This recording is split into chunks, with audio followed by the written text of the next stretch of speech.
Hey, good people. This is how you are being mind controlled and you don't know it. And this was a documentary put out by the North Koreans, apparently.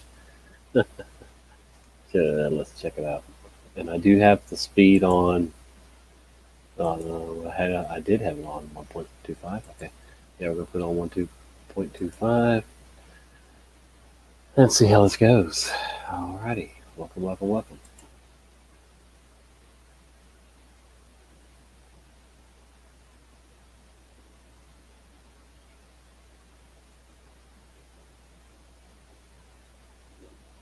It says the following broadcast will be shocking and cause distress for all citizens of the DPKR, but our dear leader sees no other alternative than to illuminate the hidden pearls of the Western imperialists and their pernicious threat, if I didn't say that right, to our glorious nation.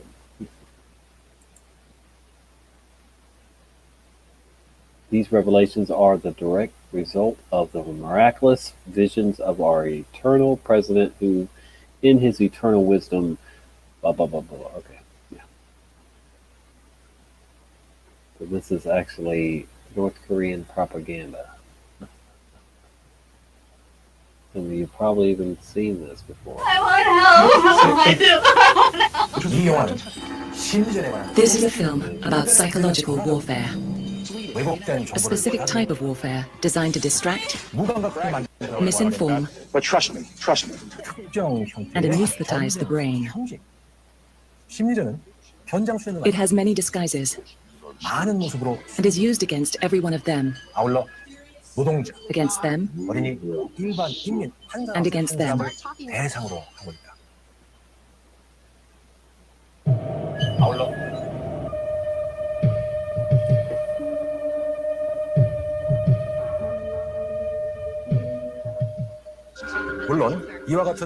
Of course, such Machiavellian activity requires a disguise, which is why propagandists call themselves the public relations industry.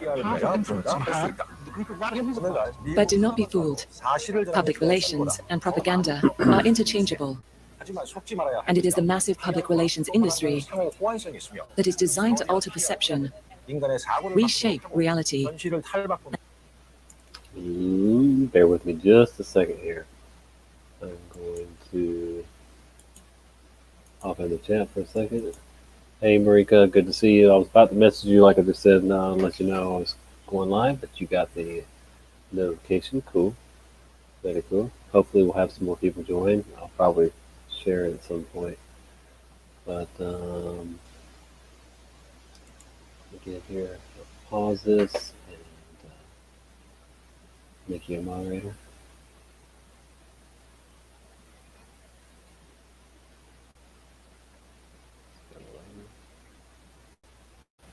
But all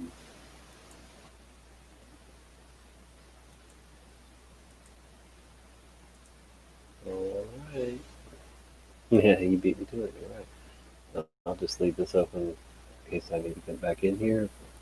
And here we go. And manufacture consent. A Hollywood set designer was brought in to create a $200,000 backdrop for official war briefings. Today, America alone has more public relations propagandists than reporters, which means that nearly half of what people in the West hear, see, or read is written by professional liars. Professional liars whose job it is to keep people in front of their televisions, reading gossip magazines, eating vast amounts of toxic food, and shopping, always shopping, for the latest fashions and trends. That's the ideal for propagandists, and great efforts are made in trying to achieve and maintain that ideal. Anything that keeps the masses from organizing themselves and asking important questions about what their masters are really up to. Yeah, I'll be smoking. The 1960s, a period of heightened awareness and rebellion against the establishment, with students leading the resistance. But when the situation seems to be getting out of hand, the establishment ordered it to be stopped, and the propagandists moved quickly to lead the young people away from dangerous protests into such fashionable protests.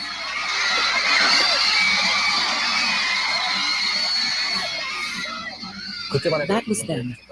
This is now. Fashion, celebrity, sex, music, technology, any kind of revolution except the social revolution. In this film, we will reveal the methods used by the propagandists to control populations on behalf of their owners.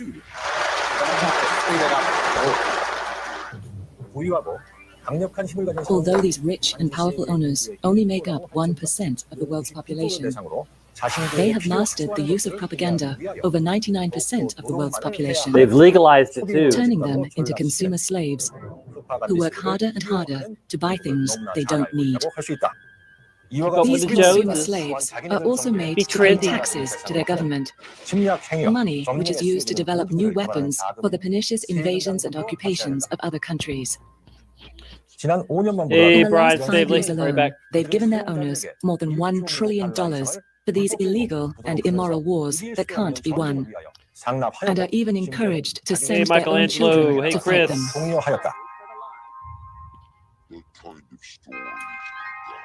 I'll get y'all some wrenches here This shortly. is Doctor of Psychology, Professor Kim. You have just been exposed to a range of propaganda devices used by This the bucket West to bong hit control, goes out to manipulate, Marika. neutralize, and There you anesthetize go. If you can entire see me hitting populations, it, I'm about to hit its it. own and that of other nations. Do-do-do-do. 이와 같은 정신적 왜곡 방법의 성공 비결은 어떻게 The success of these mind-warping Oh, yeah. devices depends on their remaining hidden from the masses. 남아 있느냐 하는 것에 있다고. Jump check. 그러나 경애하는 지도자 동지는 인민 모두가 스스로의 눈으로 정확하게 어떻게 But our dear leader has insisted that you see with your own eyes exactly how this war against the mind is used to turn Western citizens into compliant slaves. 이용되는지를 볼 것을 주장해 오셨다. That was a big hit. 지금 이 사람이 세계 신기록을 Has this man just broken a world record? 지금 이 Has he just created a medicine that can save thousands of lives? Perhaps he's been chosen to represent his community in some way. No, this man has just purchased a telephone. And these people, what is making them scream and cry with such profound joy? They are on a television program where they are receiving consumer items. Oh, mommy. This for some boots. This for some clothes shelves. And this hysteria is not because they have found God, but because they are receiving sneakers. Oh, The Oprah. propagandist knows that an individual has a natural desire to be on a winning side and appear to fit in with the crowd. One of the easiest ways to achieve this is to make them chant favorable, yet deliberately vague slogans like, "This changes everything. This is going to change everything. Just do it. I'm loving it." Yep. Or, "Support our troops." It's all programming. The point of slogans like "Support our troops" is that they don't mean anything. That's the whole point of good propaganda. You want to create a slogan that nobody's going to be against and everybody's going to be for. Nobody knows what it means because it doesn't mean anything. Points out Professor Noam Chomsky. With this in mind, propagandists can provide simple answers to complex problems and ask for approval without question. Either you're with us, either you love freedom, or you're with the enemy. I dare to say MK Ultra They on a can use this mass method to sell phones, level. violence, cosmetics, That's what they want. or even MK false Ultra on a wars, mass like the level. unwinnable war on Yeah, this terror is old, Brian. announced It's by old, these degenerates, but it's still and the hypocritical war on drugs announced by this master criminal. who was awarded a medal to this man for joining the war on drugs, despite this man being a drug addict. 만들어낼 수 있는 것이다. 가장 인기 있는 슬로건들은 The most popular slogans contain virtue words that embody what slaves in the West have been conditioned to value most dearly. Words like 자유, freedom, 진실, truth, 평화, peace, 해방과 같은 liberty, 단어들이며 and 가장 most 중요한 importantly, 단어는 민주주의. democracy. 가장 인기 있는 슬로건들은 The 20th century has been characterized by three developments of great political importance: the growth of democracy, the growth of corporate power, 진실, and the growth of corporate propaganda as a means of protecting corporate power against democracy. Writes Howard Zinn. 마지막 줄을 다시 한번 Let's look at that last line again. 민주주의에 반하여 The growth of corporate propaganda as a means of protecting corporate power against democracy. 이것이 과연 사실일까? Is this true? 실상을 한번 Let's look at the facts. Killed. But your government has 1945년 Since 1945, America has tried to overthrow 50 governments, many of them democracies. That's true. 이 과정 중 In the process, over 30 countries and their people have been attacked, 30개국이 넘는 나라에서 including our own great and powerful socialist sovereign nation. 그 결과는 어땠는가? And the result? 민주주의 국가가 아닌 Not one single undemocratic country has been turned into a genuine democracy. True. Open the door. Get your hands up and come outside. Turning into a big police state, the whole police world. New World Order. 다른 The 나라들 grotesque act Shit of show. invading other countries, claiming them as your Sorry, I territory, ain't paying and attention to the stealing chat, their guys. I am now. resources to keep your emperor, crown, 한때 or corporate owners in power used to be known as What's the empire title? building. That's why I asked. 제국 건설을 Well, 위한 가장 The somebody latest somebody propaganda uploaded slogan it, for empire Brian, building is with the title "How globalization, You Are Being Mind a Controlled," vague and word you with don't know warm it, but connotations of I don't know what the unification. original title is. I don't think it 하지만 says it, but I'll look real But quick. what it really means is the acquisition of other people's resources at any cost 무제한적인 and unlimited slave labor. Slave labor needed to produce This says the a documentary unnecessary from the goods view sold of to these North slaves. Korea. 생산하기 위해 필요한 노동 Slaves to persuasion and At the influence. state 있는 of 노예들 the Western world and how it In enslaves the reality, these are dead world slaves, population since under they can't false even afford the precepts. things they buy. 할수 있다. 설령 Even in times of peril and economic meltdown, 그들 대통령의 at the orders of their president, 이들은 계속해서 they must keep I've got a consuming. JFK Is related this democracy? old documentary I On might put on February after 15, this. 2003, millions of people worldwide took to the streets in the world's largest ever day of protest. 제각된 구실을 위한 A protest against the pirate Bush regime and their British and Australian lapdogs who wanted to go to war on manufactured grounds. The majority of the world voted against this war, but were ignored. Is this democracy? 강력한 힘을 가진 The powerful 1%는 1% went ahead with their pre-planned war, Of course they did. as always, using the poorest people's children to do the fighting. 주지하여야 될 부분은 It's important to note that these cowards were happy to order mass death and destruction, 없음에도 불구하고 파괴와 despite never having been in battle themselves. 주저함이 없다는 것이다. Is 민주주의란 this 말이다. democracy? 아니다. No. 민주주의란 대중이 결정을 도출할 때 Real democracy is when the majority of people make a decision and it's upheld. For example, in polls taken Good luck throughout with the that. world, 거짓으로 짜맞춰진 the vast majority of citizens want to see these war criminals committed to stand trial for crimes against humanity. Wow, Marika. 인간성에 대한 Elvis, yeah. 범죄로서 Since 90% of the casualties of their See, false that's war on what terror were that's what innocent sucks. If civilians. you become rich and famous, then 실질적인 they're going to 테러에 ask you to War on terror is a vague support propaganda and slogan, as a real war on terror would promote include direct intervention all in their Darfur, evil agendas. Myanmar, That's why I and stopped Zimbabwe, wanting to be where Robert rich and Mugabe famous has made a mockery of the Americans' claim to years love and years ago democracy. because I knew 슬로건일 뿐이다. you have to sell A out. real You have war to on do terror things would that start with American aren't citizens right, refusing to pay support things taxes that aren't that right, support Israel's illegal stay on occupation of top. Palestine.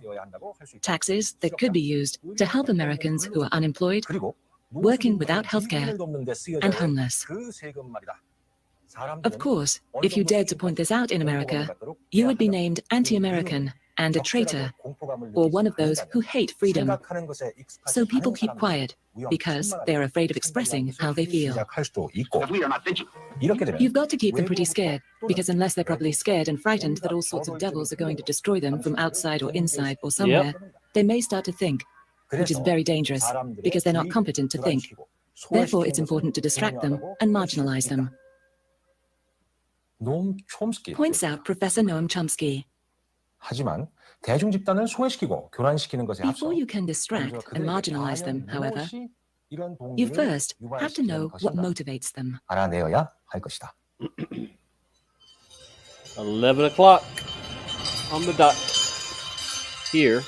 Communism in reality is not a political party. E is live with a call-in an show. Evil and malignant way of life.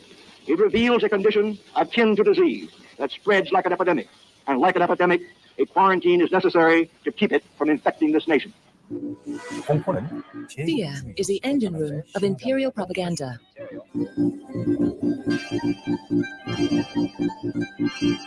We cannot wait for the final proof. The smoking gun that could come in form of a mushroom cloud. Like in Beirut? Those who have understood this have manipulated people for centuries, indeed millennia, by manufacturing and controlling religion. The Western religions of Judaism, Christianity, and Catholicism use a propaganda manual called the Bible. Although it is the same story, each brand claims its version is the best one.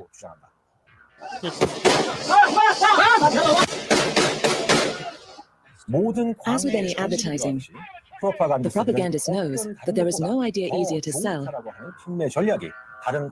than the idea that you are vastly superior to everyone else. So they tell their followers that they are unique in human history, that they are descended from the first man and first woman, and that they are chosen by their supreme creator to rule over all other cultures. Since they just showed the KKK a minute ago, how about this that I just found out today? My stepdad's grandmother was a member of the KKK. I just found that out. Imagine that. My stepdad, not my real dad, but my stepdad. His To grandmother. secure the deal, they add the idea of an eternal soul. That way, death doesn't seem so bad, and they won't resist being sent to fight against competing brands. Religion is regarded by the common people as true, by the wise as false, and by the rulers as useful. Seneca the Younger.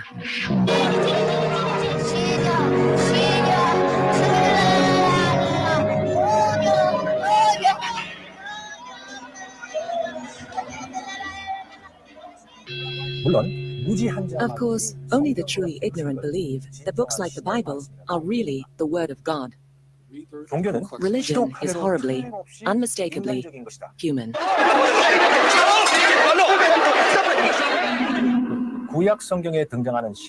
The God of the Old Testament is arguably the most unpleasant character in all fiction. Jealous and proud of it. A petty, unjust, unforgiving control freak. A vindictive, bloodthirsty, ethnic cleanser. Thanks, Wake and Activate. It will once I get back to my regular channel, but I'm gonna make the best of it here. Filicidal, pestilential, megalomaniacal, sadomasochistic, capriciously malevolent, Hey, Suso. scientist Richard Dawkins. With the use of science, we can now diagnose God as a psychopath with extreme narcissistic personality disorder. He is a character created by humans who sought to control others by naming themselves as prophets of God. While most people who claim to be prophets of God are kept in mental asylums, others make their way into positions of power. Hence today, I believe I am acting in accordance with the will of the mighty Creator. By defending myself against the Jew, I am fighting for the work of the Lord. Adolf Hitler. 신의 뜻에 Working in accordance with God isn't just for believers. British Prime Minister Tony Blair turned to Catholicism after killing as many innocent Muslim civilians as possible. 이제 그는 Now he can be forgiven for mass murder and sit next to his God for eternity. All he has to do is sit in a box and confess his sins to a priest. For terrorists like Tony Blair, the Mafia, and the IRA, Catholicism is the ideal choice. 이상적인 선택일 수밖에 없다. The Catholic Church wholeheartedly supported the Pope is Nazis, on dope. and with the help of the CIA, continued to protect them after the fall of the Third Reich by passing them along the infamous rat line to safety in America. 이 종교는 It also goes out of its way to protect the malignant child abusers who run its operations worldwide. Most of all, it protects the Pope, Yep, the YouTube richest man in the sucks. world, Censored who travels to tube. Africa, Well, I like to pleading call for it an end censored to tube. poverty, despite never using his own riches to help his most desperate 대신 followers. 교황은 최대 빈곤 Instead, he promises the poorest that they will be the richest in The Pope heaven. is the official false prophet This of the crusade, end times. This Especially Francis. war on Good terrorism grief. is going to This take a dope. while. 이 암적인 텍사스인은 This toxic Texan claims that God told him to invade Iraq and Afghanistan, so he did, 수십만 명의 무고한 시민을 killing 죽이는 hundreds of thousands of Satan innocent told him civilians. to.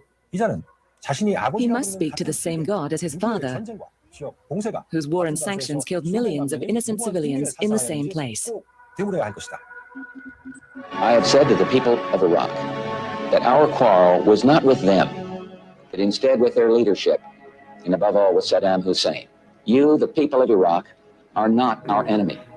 We do not seek your destruction.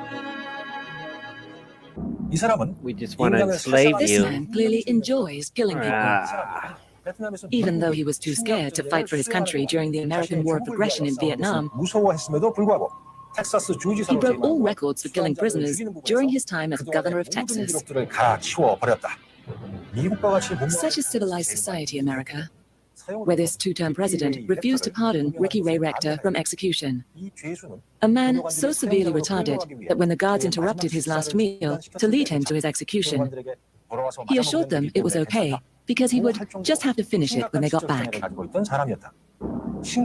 God, these leaders show no mercy to the weak. Even in their own country, after a devastating hurricane, no mercy for the weak. And here, no mercy for the weak.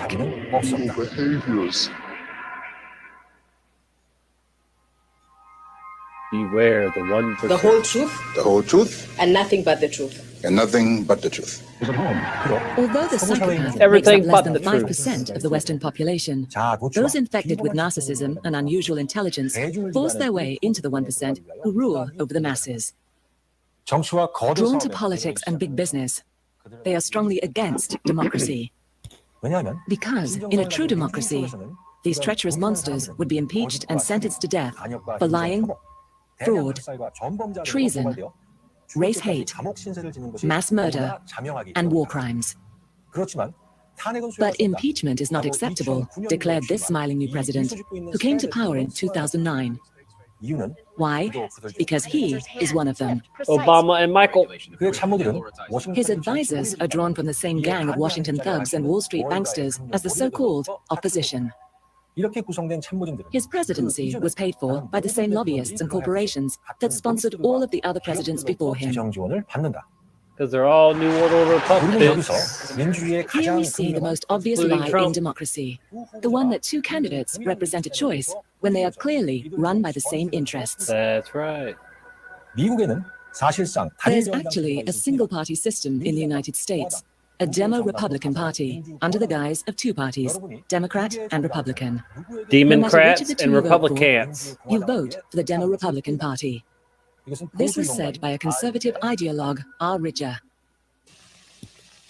This time, vote like your whole world depended on it.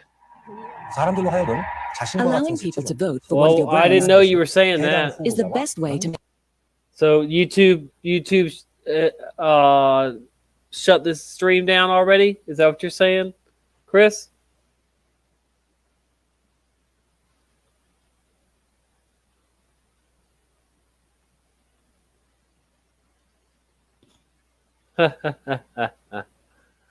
All right. Well, the figures.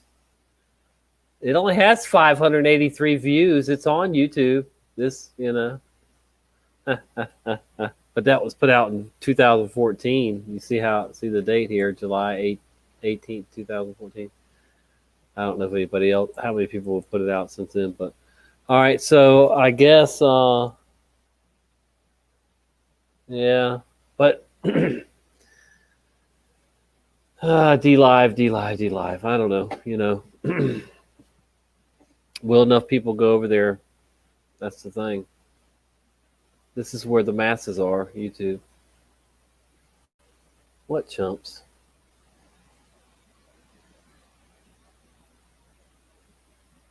Looking into some JFK stuff earlier. See, when I was looking into it, he was suspect number one, the driver, William Greer.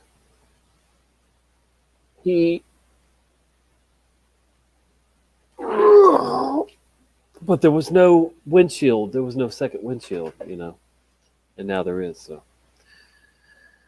they try. I guess they tried to take care of that right there and nip that in the butt. Let's just put another windshield in there.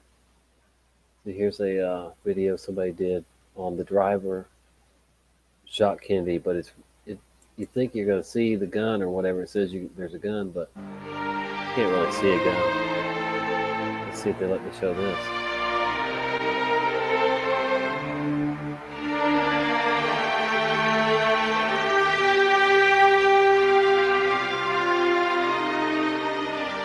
There were only 4 people in that car. And well, it wasn't even that car.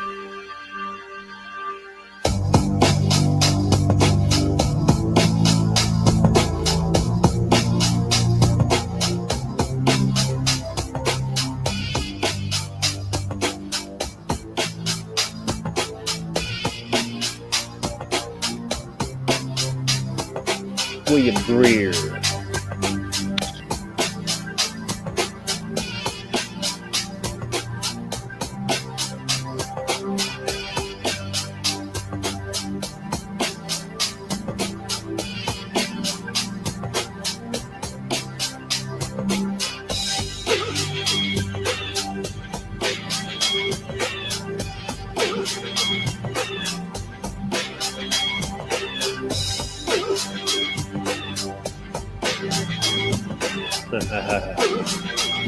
Yeah, they say it's glare.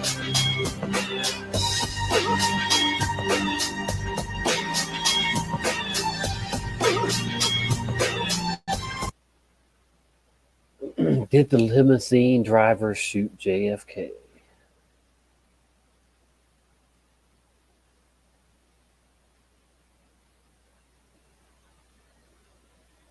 See, with the second windshield, it wouldn't make sense because they could just say, no, there's nothing shot through there.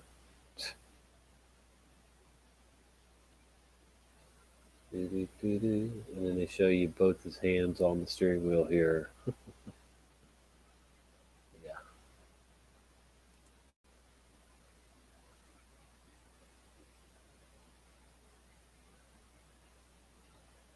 Did the driver shoot JFK? Revised. I might come back to that. Let's see. Can you handle the truth on JFK assassination? These people can't even handle the real truth because they're not talking about how it's Mandela affected. 75% of Americans do not believe the lone gunman Lee Harvey Oswald killed JFK. Are you one of them?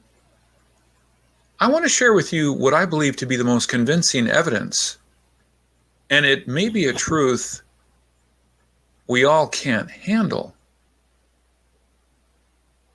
Yeah, you said that right. The story dated back to 1967 when CBS decided to find if it is possible that one gunman can fire 3 shots in 5.6 seconds. So they created the scene and hired 11 expert marksmen to try. The best record of 5.2 seconds was completed by Howard Donahue, but after 3 failed attempts.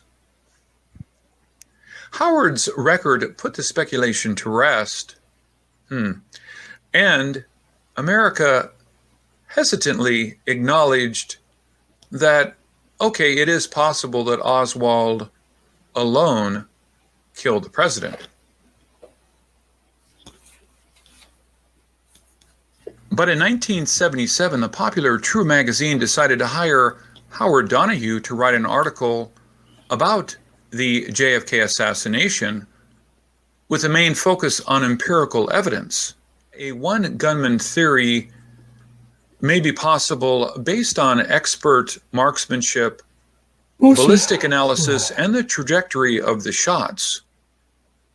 The wall the bullet perforated and the wounds they caused. Kind of to help True's readers to understand the Warren Commission's reports in ways the readers are most familiar with. In the Warren Commission's 888-page report, presented to President Johnson on September the 24th, 1964, and released to the public 3 days later, the commission concluded that the bullets that killed Kennedy and injured Connally were fired by Oswald in 3 shots from a rifle pointed out of a 6th-floor window in the Texas School Book Depository. As you will see in this video and the film Smoking Gun, based on Mortal Error by Bonar Menninger, Howard's original analysis, in my opinion, offered the best collaborated theories on the JFK assassination. However, it was not noticed much when his theory was first published in 1977 in the Sun magazine, and then published in 1992 with Menninger. Even in 2013, when the film Smoking Gun was released, you see, in most of our minds, JFK died serving the country. He became a target when he stood up for us against the mafia and against the communist. So we want to find out his enemy. We want to revenge his murder. So we need something better than what Howard gave us.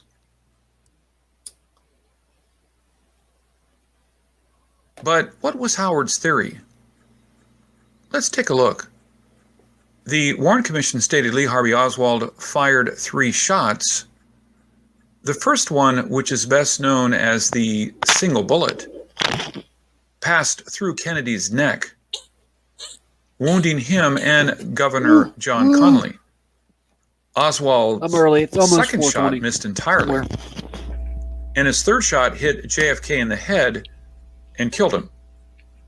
But upon closer examination, Donahue found the first shot more than likely missed Kennedy, the second shot hit him in the neck, and the third shot, fired by a second gunman, killed President Kennedy.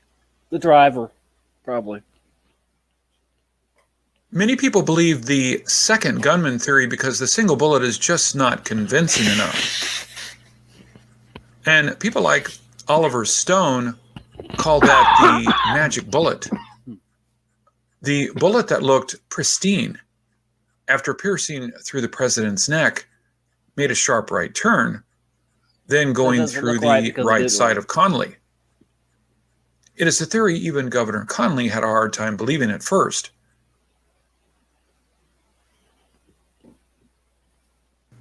But since the governor and his wife's jump seats are more towards the center and lower, this adjustment gave credibility to the single bullet theory.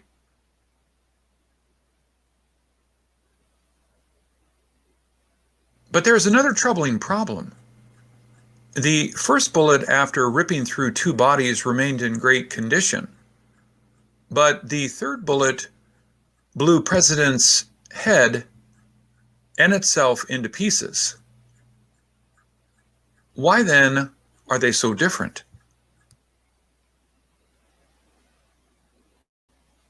First, Howard has doubts about the single bullet being the first bullet, as Governor Connolly publicly denied that he was hit by the first bullet.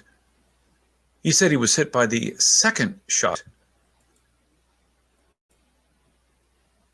50 facts about JFK. And this one of these people calls it out that where they say up here that he was shot multiple times, that Connolly was. Where is it? Texas Governor John Connolly Jr. received multiple gunshot wounds. These are little known 50 facts about JFK assassination, details you may not know surrounding the death of our 35th president.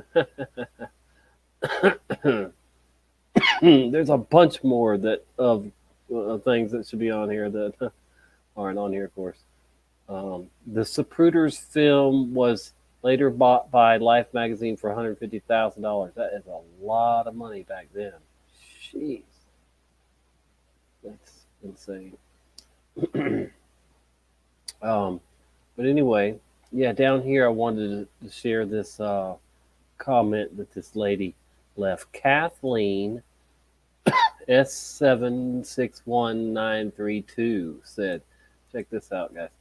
Said, what is also strange, let's highlight it all. Okay.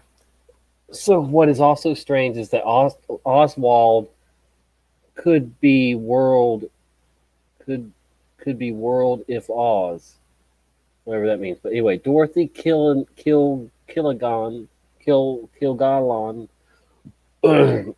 journalist and TV personality from What's My Line, was mysteriously found dead the day after she announced that she knew who really killed JFK and would be making a statement. The main character in Wizard of Oz, Dorothy Gallen. Okay, y'all see the similarities in names? That's what she's getting to. Who wore the ruby slippers in the film, and Jack Ruby killed Oz. So many parallels, it's bizarre. Oh my goodness. You might want to read that for yourself and you'll see. But yeah, that is interesting, Kathleen. Indeed. Yep.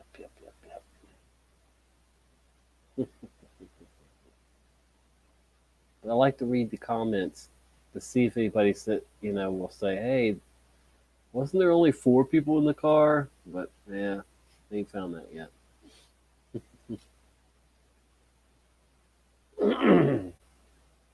Alrighty, let's see here.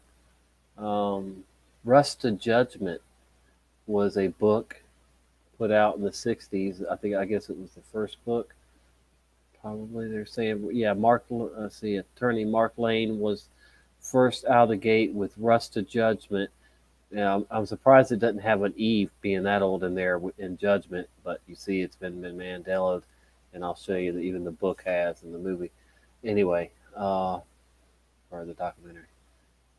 But yeah, so this was the first book, I guess, after JFK was killed. And the reason I'm looking at all this is just trying to see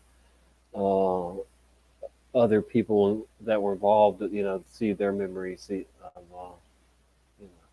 Oh, and by the way, so look at the roses there. How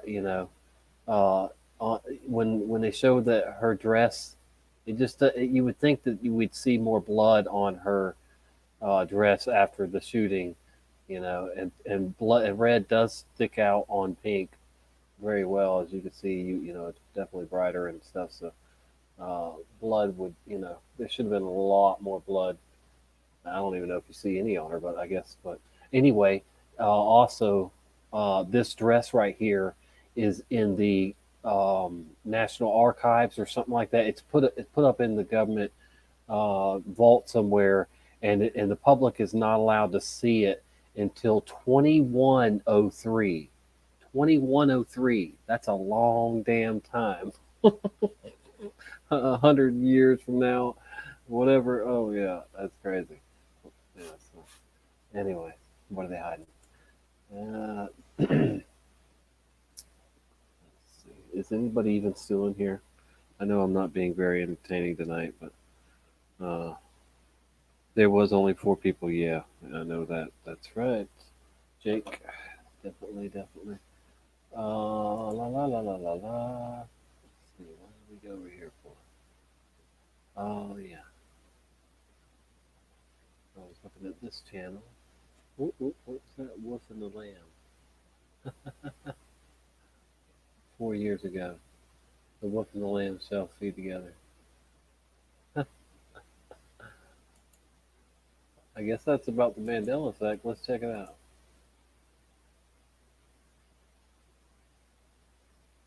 Don't be an ass.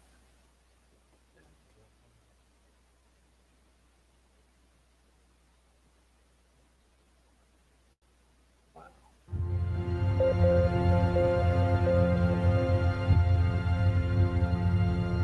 It's showing the wolf.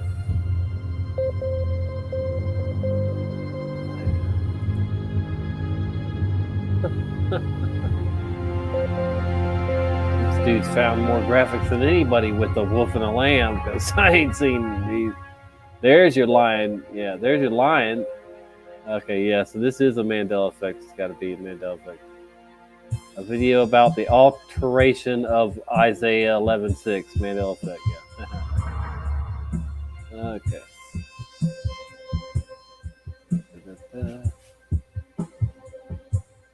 It was for sure the lion will lie down with the lamb.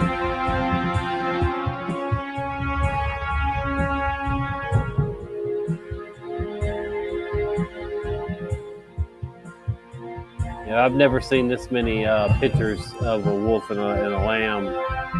It makes sense since it changed in the Bible.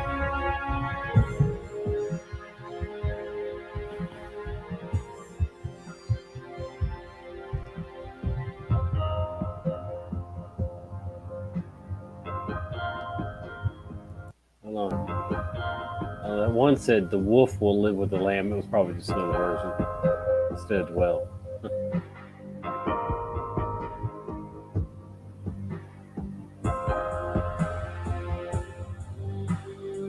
That's crazy.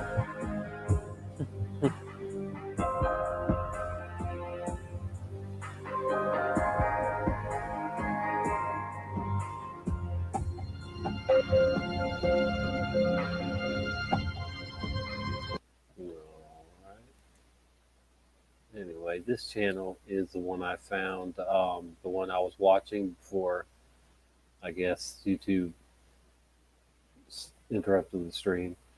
It's called Trunks XV 15. Trunks 15. 7 months ago, he's got a video about Oswald. This dude is very like obsessed with the Oswald and the JFK thing, but he's also a flat earther too. So that's kind of cool. Just found this channel tonight. I don't know if y'all know of it. But, he's got a lot of political crap, but then he's got some flat earth stuff, you know.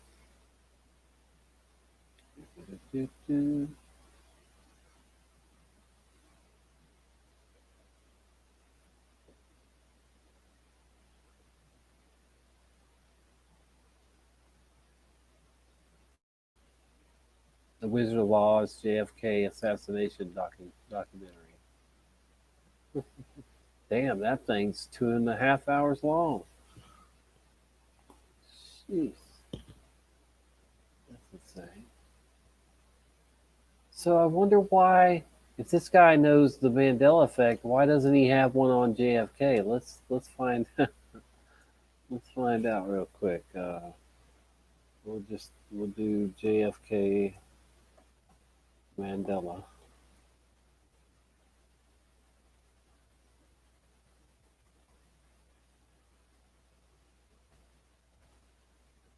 Comes up. JFK assassination research.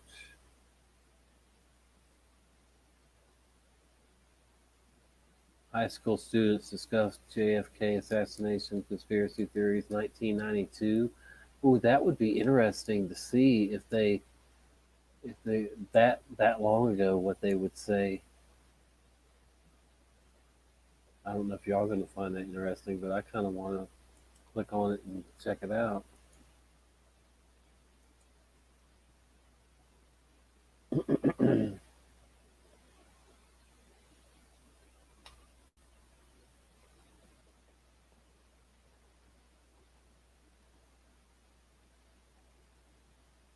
Come on, AT&T, give me my money's worth. My name is Elizabeth Hopkins, and I'm a student at the Garrison Fire School in Owings Mills, Maryland. Hi, I'm Alex D'Agostini, and I attend Crespi High School, and I'm from Thousand Oaks, They look like California. 90s kids. Hi, I'm Caitlin Wittig, and I'm a junior at Wakefield High School in Arlington, Virginia. Hi, I'm Sarah Carlson. I attend Lisbon High School in Lisbon, Iowa. I was graduating. And I'm Ann Nicholas. Welcome to that Close year. Up Forum. There's been increased interest over the last several months in the assassination of John F. Kennedy, especially with the release of a motion picture on the subject. Some of the public interest focuses on several conspiracy theories that contradict the official Warren Commission report that was issued by the government. Last week, CIA Director Robert Gates announced what he'll call an openness policy at the CIA. And part of that involves releasing documents that were previously sealed that relate to the assassination. We'll hear from our panel of high school students about what they know about JFK and the assassination. And later in the show, we'll talk about the term elective. Anybody want to keep watching this? Hey, Ben Flat, what's happening, man? Let me while I'm paused here, I'll go over and give y'all some wrenches while I'm waiting here. All right. Dang, the chat's moving so fast right this second. I can't even. Sheesh, get the. Now it just caught up. Okay. Jeez, it was moving to catch up. I think I just gave you a wrench, Ben, and Jake. There you go. Got to give Suso a wrench, but I think he's probably gone. I don't know if he's still here. All right, I'll give some more out later. Where was I? Oh yeah, you're right here. Man, would it be a trip if one of these kids said, "Yeah, there was only 4 people in the car, and the driver was suspect number 1." All right, I'm not saying I'm going to watch this whole thing, but I do want to watch a few minutes of it. Stability and how it relates to political candidates. First, I'd like to get just a general idea of what kinds of things you learn in school about Kennedy and about his administration and about the assassination attempt. Caitlin, if we could start with you. Well, in my American history class, we haven't gotten to the assassination of JFK yet, but I read through the history book, and I'm in a college level course, and my book is vague in a lot of areas where he thinks that you should know about the subject. He doesn't, the author is Thomas Bailey, he doesn't really explain it that well. And about, this isn't very long, I'm just going to read this one thing. This is what it says. This is all it says about the assassination. So bizarre were the events surrounding the 2 murders that even an elaborate official investigation conducted by Chief Justice Warren could not quiet all doubts and theories about what had really happened. So he sort of presented that there was controversy about what happened, but I don't want to get into it. So if you want to learn more about it, go look it up someplace else.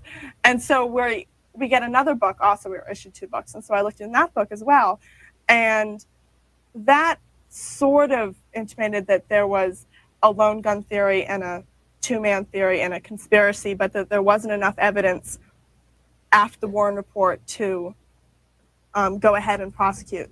So from the books, that's what I would learn, but through my parents and through other class discussions and other things that I've read, I have a deeper knowledge than just that. But just going from the books, it's very slight and doesn't talk about the controversy and just sort of says that Oswald acted alone and he shot Kennedy. Have you had any discussions in the classroom, or has the teacher talked about it at all, about the assassination?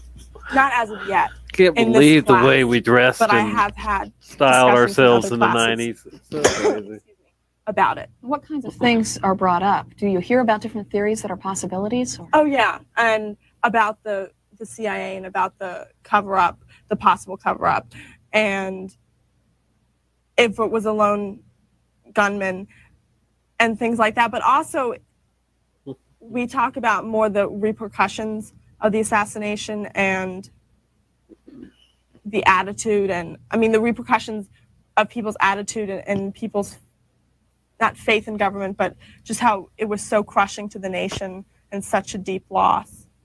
Alex, what kinds of things does your history book talk about? Well, my history book tends to actually veer away from the subject of the controversy. They tend to, it adopted the lone man theory with Oswald, and it's actually very short. And have you covered it yet in class with a teacher? No, we have not. No, although my school did host a seminar on the JFK assassination, which it went into some detail on the conspiracy theory, and they used the Zapruder film. That's what mainly they based all their arguments off of, as well as other tests on certain things such as cadavers and trying to disprove the pristine bullet theory. Was that seminar your first introduction to the subject of the assassination or any conspiracies theories? Actually, I probably formed an affinity towards just learning about conspiracies probably from a magazine article on the JFK assassination. It intrigued me, so I decided to research on it, and then just so happened my school hosted a program which was great. Sarah, what kind of things are in your textbook about JFK? Well, we studied it last year, so, but we watched a movie. We watched about the assassination. We watched the movie of it, and it didn't say much about the controversy at all that's brought up now. So, did it talk about the Warren Commission report? No, not really, not very much. Did it have any information at all about the assassination then, or any definitive resolution to who did it or how it happened? Well, they had a picture of Johnson standing in the background with Oswald, and they thought that Johnson was in on it too. So they said something about that maybe, but that was about it, about the controversy. Did your teacher talk about it at all when you covered it? Mm-hmm. Yeah. And did that person introduce any other ideas that were not in the textbook? He said that he thought that there was more to behind it. He thought that the mafia and stuff was in on it too. I think it was too. I thought it was more than just a lone man. Did you learn more from another source than you did in school about this? And if so, what other ways have you been getting information on this? The CCI? No, really, that's where I learned most about it. Okay. Drilling these kids. Well, unfortunately, we didn't get a chance to discuss it fully in our history class because we were all pressed for the advanced placement exam. But our history book, I did go over it, and it didn't talk that much about it. I think it would be hard for a history book to really make a definitive answer because no one else can. I mean, the Warren Commission gave its opinion, and that is accepted by our nation for the most part, but at least by the government, as the real truth. But I think with all the controversy surrounding it, and especially recently, it seems that no one can really give a true answer. No one knows. If there are no definite answers, or if this is still an open question, which some of you seem to be suggesting here, what would you say should be done? Do you agree with this release of documents? Is this one way to... I think that people like Oliver Stone, who made JFK, and I read an article by Gerald Ford, and everyone comes to different conclusions with information that they have now. And it's so opinionated and so emotional as to what you believe that if you're really angry with the government, it's very easy to believe that it was a government conspiracy. But if you have complete faith in the government, then you're going to tend not to believe that. So I think one way to get around that is to open up the files. If people are interested enough, curious enough, that they can go and read the files themselves and form personal opinions and everybody has the same information.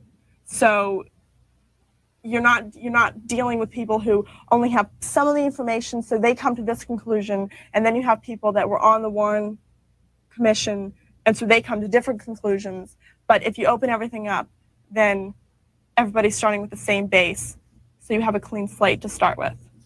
I thought the JFK movie, or the Oliver Stone film, was really interesting in that it did open this debate, and it opened up all these new interests in the JFK assassination.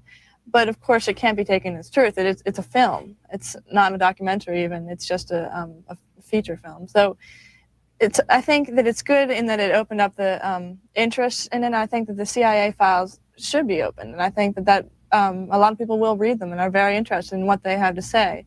But there's always the question, well, how many of the files will be missing, and what information will be there, and what information will be left out or blacked out. But I think that it's good that they're addressing it and that they might open it. Should the government do another investigation into the assassination? No, I don't think so. I think that it's, although it's interesting, I don't think that it's recent enough to warrant another investigation. What will they do? Johnson's gone. They can't arrest him or the mob. So, Alex, what do you think? Well, I feel if the CIA actually had involvement in it, and they did release these papers to the public, I think it would be an atrocity, because if they did do that, how can we trust our government anymore?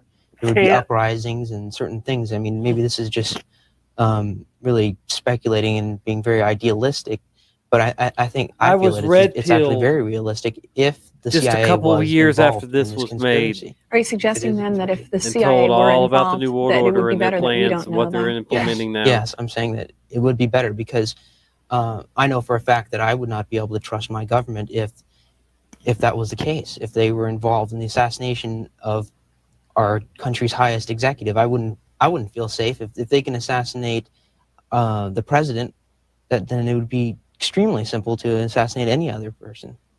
Would you not want to know then exactly who killed JFK if you think there's any doubt?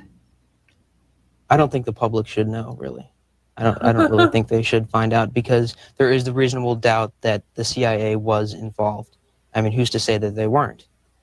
And if they were, again, I must say that there could be just mass confusion within our society, and who knows, resulting in civil strifes as well as That's what's supposed to happen. If your government's murder, anything like corrupt that, just trying and to hiding shit get from back at you, the government, deceiving you, there would be a loss of trust entirely. I disagree with that, actually, because I don't think the CIA is our central government in any shape or form. There's been a lot of talk recently with the end of the Cold War that the CIA might fall apart entirely. I think that if we opened up these files and we did find new information, even if it did point to the CIA, I don't think there's a problem with that. I don't think it would necessarily break the trust in our government. Our government has changed since 1963, and it's it's got more I don't corrupt. think it's relevant. I don't think it will change the attitude of the people towards the government. It's just the CIA. I think maybe to some people it would change their attitudes, but I still agree with you in the fact that I don't think that that's a good reason to not give out information to the public. Thank you. I mean, there are people now that think that it was conspiracy and completely blame the government, and they don't have the proof to do that. And so there are always going to be people believing that. So, but if we open up the files, then, I mean, I don't know what happened. So, but if we open up the files, then there's a chance that some of this will become more clear. No. And so I don't think that that's a good enough reason Hey, man, Pie Man. to leave everything in the air hanging like this. Even, I mean, 30 years afterwards, and this is still such a burning issue with people that it needs to be cleared up. Sarah, do you agree? Yeah, I agree with that. I think they should tell them. I mean, if they... We're watching high school students discuss JFK assassination conspiracy theories in 1992. Found out who did it, they should tell out, and if it causes problems, it's not going to totally throw out the government. I mean, we still have trust in the government. Would you suggest reopening of the investigation into the assassination? No, not. I mean, I wouldn't. If it just comes up and someone finds something, yeah, that's fine. But I don't think we should go all the way back 20 years ago or 30 years ago, I guess. But let's say if Johnson was involved, then that would readily involve the executive portion of our government. Let's say if there were other people involved in this conspiracy. I mean, a conspiracy of this magnitude, obviously you need someone who's a very high-ranking official, either in the CIA or it could even be our president or vice president then, excuse me. So I feel. Well, what if the government wasn't involved? And I mean, I don't think it's right to assume that Johnson had to be involved and this was CIA government infested conspiracy to kill the president of the United States. That maybe this would clear the government and it would instill some needed trust now.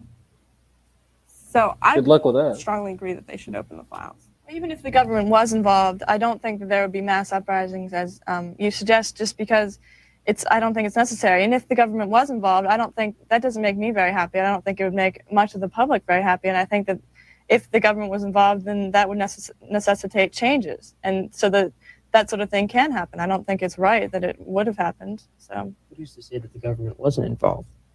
if that's what you said, if they found out that the government was involved, if they were, then I think that we need to change some things. We've talked about possible conspiracy theories here, but I was just curious Yes, what it each was of your after the views are JFK on movie, what you yes. think really happened. Having they read what mentioned you've the read and JFK heard what movie. you've heard, and maybe seen Oliver the movie, if you have any feelings one way or the other, if there is a conspiracy, if you believe in the one-man gun theory. There's the theories I've heard about most recently have been about the grassy knoll, and there was a program on public television that showed some experiments done, include auditory and other experiments, just trajectory experiments, and it seems to me that there's good evidence that shows that there's a definite possibility of another gunman on the grassy knoll, as well as the gunman in the book depository. So I think that would be most interesting to me if I were to get involved in the research for this. I saw the same program I was talking about, and I think it was Walter Cronkite, if anybody else has seen it. But I think that one of the really strong arguments in that was, I think it was this one, that they had a bullet, and they said that Oswald's one bullet went through Kennedy's brain and then through Connolly's rib. Magic bullet. Yeah, and they took a bullet of that strength. I'm not familiar with bullet terms. With that strength, whatever you call it, and Caliber. did these tests that was like the equivalent of going through a brain and a bone, and one bullet couldn't do that. It just didn't work. The bullet was destroyed before it would reach Connolly's rib, and so I thought that physical fact sort of was the best argument that there had to have been two gunmen, along with the time restrictions or how long it takes to fire and aim this type of rifle. So I agree with her. Yeah, I feel that the lone gunman theory is totally preposterous. It's been proven that it's impossible for one man to shoot with that type of rifle, which was 30 years ago, and to cock the rifle and then take aim at a moving target, and from that structure, it's just impossible for someone to do. Even the greatest marksman could not pull off a shot like that. I feel that definitely there was more than one person involved, and I think it's pointing towards the grassy knoll theory.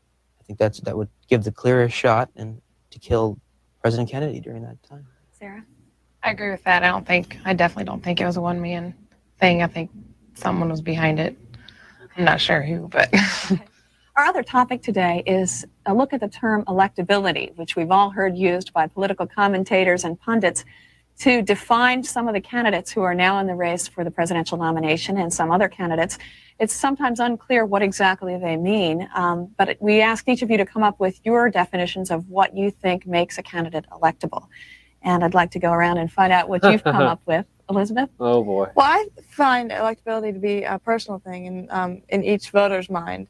And for me, electability involves the issues rather than any hype or any other personal comments towards them. I think that the issues and the amount of background the candidate has behind him. Yeah, we don't vote. We see through that, but that was interesting, nonetheless. To see what they had to say on JFK.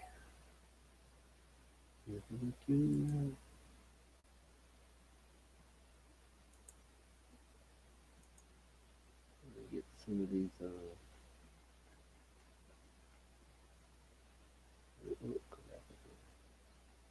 We get Mad Pie and a wrench. What he's doing? Oh crap! It's stop.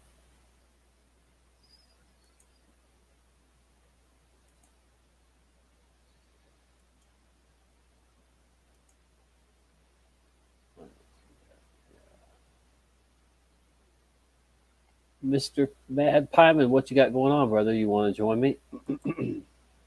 I will put the link out there for you. I can get back to the damn page.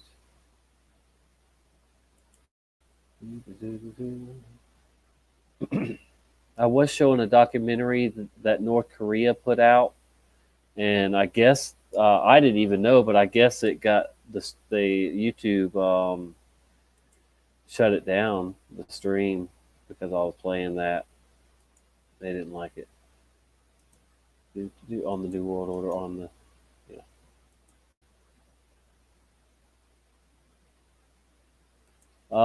what video is that? Hey Tony, if you could link to that awesome video about the propaganda you were showing in your next video. The one I was showing in the beginning that I was just talking about, Biz Woofer, that they shut me down. This stream. I've still got it open. If that's what you're talking about, the North Korean stuff that it was being translated. But yeah, if you want to join me, Mad, come on in. Go ahead. All right, let's see. I've got it. If that's what you're talking about, it's still somewhere open. Oh gosh. Oh, didn't mean to do that, but oh well. Okay.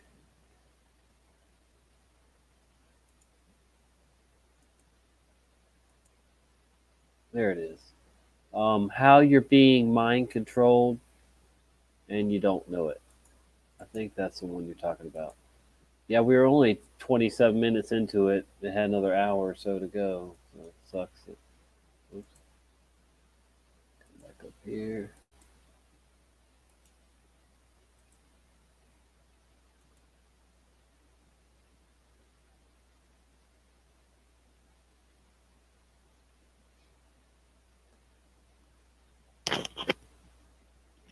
I definitely get my fair share of, strikes and plenty of copyright claims, especially if I do anything about NASA. That's for sure. Oh, they really are trying to get me to stop. All right, so what do we got here?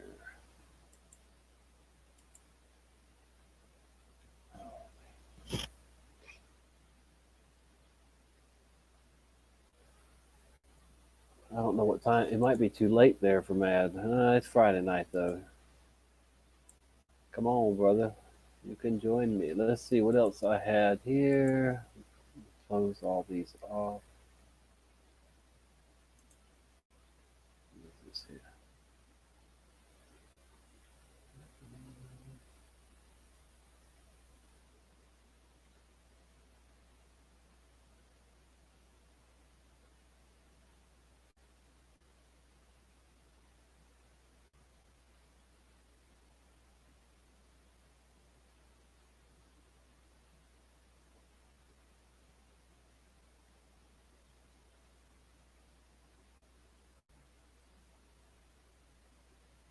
Is that blood? That's supposed to be like blood, I guess. Huh.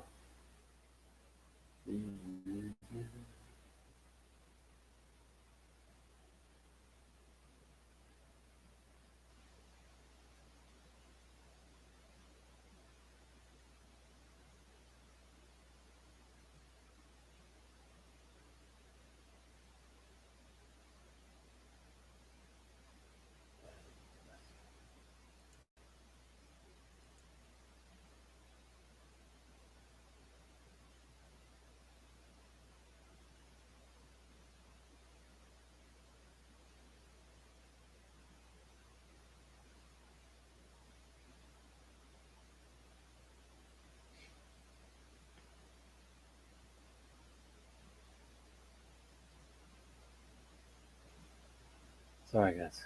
I was just looking at those pictures. All right, I think we looked at that.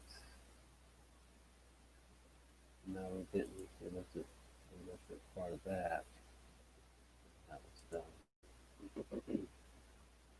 There's the rusty judgment.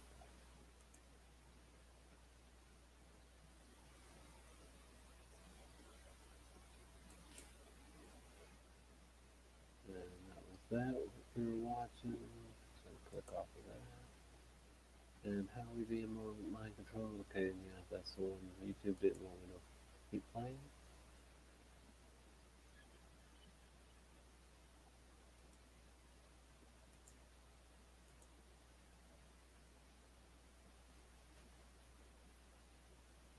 He's got to brush his face, his hair. That's funny. All right, let's see here. I know I've got some other stuff I wanted to share with y'all, so just bear with me. I wasn't gonna go live tonight, but somebody that's not in here anymore, I guess, hit me up and asked me if I was gonna go live, and I decided, well, maybe I will. I was actually watching a new movie that came out that has Jamie Foxx in it called Power Project or Project Power, and Jamie Foxx. I sent a picture to Brian. Jamie Foxx is wearing a NASA shirt in the movie. How nice! Not, yeah, brand new movie with Jamie Foxx and others.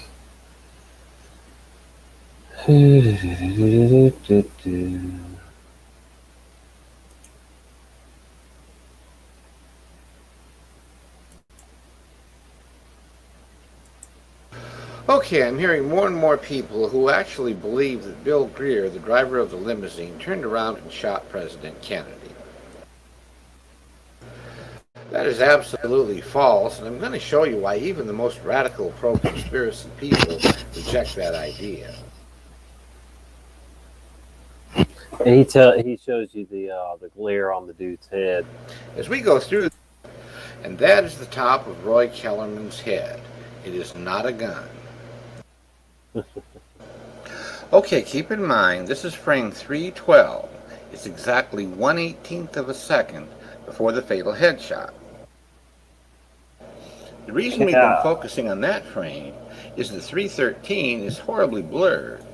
Yeah, well, why? All the rest are clear, but then the 313 is blurry? That makes you wonder, doesn't it? That it's been manipulated, of course. And it makes it difficult to see a lot of detail. Yeah, on purpose. But even with all the blurring, we can still see that Greer's hands are on the lower part of the steering wheel. Really? Because I can't hardly see shit. Good grief.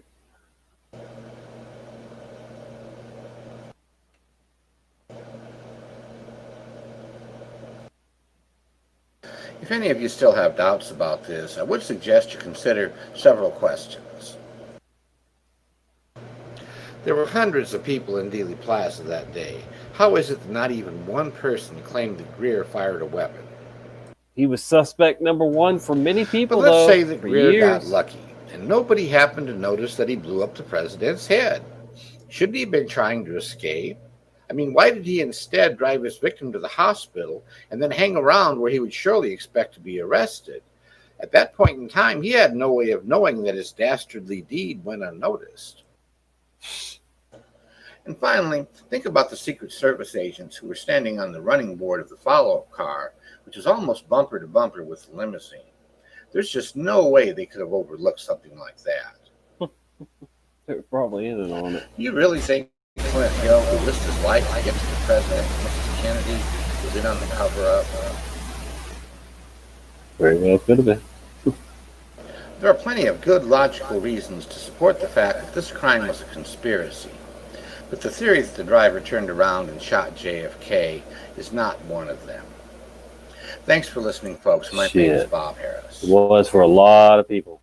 Many people that I've asked say he was suspect number one.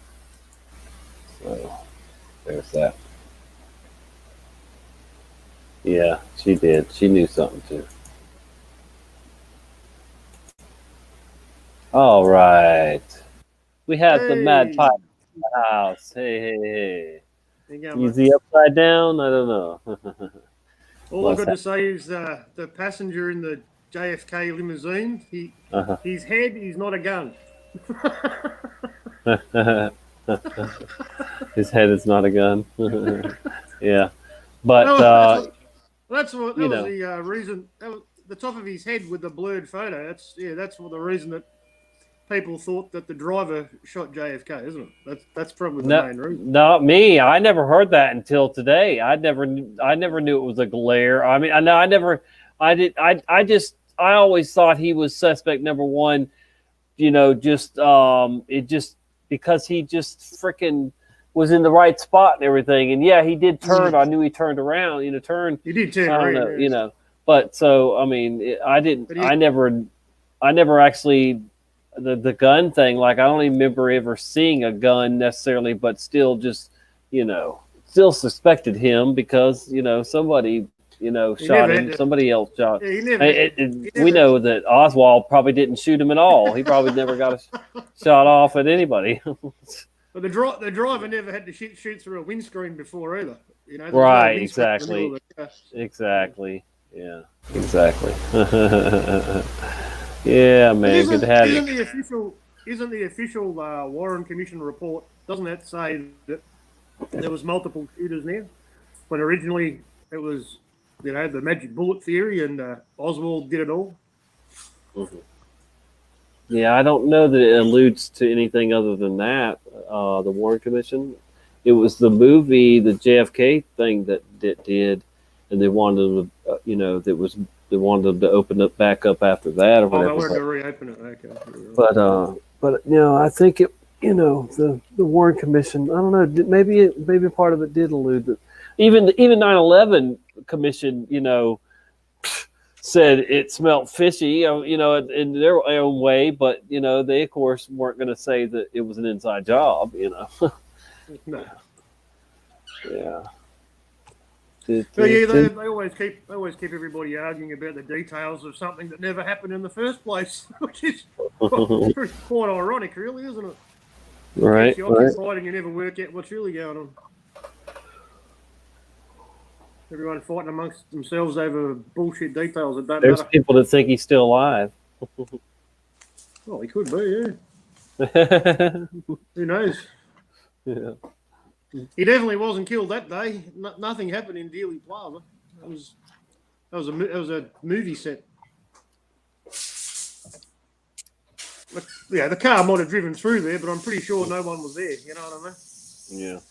Or an actor or whatever, Yeah, well, who knows? Could have been a double. Yeah, double. That's what I meant. Yeah. But all the people in the background, they're all looking in the wrong direction. Half of them aren't even. Some of them aren't even concerned about their president's head getting blown off when it happened right in front of them. They're looking in the other way. Not even looking at the car. Shouldn't she have been covered in blood, dude? Like, I mean, yeah, of course. Okay, and like I said earlier, the public, they're not going to release that pink dress, till 2103, dude. That's a long time. And she wore the same skirt for 3 days, man. Afterwards as well, she never took it off with the blood stains. Like that's going to happen. Well, your bird's happy to be outside, I guess. Yeah, he's out of his cage. Really? He's sitting on the edge of the cage, hanging out the front. Wow. Pretty cool. Pretty cool. He doesn't. Occasionally he'll fly off, but then we'll have to rescue him and put him back. But most of the time, yeah. You still torturing him with the videos? He loves the videos. Sure, he loves it. Sometimes he goes to sleep while the videos are going. Pretty funny. I don't think I could go to sleep till that. Oh. Bird torture. We have ways of making you tweet. Man, oh man. Yeah. Damn. So, what's the latest on the COVID thing there? Any news to share? I haven't heard anything. Nothing Haven't heard today. anything of. Did you get a I haven't heard newspaper anything today? of- No, I don't buy it on the weekend. No. Oh, that's right. You said that you don't buy on the weekend. Yeah. I haven't heard anything of note that's worthy to talk to you about. Here's a new one for you. New Zealand's in trouble there, mate. I know that. They're fucked. Florida COVID death toll surpasses 9,000. Yeah. Yeah. Isn't there a very convenient truth about Florida? Isn't that where a lot of people go to retire before they die? Yeah. So there'd be I large guarantee it, population yeah. of old people there. Yeah, I guarantee you 90% of those are people that, they're 90 years old or whatever. Yeah.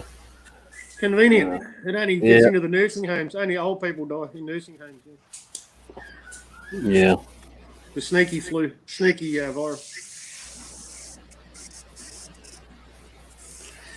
The state of Maine announced on Friday when the legal sale of marijuana will begin. Medical marijuana dispensaries eager to sell for recreation use.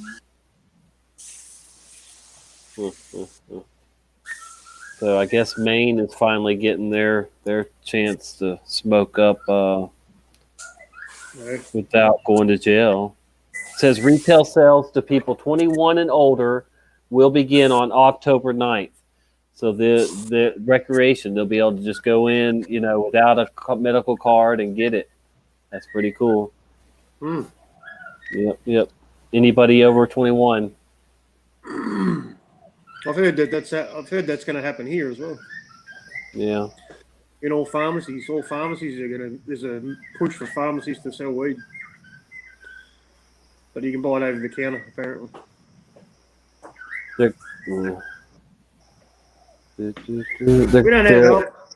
We don't have alcohol in convenience stores here like you do. That doesn't happen yet.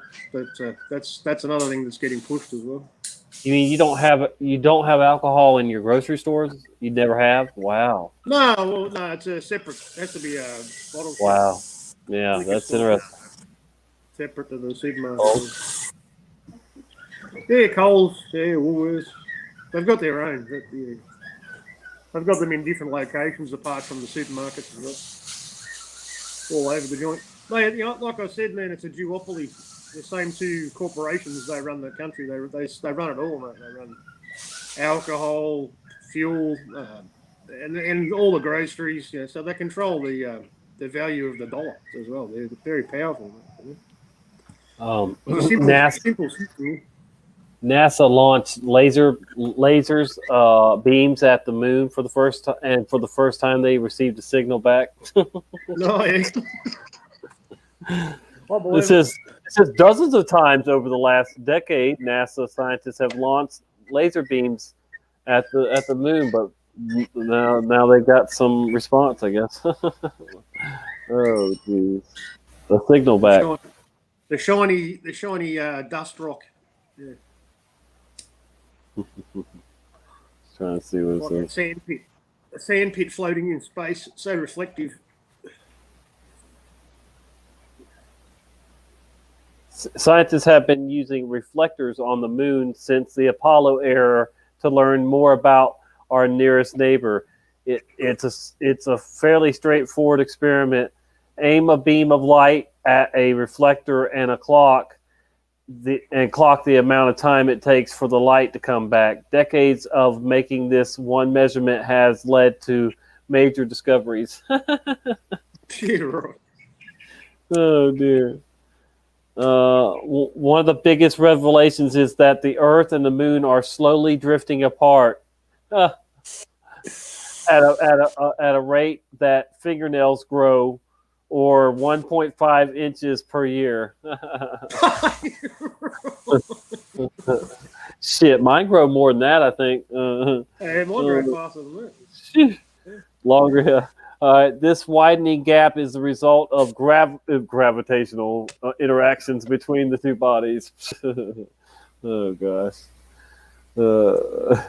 Now that we've been collecting data for 50 years, we can see the trends that wouldn't have been able to see otherwise. Blah blah blah. NASA says.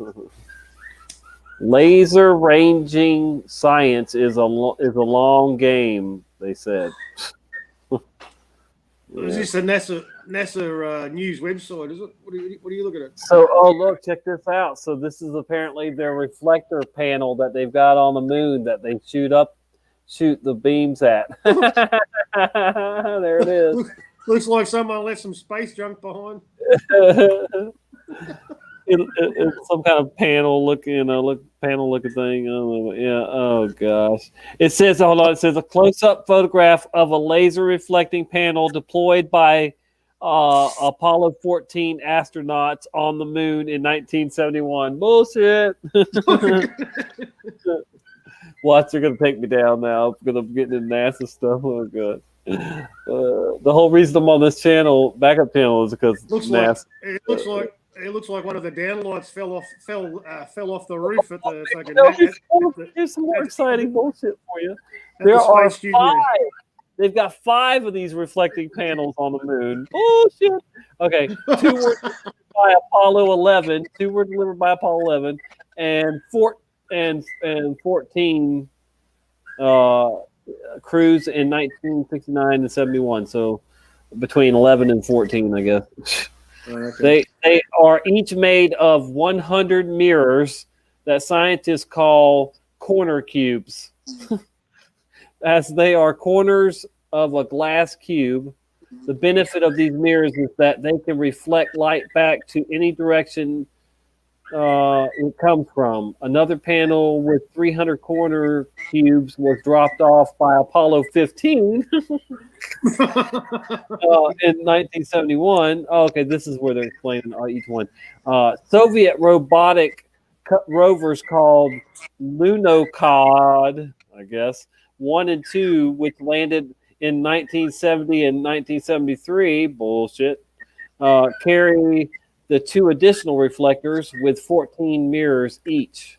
Collectively, these reflectors comprise the last working science experiment from the Apollo era. What a bunch of load of crap, man.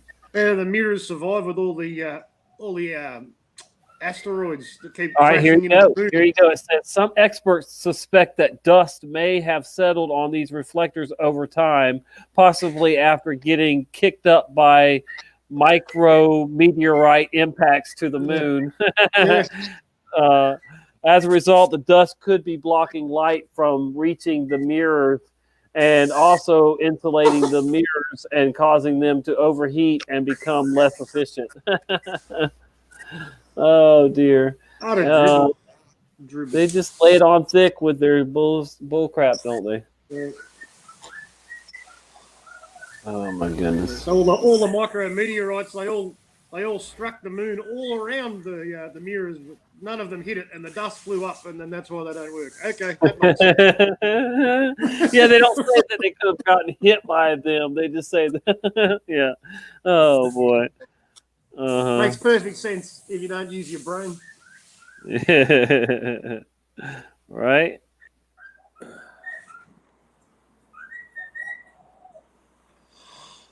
It says by measuring how long it takes laser light to bounce back, about 2.5 seconds on average, researchers can calculate the distance between Earth laser stations and the moon reflectors down to less than a few millimeters. That's the argument that all these moons NASA-loving morons always use, man. They always use that the mirror test as evidence and proof that the moon's real and that we've been there and we put mirrors on the moon and you can measure it and there's a test. Haven't you? Don't you look at science? Don't you know anything?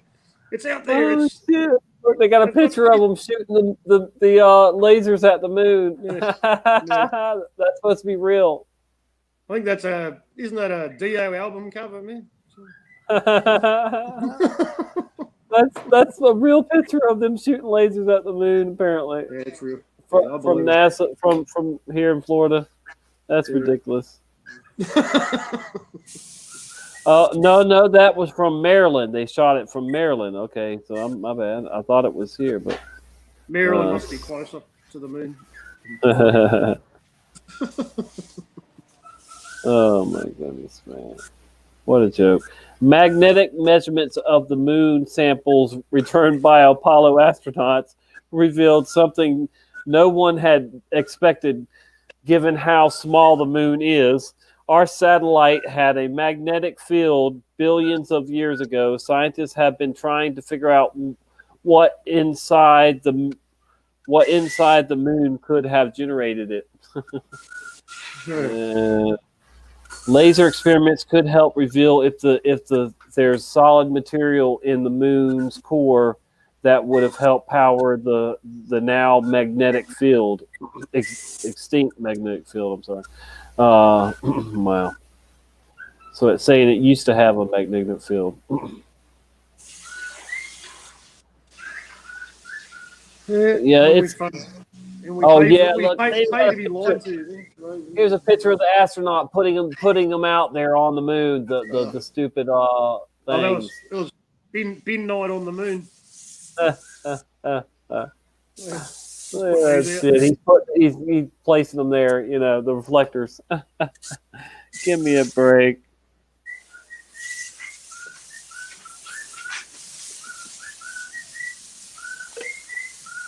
So they got you for copyright, mate, did they? No, they got me a strike. It was Overlook Horizons who demanded them, to get me. It's that balloon company, the satellite balloon company. Oh, I'm sorry, man, Jake, I didn't even see you there. Hey, bro. Yeah, I didn't even see you. I'm sorry. Yeah, I was reading this, But hey, welcome to the show, man. Hey, Jake. Hey, what's going on? Just give me 1 second. I gotta find my mic. I didn't know I was gonna get right into the show there with you. I'm rocking Ghetto just off a phone.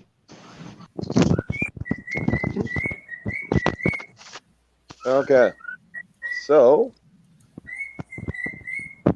yeah, sorry, I wasn't completely prepared for it. It was just kind of, I'm like, hey, the stream link's there. Fuck, I might as well join. So yeah, the fake moon landing. I did this like back in like 2012. Mind you, I believed in a lot of the crap that they're pushing still in mainstream, like alien technology and all that stupid crap, right? And fucking, you guys are just talking about the energy core of the moon, having to do with the magnetics on Earth and all that stupid crazy crap. Anyways, you were showing a picture of them setting out the actual like what I guess was supposed to film the first man on the moon. Was that what that was that you were just showing? No, it's not. No, that last picture there just before I hopped. He was putting out the reflector panels that they are apparently shooting lasers at or whatever. Okay, that's also in my video number. Huh? Okay, I thought that was supposed to be a picture of like what was supposed to film the first man walking out onto the moon. Like, did they have like Houdini just show up on Planet Moon? Right. Like exactly. He just no tracks. It was all dust in the film, right? They left tracks. They had no rovers. They had. Sorry, go on. But yeah, like there's a magical person that just showed up with a camera. It's like, hey, yeah, let me film you guys for a second. Oh yeah, we watched the first man get on the moon. Okay, who's holding the camera though? Sure. Right. And they were showing tracks everywhere. We know it's fake from that. They were in the desert or wherever they were at, Yeah, they weren't they haven't stopped with the camera crews never stopped. Every time they show you satellites in space, which are really just the bad cartoons, there's always a camera crew filming the satellite in space. Like, who's taking the pictures? Exactly. Well, it's funny. Everyone knows who Ceiling Fan is, right? Yeah. And everyone knows how he got his name from the Mariner 9. Well, the Mariner 9 was launched in 1971, like literally 2 years after the fake moon landing. And you see how fake the Mariner 9 is. Apparently, 2 years after the fake moon landing, they had a satellite successfully orbiting Mars, showing you pictures of Mars of a ceiling fan orbiting this. I couldn't even be bothered faking drawing one. They just took a picture of a ceiling fan. I know. The one picture is the best. Ceiling fan man's the one who says it, right? It's still even got the little pull thing on it. It's got the cord for the light down. Fuck, that killed me the first time I seen that on Brian's channel. What's going on? Where'd your? It's 4:20 somewhere. Are you still in the thing? Okay, there you go. Also, in an hour it'll be 4:20, huh? There. Yeah. I can't tell the time. It doesn't matter.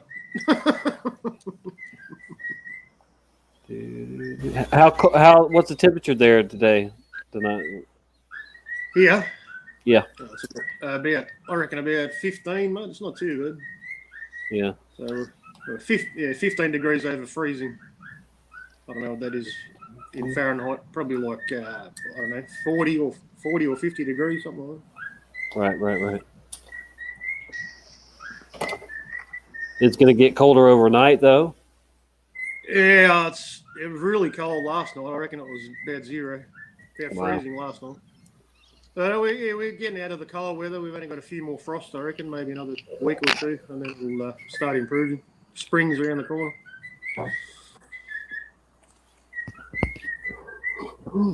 No, but we can go anywhere. Yeah, that's nice. I wish I had that weather. How hot is it there, Jake? So I'm in southern Ontario and in Canada. Oh. It's been about the hottest summer that we've had because we're in our summer season. We like breaking records everywhere in southern Ontario. We've just crazy heat, the hottest it's ever been, and these idiots are walking around in masks.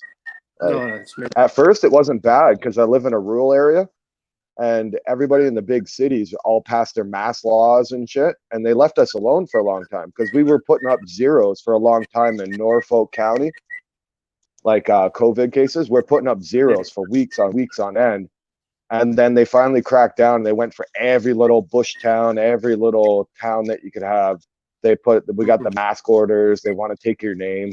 My dad actually just fucking lost his shit earlier today because they were like, he's like medical exemption. He's an anti-masker. He thinks the virus is real, but I try to explain to him it's a hoax. But at least he's fighting the mask for us. You know what I mean? Yeah. But they wanted his name. And he fucking freaked. He's like, I'm not giving you shit. And they actually were asking him for like his driver's license or some form of ID to actually prove his name. I'm like, no.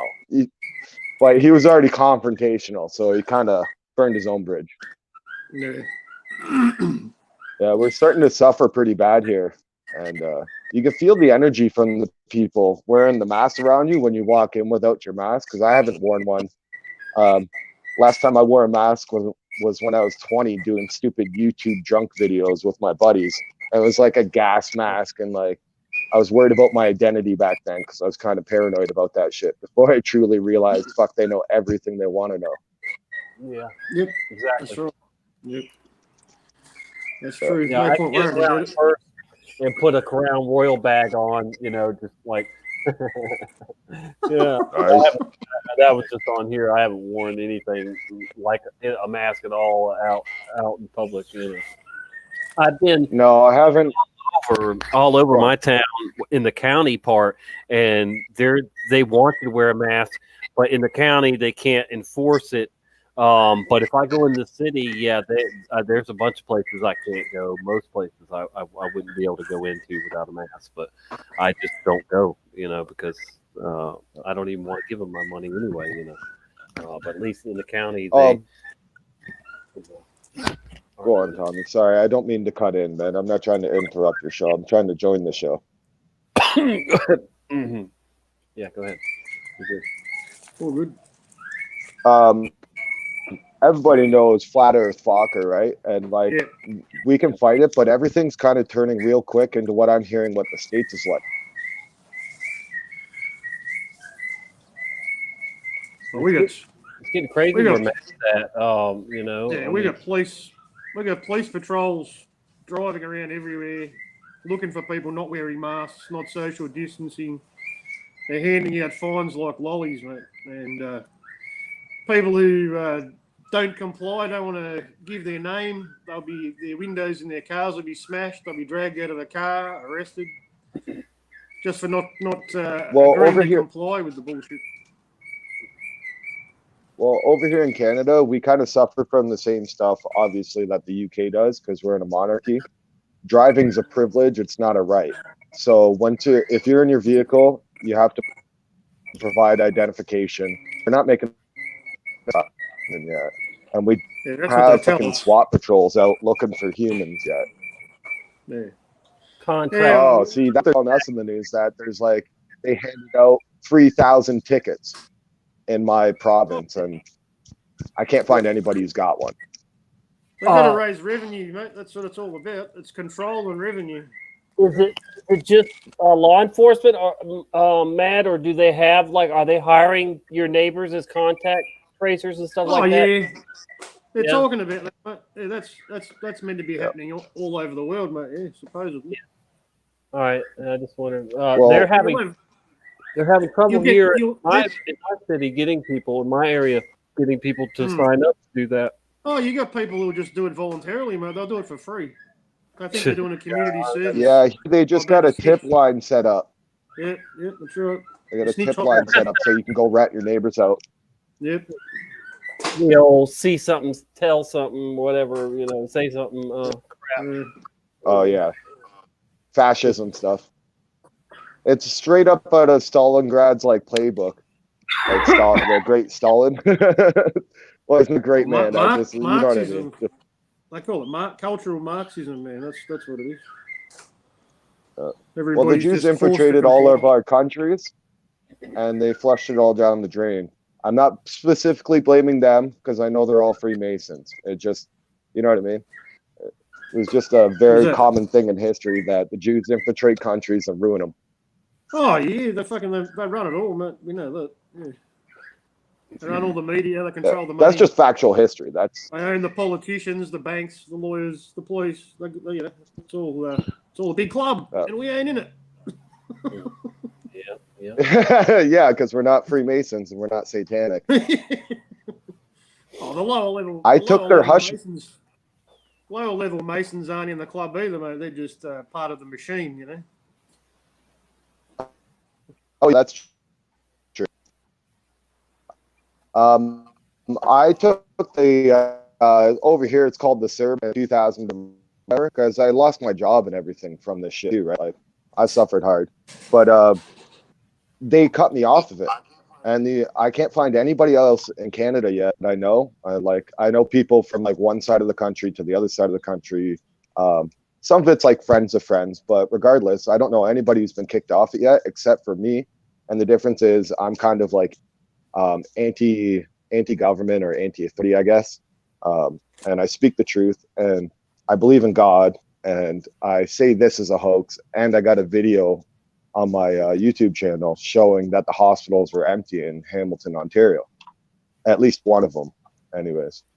And that's the only common denominator I can find. And they kicked me off. I phoned in and even tried to fight and threaten that I was going to have my lawyer call them and shit. And they still cut me off of it. So that's something I don't know if I'm going to bother going through the legal battle, but I'm definitely not going to work with a mask on. Right. That reminds me, I have a hospital that's walking distance from my house, and I just saw an article yesterday that apparently they're being overwhelmed with COVID cases. So I mean, I should definitely go by there tomorrow and see if I can see what's going on. Now their ER tends to be very crowded, so it kind of might be hard to tell. There always seems to be crowded anyway. But yeah, it's saying they're overwhelmed with the COVID. Yeah, it's the same hospital though that sent me home with a broken neck 3 times, and I had to call our family lawyer and have him call the hospital, and they're like, "Oh yeah, we misread his X-rays, and everything." And they called me and said, "Yeah, your neck is broke. We're going to send an ambulance," But they'd already sent me home 3 times, telling me my neck wasn't broke, and I knew my neck was broke because it was freaking broke, I could feel, I knew my. Trust me, if you break your neck, you're gonna know.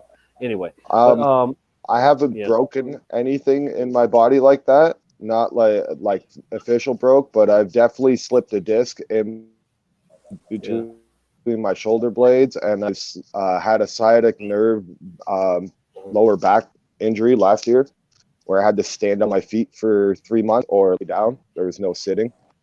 So I do understand back pain, but not broken back. Like, that's crazy. My dad broke his ankle last year, and Canadian Hospital, our free healthcare, sent him home for I think it was about. It ended up being almost about a month that he had a broken ankle. They took some X-rays, found out he wasn't internally bleeding, put him on a list to get his ankle surgery. It ended up being at least 4 weeks because I had to drive him back to the hospital. My dad's like a 300-pound, like, big dude. Like, he can't really. He told me he could handle crutches. He couldn't handle his weight on crutches, so. He's pretty much in a wheelchair at home with a broken foot, and it took him like 4 weeks before they brought him in. And like, he went to the hospital in an ambulance with a broken leg. Crutches are hard work unless you're. Nobody's health is good. Crutches are hard work unless you're very light. If you got any weight at all, you're carrying your own weight around everywhere. It's hard on your arms and your shoulders. And, it's not good. Well, it's a 350-pound man that can't really. It's not like he can do a push-up. Like, if you're gonna crush yourself, you got to be able to at least do a push-up with your own weight. Yeah, sure. Bare minimum. I can't do push-ups because I detached this hand. I literally detached my left hand, and so I have metal plates in there, and they took bone out of my hip. Oh, fuck. They took bone out of my hip and put it in there. So it's not very comfortable to try and do, push-ups. And I can't bend my wrists neither. See, it only bends like minute little bit. That's it. I can't go like that. That it pretty much stays straight because of the plates. But I've gotten used to it. But yeah, I mean, I went through the windshield at 50 miles per hour, and my hand got caught in the steering wheel, and just, that was that. Obliteration. I have lots of nerve damage and what do you call that, arthritis and stuff, but at least I have 2 hands, and other than like these fingers right here, I'm trying to move them up and down like I can do that. I can't do it, and if I put them up, they fall down. See how they fall down? Yeah, but aren't you supposed to have like it's this kind of satire, but like Americans boast that, not you, I'm saying that, like, the mainstream media boasts that America has the best healthcare in the world, and I talk to people in America in a couple different levels, and everybody seems to have the same experiences, getting treated like shit by your healthcare. You know what I mean? I think Canada. Like, even in Canada, they're taking extra taxes. No, we do not. That is a bullshit fucking. That's what they say. It's not true. Yeah. Yeah, I've had every medical test known to man done on me, and some of them 2 or 3 times before they figured out that I had MS, and it was very unpleasant. They shot what do you call it, dye, all this dye in my back, in my spine, and then hugged me upside down so that it would run down to my brain. And then they put me in an MRI machine, the tunnel, the old kind, the MRI, for 4 hours. Yeah, that's unheard of. 4 hours, and they were only doing that my is brain. Unheard they of. weren't scanning my whole body. They were just concentrating on my brain. Oh my goodness, man, that was insane. I got put through an MRI once because I went in and they thought my appendix bursted. And they did that whole radiation dye, but like, I've never heard of them attempting to try and get it to your brain. Yeah. That, like, the glow dye, so when they run you through, that they can see your body for a little while until it went down there, and then they put me in there. Oh yeah, it was crazy, dude. Ooh, I was paralyzed. Yeah, I've never heard of that. Oh yeah. Anyway, but oh man, yeah, nuts. I had so many, um, so That's many torture, man. spinal That's taps. torture. Ooh, Crazy. man, they're painful. But yep. Western medicine, anything to do with drugs, any anything they prescribe you anything for, yeah, that's just it's unnecessary, and they're just out to keep you sick, It's or all about never harm, man. It's not never to about heal health. you. That's for sure. Never to heal you. It's always harm. Yeah. Ugh, They're going to keep you sick so you remain a loyal customer and keep coming back. yeah. Yeah, the only thing doctors are good for is stitching you up, if you get cut or, Yeah. dealing with broken bones, stuff like that, Yeah. And where did they get all the practice? From war, man. From blowing people up and then stitching them back up again. That's where they learned. That was the good doctors. There's not really good wars anymore. The war vet doctors come back and they don't do medical duty anymore. They're on.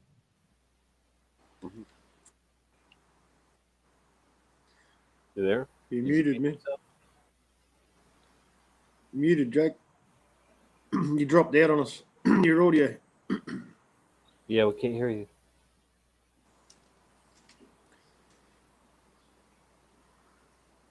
Huh. Talk.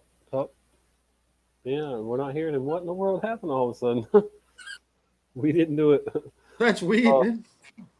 But here's an interesting article. Report: Florida man arrested after living in luxury suites of a pro soccer stadium because they haven't been having games, So a guy broke in there and was living it up in the luxury suites. He was smart, right? Good work. A cleaning crew found him, or something that says, let's see, they discovered razors, blankets, and shaving cream containers in the suite. Daniel Albert Najah, 39-year-old, entering the food merchandise stores of the stadium. Let's see. Tampa Bay. It was in Tampa Bay. The Tampa Bay Rowdies. Oh goodness. He blended in with the cleaning crew to get in there. No, yeah. And then just stayed behind, I guess,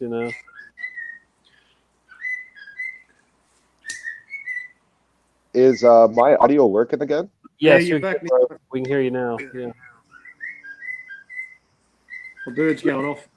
He took $1,000 worth of clothing and consumed $250 in drinks. That might have just been one bottle of champagne, mate. 250.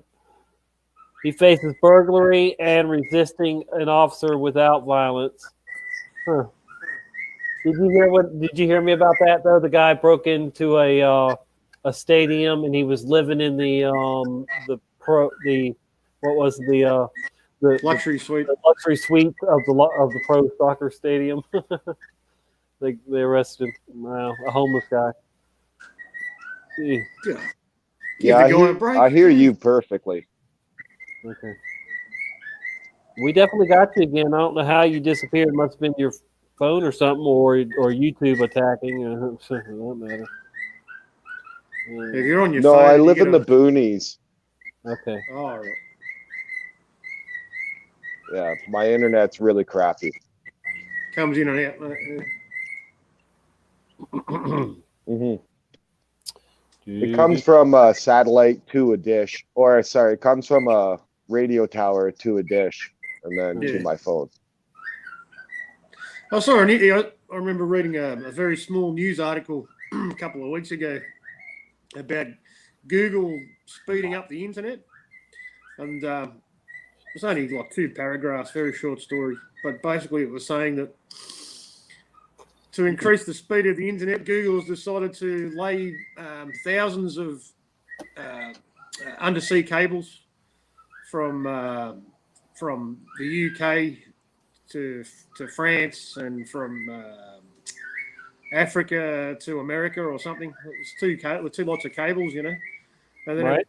It went on to say that 98% of the world's communication is run through undersea cables. It's like a really small story, so no one saw it, you know. Uh-huh. Mm-hmm. Like, yes, that's right. Undersea cables. That's how they Yeah, do it. not satellites.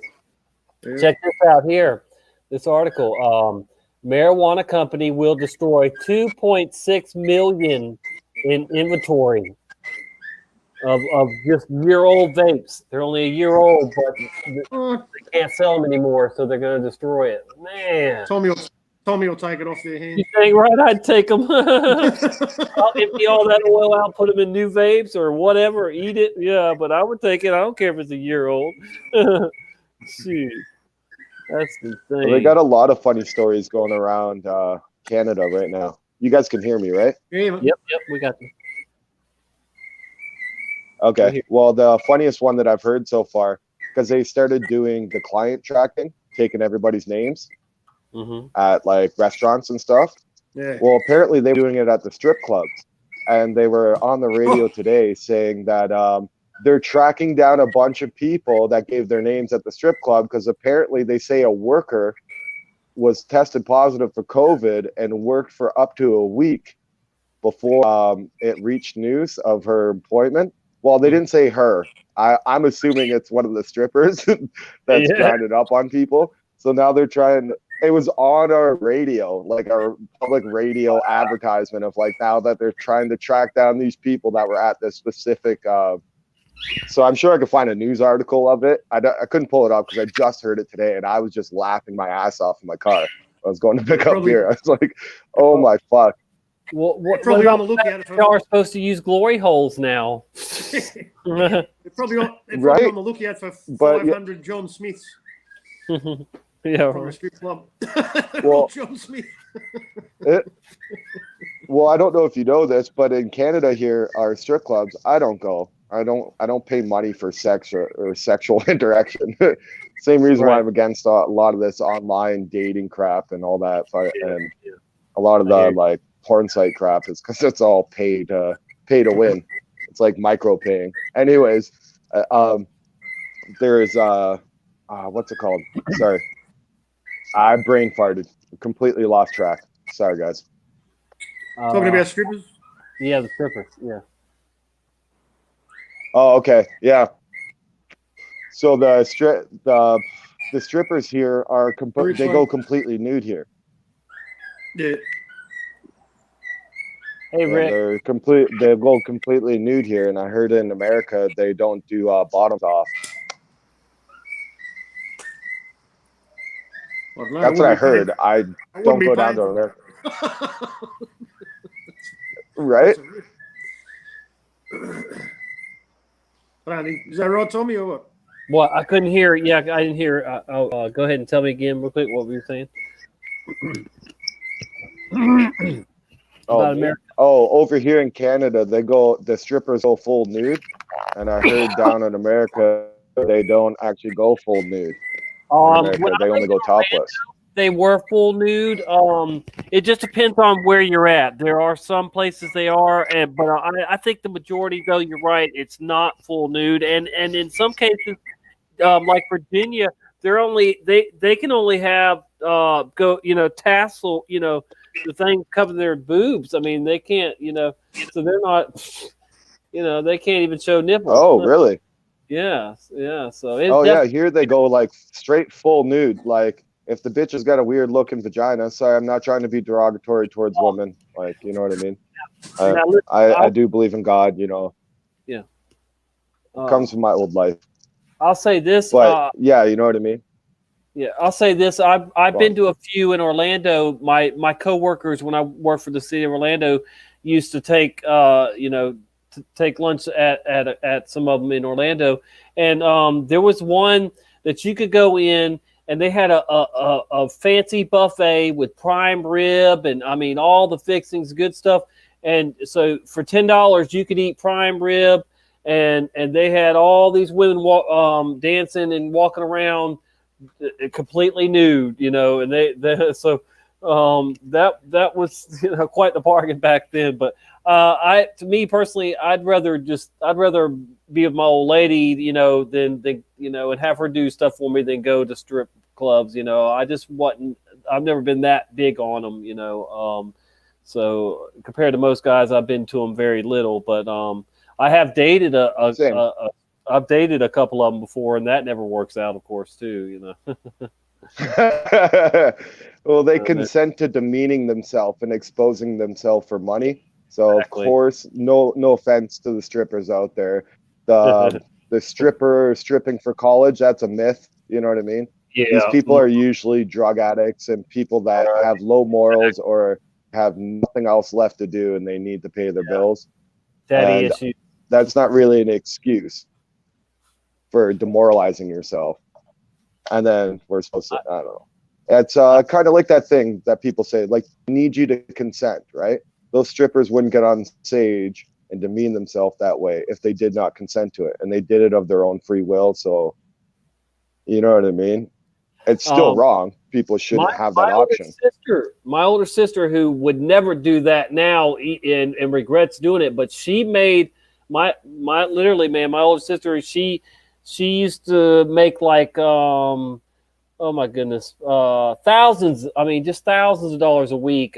Sometimes maybe that in a day. I mean, she was very good looking. My older sister. I mean, both my sisters could look good, but there's no doubt my older sister, what was a looker. I mean, I don't. I've never been attracted to my sister. I'm not saying like that. But I'm just saying she definitely worked in in Cocoa Beach down in that area. She worked in the the highest class ones, I guess, that you could to say that any of them have high class. But I'm just there are there are some hole in the wall I get it. places. And there's then you better have ones. gentlemen clubs, whatever. But oh boy, yeah. She's not so proud of what Mad Pie Man.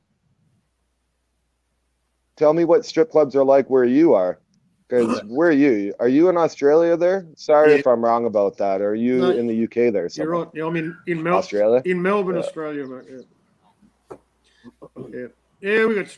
Okay. What are the strip clubs like in Australia? Yeah, I never got into it either, mate. Really, it's there's one street in particular that's very well known for it. It's the whole street's just strip clubs. It's in the city of Melbourne. It's called King Street, and yeah, that's where. So you guys have a red light district, pretty much.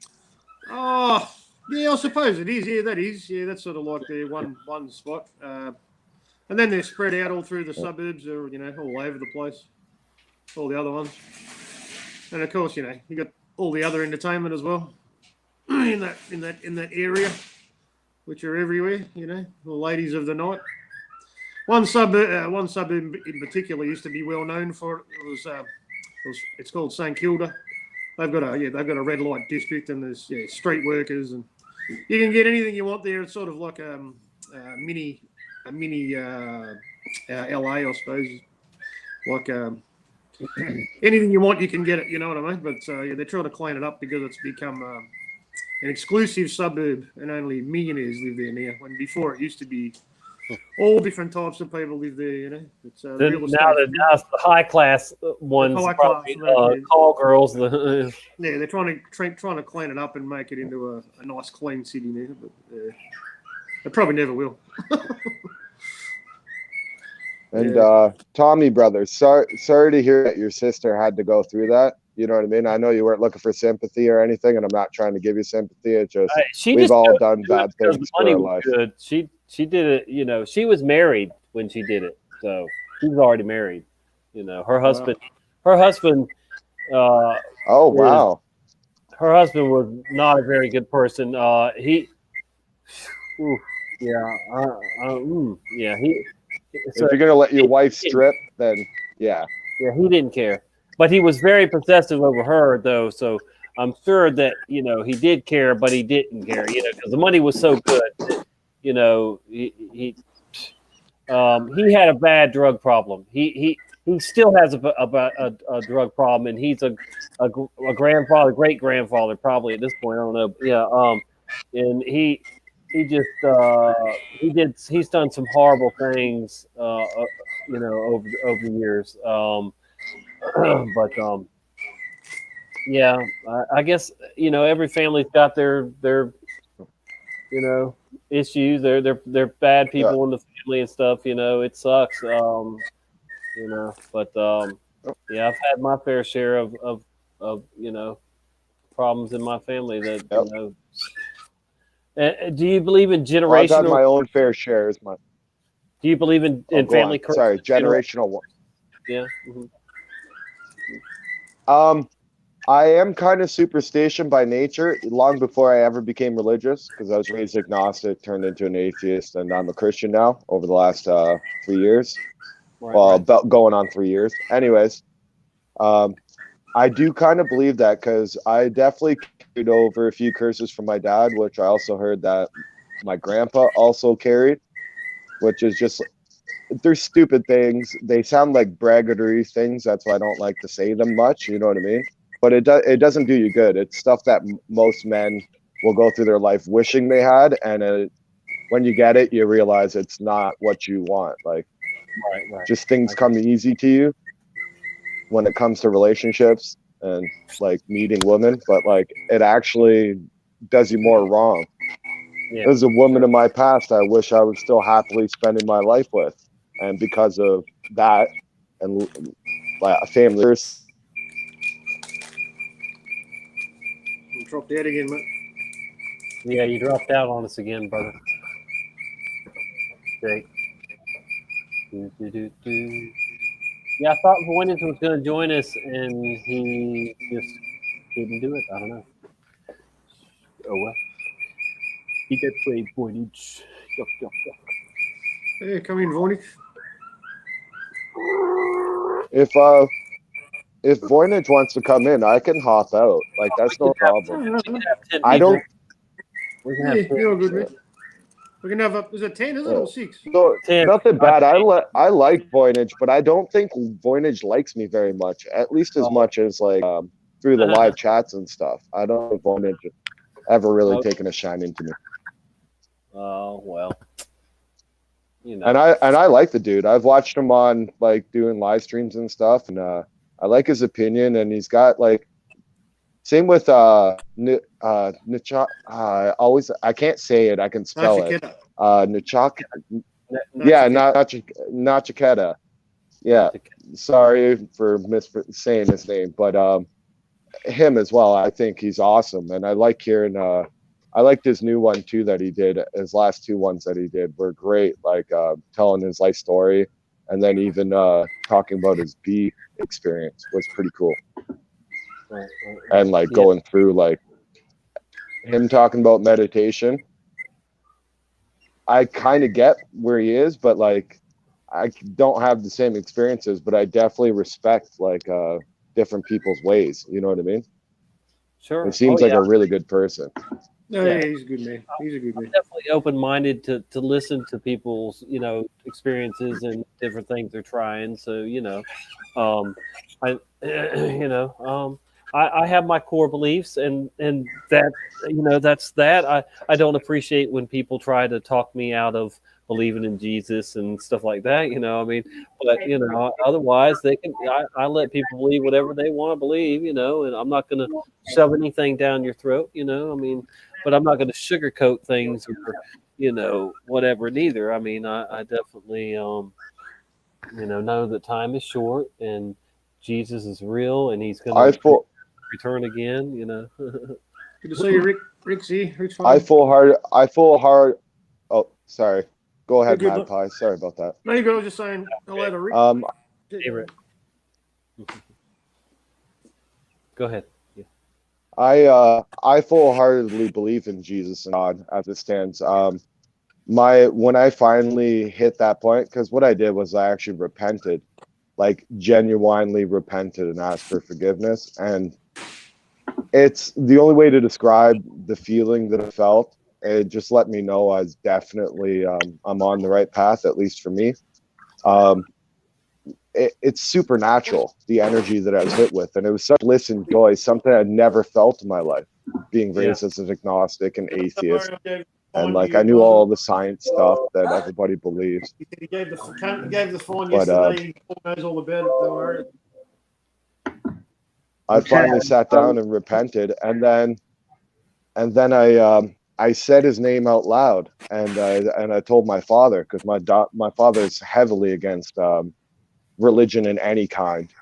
And the next day, after telling him, mind you, I was sinning that night and shit. I still drink now and stuff, like, you know what I mean? I'm gonna indulge.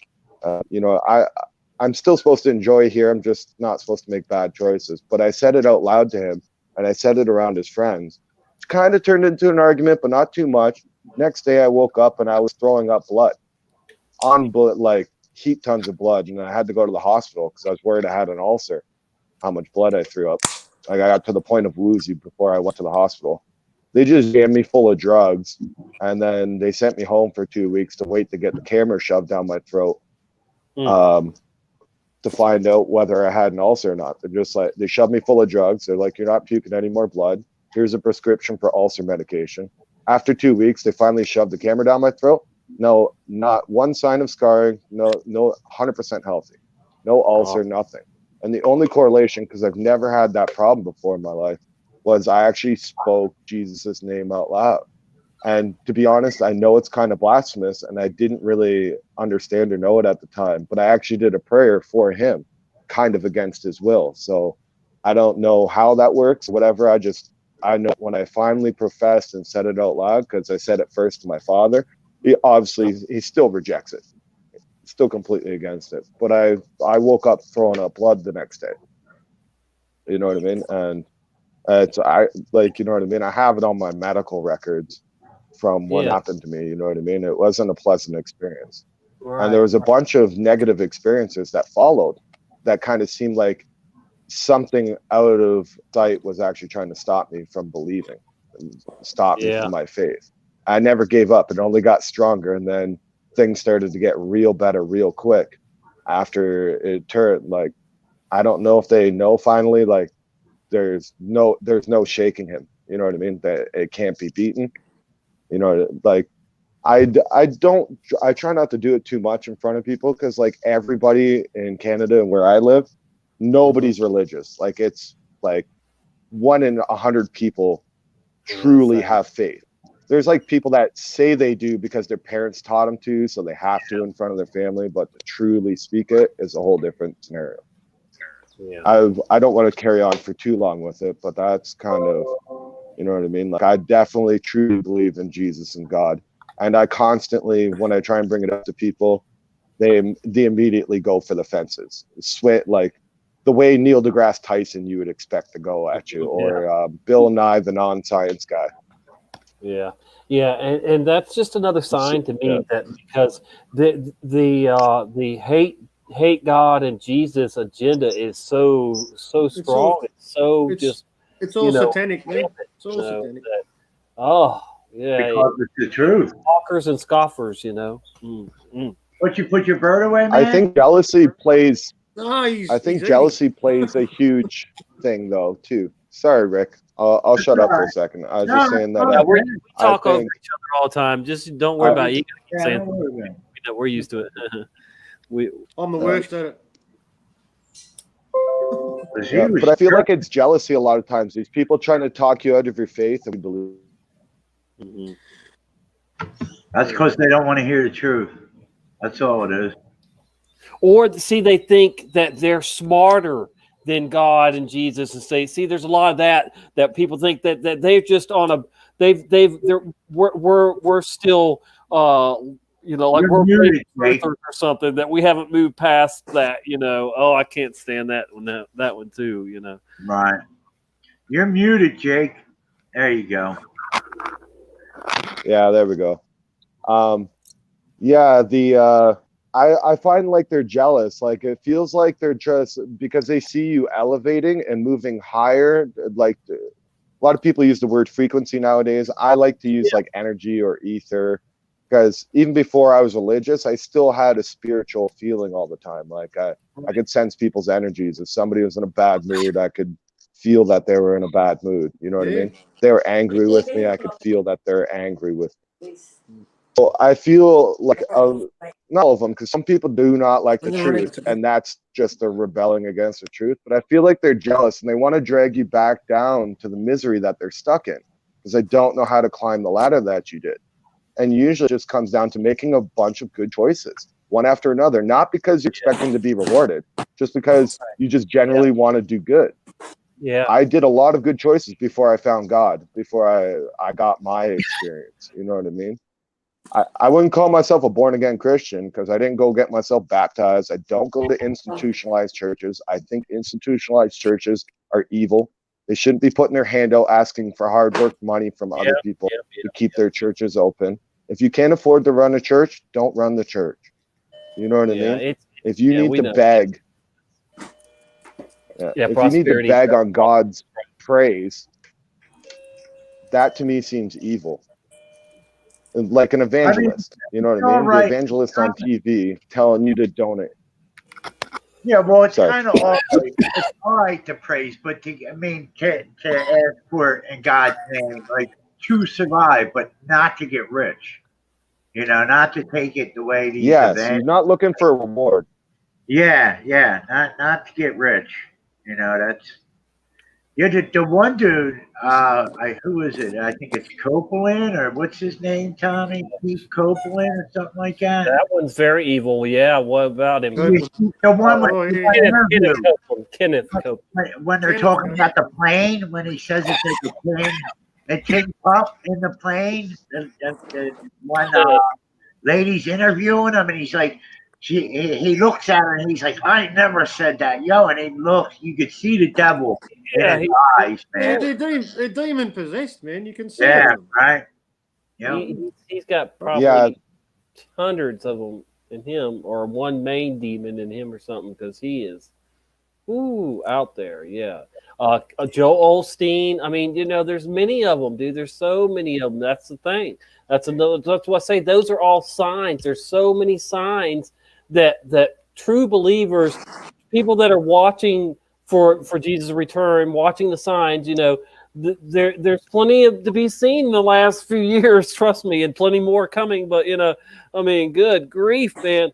You either see the signs and you're ignoring them, or you don't see the signs and you're delusion probably, or whatever. But I mean, yeah, I think that every single person should be watching the heavens and should be observing and taking notes of all the lawlessness and things going on, evil in the world, and we should be prepping a little bit, not going crazy prepping, but we should be preparing our mind and spirit, and our temples, everything for the climax of the end of the church age, which is coming. We're at the end of the church age, so that means that we're enter a new age. Even if you don't want to believe that it's Jesus coming to rule for 1,000 years, we're still going into a new age, folks. We are at the end of one age and entering a new one. So, everybody should prepare for a whole new thing. Everything's changing. That's why you have the Mandela effect. The Bible's changing because everything's going to change drastically. Oh man, I look forward to. So, Tommy, one thing.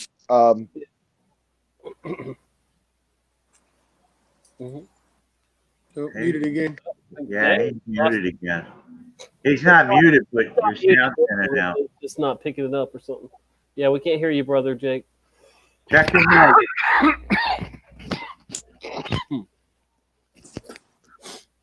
Let me try it now. Say something, Jake. Nah, you're still muted. Wow, that sucks. You might want to go jump in and jump out. Yeah, that might help. Jump out and jump in. There we go. Am I back? Yeah. So you pull. Okay. So Tommy, the one thing I kind of disagree with you a little bit Like, I'm not Sure. saying I'm right or that you're wrong. Is Yeah, that I'm I think not saying that I'm when the right. boulder was moved, Uh-huh. I think when the boulder was moved, that was Jesus coming back. Like, I think that's what the telling of Jesus coming back. He was resurrected and he came back. I don't think he went back into the spotlight because he learned his lesson a little bit. You know what I mean? I think he What about went him more being like by the probably right hand of the perform. Father? What about him ascending to the right hand of the Father? That's where he's supposedly been all this time. Well, if you look at the last 1,000 years or so of at least what they tell us of history, it looks pretty dark, right? It definitely looks like Satan's rule.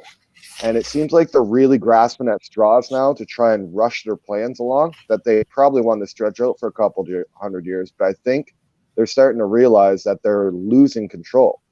Someone like me, like I got YouTube videos on my channel and stuff that like I was definitely, you could classify me as evil and being controlled by evil. And I got like YouTube videos from me when I was like 21 and 20 and 19 years old.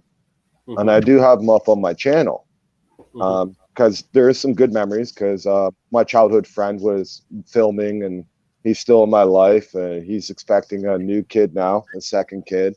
Right. He was always a God believer, but like I used to walk around and my best childhood friend through the whole time, I tried to strip people of faith constantly, trying to use Big Bang Theory, space, aliens, evolution, dinosaurs. These are all tools to try and strip people from their faith because I use them actively to try and tell people, also telling people religion's for the weak-minded people. Well, I found out that religion is for the happy people, not for the weak people. Right. You know what I mean? Well, Like you find a good, actual, faithful person, and even the bad stuff is a blessing to your life because it's going to yeah. shape you and make you a better, stronger human being. Well, that's You know what I mean? who you are. You know, kind of your trialations, your tributes, that makes you, the Well, person there's who you consequences are. to our choices, you know. And like he said, I mean, he was into a lot of stuff. Indeed, there is. My motto used to be, "I do what I want, when I want, how I want," and I'd say it as fast as I could. And I do what I want, when I want, how I want, and and I did, and I ignored anything that God wanted me to do or would have me do, and I basically did the opposite. And I had fun and was evil Knievel too. I mean, I lived a reckless, Same. life, and but yeah, I paid for all of it. I prayed to God, should I marry this girl? And he said no, no, no, and I chose my will, and I married her, and it almost cost me my life and the lives of my children, and that's on me for making those choices, and they were foolish. I was foolish. And so every time that I've ever Usually the easy choice is the wrong choice. what's that? I think he said normally the easiest, something about the easiest choices. I don't know what he said. We lost you again, I think, Jake. Yeah, he looks frozen. But you're muted now, so all right. Talk. Yeah, no, we can't hear you. Yeah, you're in and out mute again. yourself again, though. Right when you win the talk, you mute yourself. All right, talk. Don't mute. You back? Canada's worst internet. The easy choice is often the wrong choice. The right choice is usually the harder choice to make. But Mad Pie Man, why don't you weigh in here? Because you definitely, I don't know if you look like you want to say something or you're hoping for the subject to change. What do you have to say? Talking to my girlfriend, mate. So I didn't want you to hear all of that crap I was talking about. But I'm going now. yeah, I hear what you're saying, mate. And yeah, life's all about experience and choices that we make, and we have to deal with the consequences. And I think good people quite often suffer unnecessarily because they always put themselves last and put everyone else first. And that's the reason that they suffer, because they care about other people too much. And you have to you have to learn from your mistakes and move forward in this life. It's realizing how things really works an even bigger shock to the system, and that takes some wisdom and self-realization, and being true to yourself, I think is where we have to start and continue to live our lives moving forward, because we can't lie to ourselves anymore, you know. I did for a while, but once you start being honest with yourself, then you can really stand in your own truth, you know.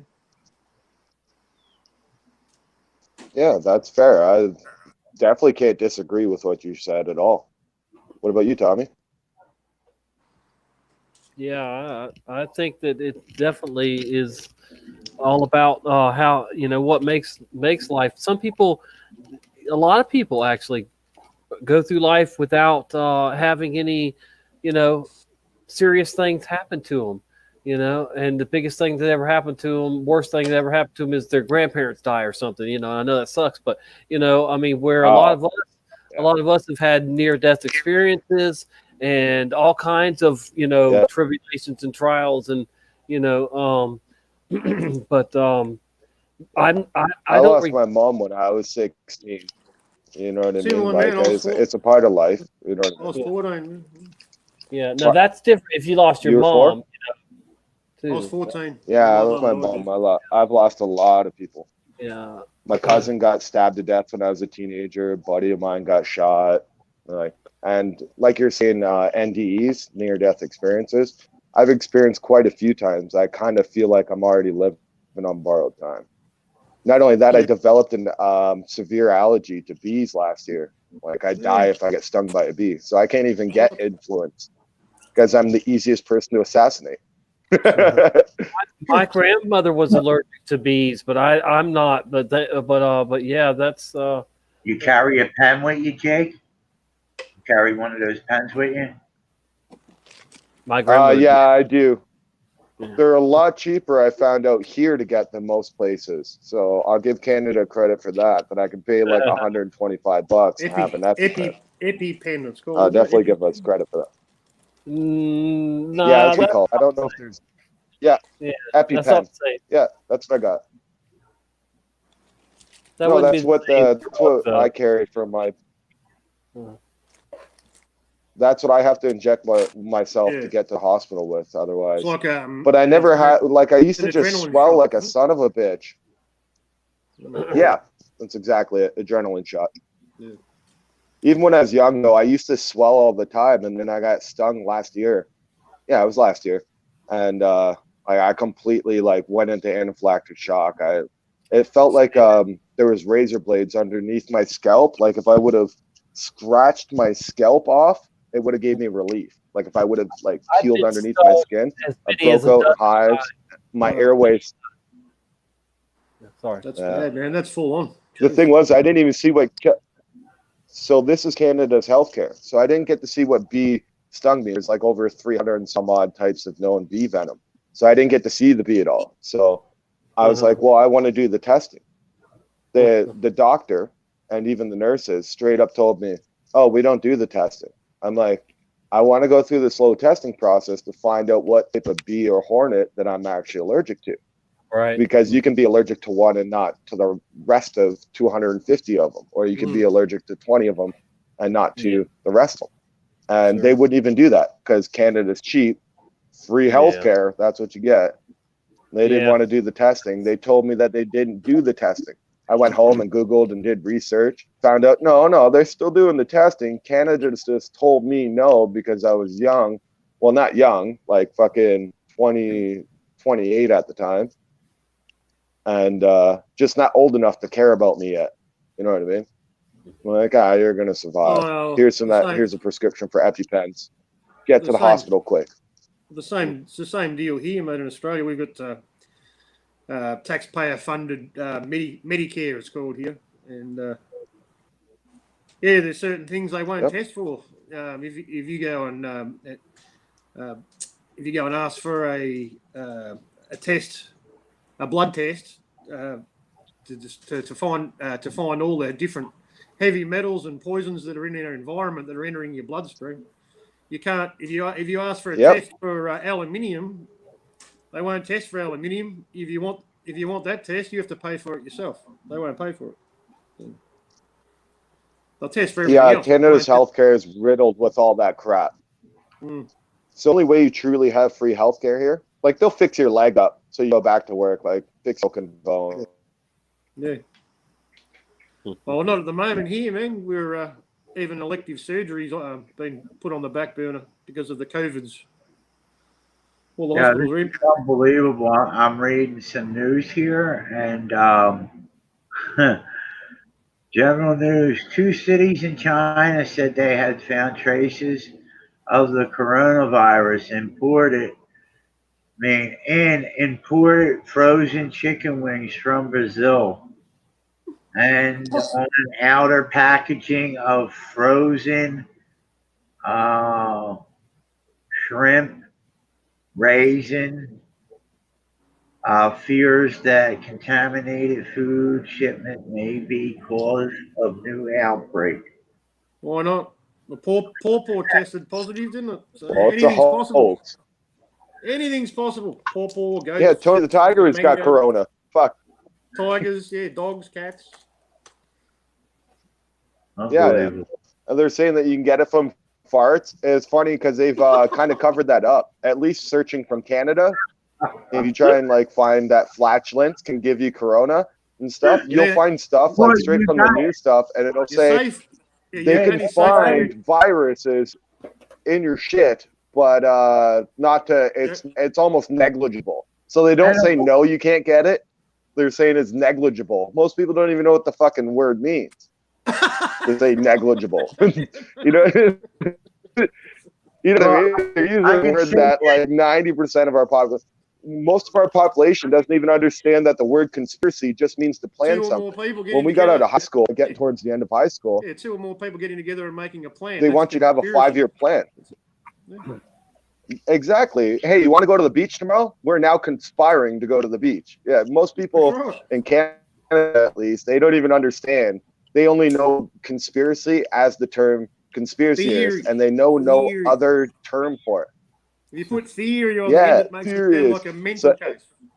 Well, the CIA did that. Right, but it's okay for them to say gravity theory. It's okay for them to say evolution theory. It's okay for them to say Big Bang theory. But if you say conspiracy theory, a plan theory, no, we can prove the plan to shut down our government. Like they used to be able to. They showed their hand finally. You know what I mean? Like the guy finally laid down a royal flush on the table with this corona. The NWO, we all got tricked. It's been around since before we were born. You know what I mean? It's all out there now. There's no hiding it now. Yeah, there's no going back. There's even some people that I thought would never wake up, at least have woken up to like, okay, all the governments are working together. It shut down like 193 countries overnight. You can't say that you're blind. Like, you can't say that you're blind. Yeah, the same pandemic breaks out worldwide. All the countries pass the same laws at the same time. It's just a huge coincidence. And then well, your coincidence theory. Oh fuck. The other funny one too that they're doing is so because the COVID didn't work, I think they wanted us to riot and be out in the streets and causing discourse. So that didn't work. So they're like, what worked before? Let's go back to race wars and divides. And everybody within 1 week, all across the world, had their own story. Like over here, ours that they propped out was some guy stole an RCMP car, apparently stole it, and went around murdering people in a full uniform for a couple days. And then fucking finally got caught. Over in America, you got George Floyd. Over in Ireland, there was a British supporting Irish that stabbed and attacked a northern or southern Irish, like a British supporting Irish attacked and stabbed and put. I got a buddy over in Ireland that I talk to all the time. I was supposed to go to his wedding, but fucking apparently you're not supposed to say all red-haired people are from Ireland. All right. Apparently, that's a big no-no to say to Irish people, but they got their own story. Everybody's got their own story, and it all rolled out within 1 week of like when George Floyd happened, and everybody heard about George Floyd. Everybody in every country that shut down for COVID has their own story going on to try and divide their country. Orange. It's for us, it's race. Yeah, I know. Yeah, for us, it's race. And the police. For Ireland, there's not enough mixed color. The population's too white. You know what I mean? Like, no offense, not being just like that's the way Ireland is. There's not a big enough percentage to cause a race war of any kind, and the Catholics and Protestants aren't at each other's throats anymore. So they just went with British supporting Irish, stabs essentially an IRA supporting Irish person that wants the British out of their fucking country. They had a Black Lives Matter. That's what they got going on. Yeah, they had a Black Lives Matter rally in Tokyo, and there was about 20 people there, and none of them were black. Yeah. Black people in Japan. Oh, it's 421. Are you sure they didn't fly in a blind? Like, you can't tell if they're black or Asian. It's 420 at Matt's house. 420 here. 420 here. Yeah. 421. Yeah. You got 420, huh, man? Ain't you lucky? Why is he lucky? My clock's stuck on 420. Do you smoke, Jake, or anything? Oh, sorry, my mic muted there. Can you hear me? Yeah. Yeah, we got you now. You ever been into green? Yeah, I smoke weed. Uh-huh. Yeah, I smoke weed. And Canada's legal everywhere here. Fucking, they went like Canada-wide legal, like I think 2 years ago, or it might have been last year that they officialized it. Is the government? So yeah, I smoke weed. Is it all government weed now, or no? It's garbage. Yeah, they took. So we had medicinal legal everywhere, and like the medicinal places weren't bothered for cards or to like actually be disabled. So we had like the best of the best. The disabled weed was the greatest. You had all the shatter, all the butter, crumbles, fucking everything you can imagine that you wanted, edibles, and it was all dirt cheap, super dirt cheap. They went legalized. Everyone wanted decriminalized, but they went legalized here. And then from that point, fucking everything super priced. They took away shatter because they don't know how, because the government's trying to say that you can OD on weed, which is factually incorrect. And every single, if anybody does any research, you cannot OD on weed. The most you can do is get sleepy and pass out. I've never heard of someone drowning on their own puke. Right. No one's ever died from smoking weed in the history of the world, mate. Not one death. I think there was one death, but it was with something else. There was underlying conditions in it, but I think there was like one death that they blamed on it. I'll Google it. It's a bit like coronavirus victims. I heard something like that when I was recovering. Yeah, I'm sure the medical profession have found out all the deaths. You know, they'd be telling us if they knew about it. You know what I mean? They'd be pumping that propaganda. Oh yeah. They wouldn't have been pumping out zeros all over the world for so long. And not only that, like obviously people over drugs harm each other, but the cops don't know what they're harming each other over, what type of drug. You know what I mean? They're just like, okay, well, you know, it's like in nature. It's God's. Yeah. It's God's gift. God's gift. Well, to even humans. in Canada, we never had that much problem. Yeah, it makes. I'm right. You don't even have to artificially enhance it. Yeah, it makes 99% of their medicine absolutely unnecessary and dangerous. You know, makes it all invalid. Yeah, that's why I'm surprised they're going legal. I think there's a bigger agenda to. I'm hearing that like a bunch of places are trying to go full legal all across countries now. I think it's because like a lot of people get high, will sit around and do fuck all. You know what I mean? They'll get high and watch TV all day. They'll get high and play video games all day. They'll get high and watch the news all day. That's part of the plan too, man. They want so I think that's yeah.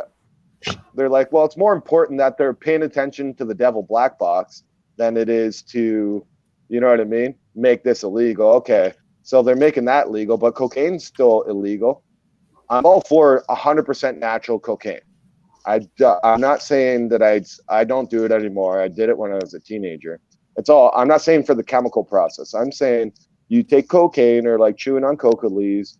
That's not unnatural, and lots of people lived for many years past our average life expectancy chewing coca leaves every day and smoking raw tobacco with no chemicals.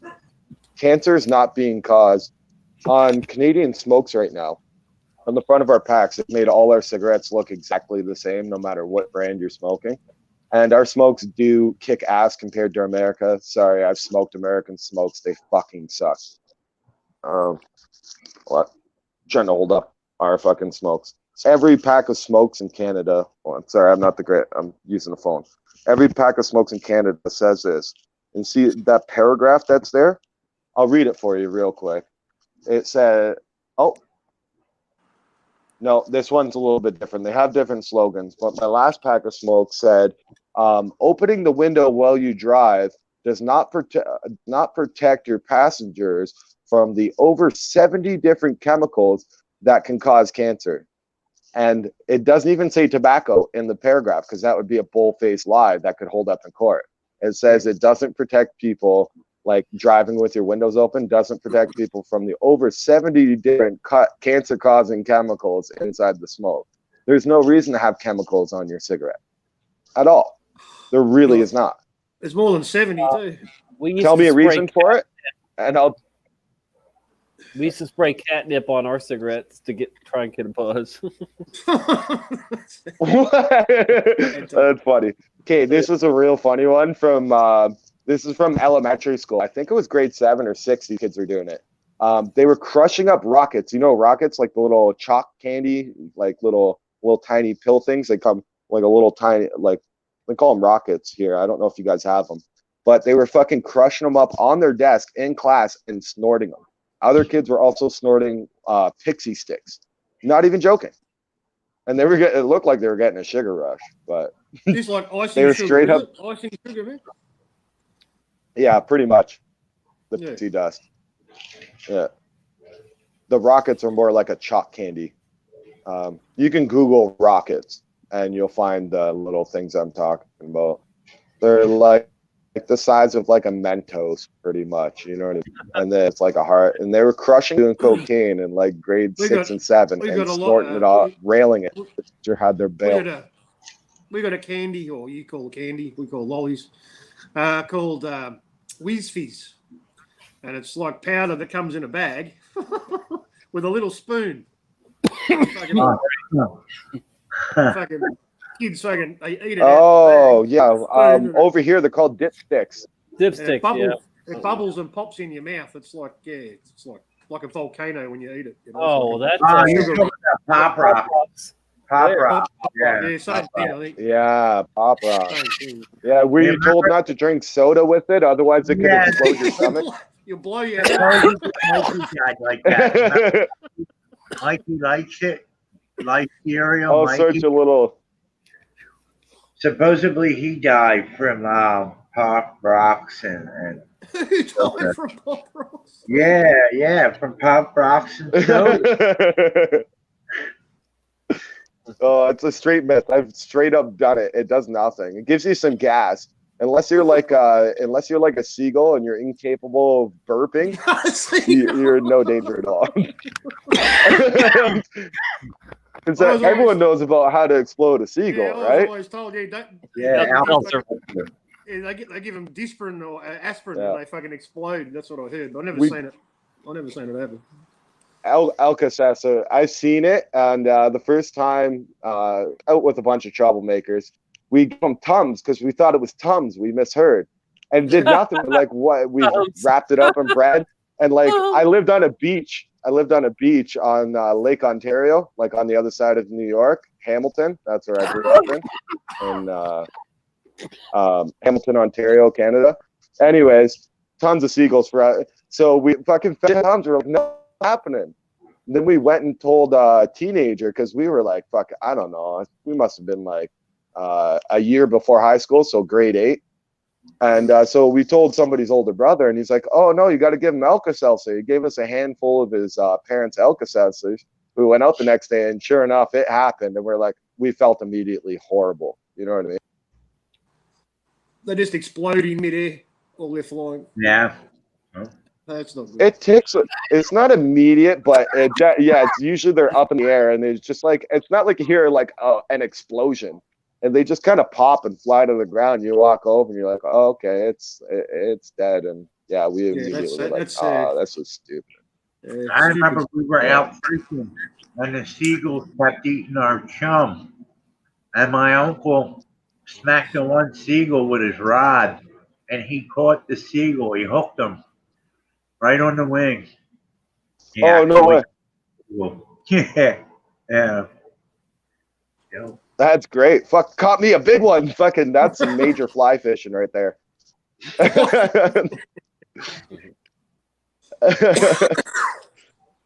And sorry, like I know like some of my stories from my history are gonna sound real evil. I essentially was, man. Like I was raised in a bad city with a lot of poor people, and it breeds bad people. You know what I mean? And even when I go back to the city, because I've been out of it for like 4 years now almost, I go back and I try and tell my friends and people that I know there, like, get out of the big city, man. It's so much better. Just get on the outskirts. Like, just get a little farther away, a little bit more the more inconvenient of a place you can live, the better you're just going to feel. Like, because you're not stuck around everybody's angst and that negative energy that people are putting off. Because people in big cities are not happy. Yep. People in big cities just aren't happy. It They're took me not. years to realize. It was want. like after about a year and a half of being out in the boonies. That's what Sorry. the UN wants. Go ahead, That's what the New World Order wants, though. That that's what the elite wants. They want everybody stuffed into a misery city. Misery loves company, you know. But I've lived in a few big cities. I've lived in 6 states and 14 different cities. So, you know, some of those were big. I mean, Nashville. You know, I lived there, worked there, and I know how, you know, you can't walk around with downtown without smelling pee and sometimes poop, and you've got you got shady homeless junkie people running around. You've got pimps and dealers and gang members, and you know you got it all. I mean, you know, and then it's crazy. It's crazy town. You know, there's even a song like that. But yeah, Nashville, you got people coming from all over the world. Just like LA, people go all over the world to be a star. They go to Nashville to be a star. Yeah, and it's not just country music. You know, there's every kind of genre and records produced there in Nashville.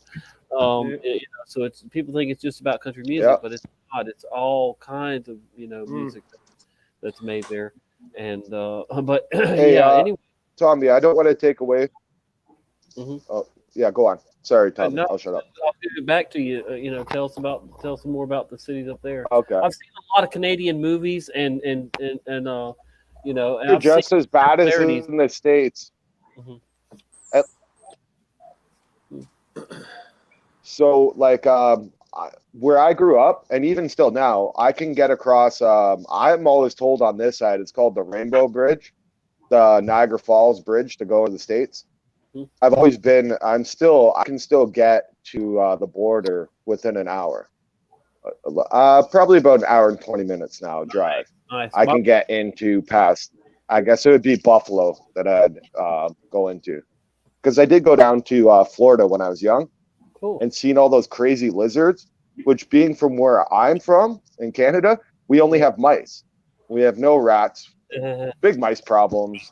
Yeah. We still have cockroaches and shit because we never used to really have cockroaches. And I'm not trying to be like ignorant, but the immigrants came over from worse places than where we are from, and they had different living conditions. So they started piling up garbage in their apartments. So a lot of the big cities in Southern Ontario have big cockroach problems now because of the way they, no offense, but they let in the immigrants and didn't teach them how we deal with our garbage. Yeah. You don't let it sit around for weeks inside your house. They're coming to pick it up every week to get rid of your garbage. Yeah. You know what I mean? Yeah. We also have big good. bed bug problems now inside the cities. And I'm Right. not even on them at all. I don't know where bed bugs come from. I don't know the origin. I don't care. You know what I mean? But I know how cockroaches come about is not taking care of your garbage, not burning it or not sending it. In the boonies here in Canada, we're allowed to burn our garbage. Inside the city, that's a big fucking no-no. Huge fines. You know what I mean? Like, they're going to fucking come right after you. But if you live out in the boonies and you got a big piece of land, they actually encourage. So this is kind of an oxymoron. Sorry, I'm sure some of what Southern Ontario's like. There's a big oxymoron. So inside these, you have like a 2-bag limit, and you have to apply. Otherwise, it's a 1-bag limit for your household. But if you have a family, you just like call the city, and they'll give you tags that you got to like put on your garbage to collect, and they won't collect anything without the tag on it now. That's it never was like that when I was young, but this is what it's changed into. Out in the boonies, I could put out 15 bags of garbage for garbage day out in the boonies, and they still come once a week out in my part of the boonies, and they'll take whatever's there. You know what I mean? You can put 15 bags, 20 bags of garbage, they'll take it. But if your garbage is too stinky, we're legally allowed to burn it. I know here where I live, that's what we used to do with our leaves. We used to burn our leaves. But when I turned, I guess around, I don't know, maybe 17, 18, it was a fine if you burned your leaves. You know, if you had any sort of fire at all, it was a fine. Just for burning leaves, you know. But that's what we used to, you know, we were encouraged to burn our leaves, you know, instead of bagging them up and putting them out in the trash. They would much rather you burn them, but that's not the case. Right. Well, people inside the big cities here actually got to get to burn legally. You got to actually apply for a burning permit to burn to have a backyard campfire. Like, wow. You know what I mean? Even if you're using one of those little like metal dish things that have like a little grate over it and stuff, like those little metal things that you like put a couple logs in if you're lucky. Even to burn anything in your backyard, you're supposed to. A lot of people break the rules. There's so much mass non-compliance to it that they don't really hassle people for it, unless your neighbors finding snitchy people. And people that get the speed bump in your neighborhood because you're driving too fast. Well, teach your kids to stay off the road. Be a responsible parent. Teach your kid what they need to know. Oh, but there's a deaf kid, so that gives you even more incentive to sign them and let them know not to cross the road without looking. You know what I mean? Like, sorry, I'm good at sign language. I'm not trying to mock deaf people. I'm just saying, like, if you got a deaf child or for whatever reason, you know what I mean? You teach your kid, you know what I mean? And sorry for have to deal with this. God bless. I wish nobody had to deal with this. But like mentally incapable, like autistic and stuff like that. And autistic isn't incapable. Sorry, that's bad because a lot of autistics are really smart and very normalized usually later in life if you don't dope them with a shit ton of pills. If you just let them live and learn at their pace, they end up being normal people. I know a couple people that were autistic when they were young, and they were autistic, but completely normal human beings once they hit high school. But their parents didn't dope them with a bunch of drugs to keep them stuck where they are, and they ended up being very highly intelligent people. And just like, oh, did you know this? Back in the day, they would kill them. If the baby came out retarded or something like that, they would just kill it.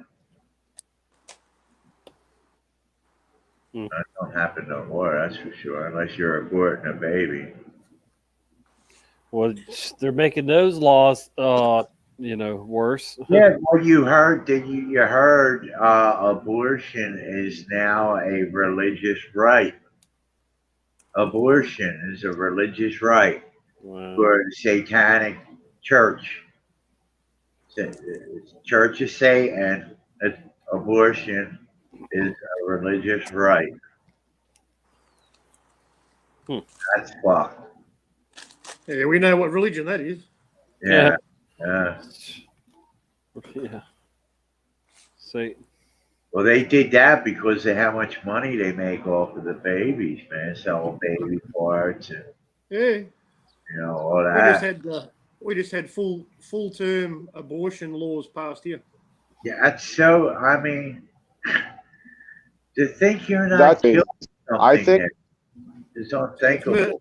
That's about as murderous as you can get. It's not Right. Full That term. baby's that's a literally before it's born. completely viable life at that point. It's a viable life as soon as that spark happens. Yeah, of course. Yeah, Rick. Yeah. As soon as that egg, Yes, as soon the as that divine spark. enters the egg, that spark Conception. happens.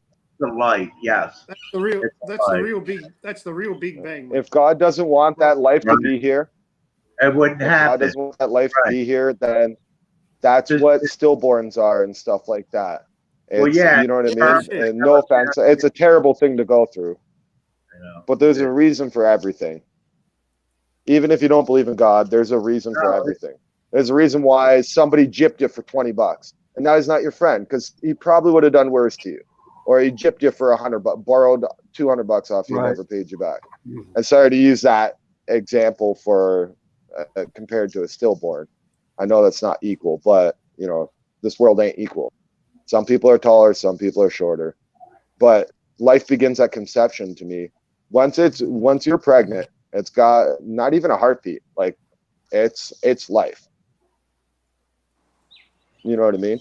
Go start fucking aborting. Go grab a wild pregnant deer almost at full term or even at beginning of term, and try and remove its baby from it. Not even against its will. Let's say the deer for some reason is able to be like, yeah, I want you to get rid of it. The female deer is like, yeah, I want you to get rid of the life inside me. Yeah, go try and take that and watch what PETA does. You know what I mean? Watch what. So, like, what animals are supposed to be more valuable than humans? Yeah. We are supposed to protect the life around us, and we're only supposed to take what we need. We are gluttons. The living, we are gluttons. So we're all victim to greed here.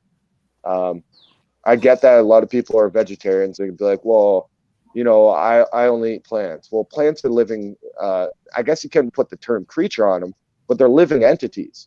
So in order to eat a tomato, you're still killing something. Yeah. If you want to eat soy instead of eating beef, right? Well, in order to harvest the soy in mass farming, thousands of bunnies are getting chopped up a year for your veggies. You know what I mean? Little in defense of.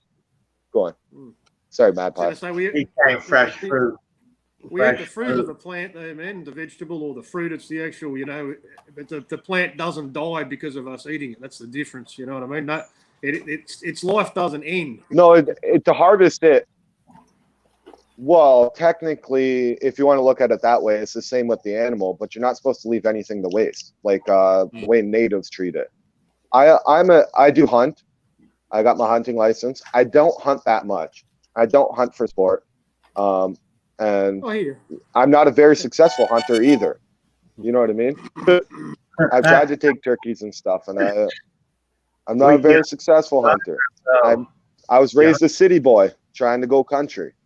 Do you hunt a gun I like to do gun. I like to do gun. I'm raised in this generation of what we live in now. You know what I mean? 30 years old. Well, about to turn 30 when the new year comes. Actually, it's funny. I'm going to turn 30 the day that the new president sits in seat. My birthday is fucking every day that that a new president sits in the throne. Yo, did anyone see that video? I think it came out today about Trump's son. What's Trump's son's name? Barron. The book about Barron Trump and the time machine. Did anybody see that video today?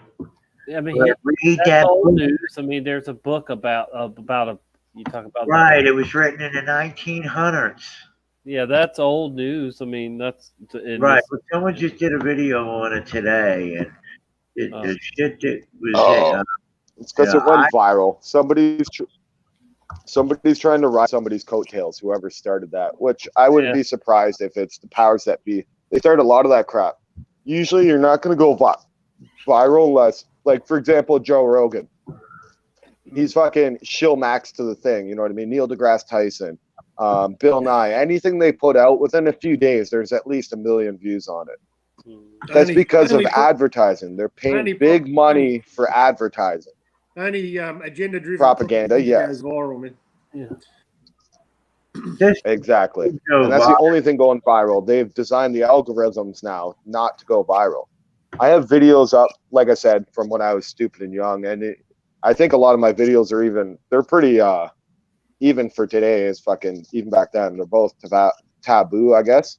Like I got one with me in a gas mask running out my house saying, "Let's find the fucking Jews." Never got stricken, never got ripped down. It's still on the internet, it's still on YouTube, still findable.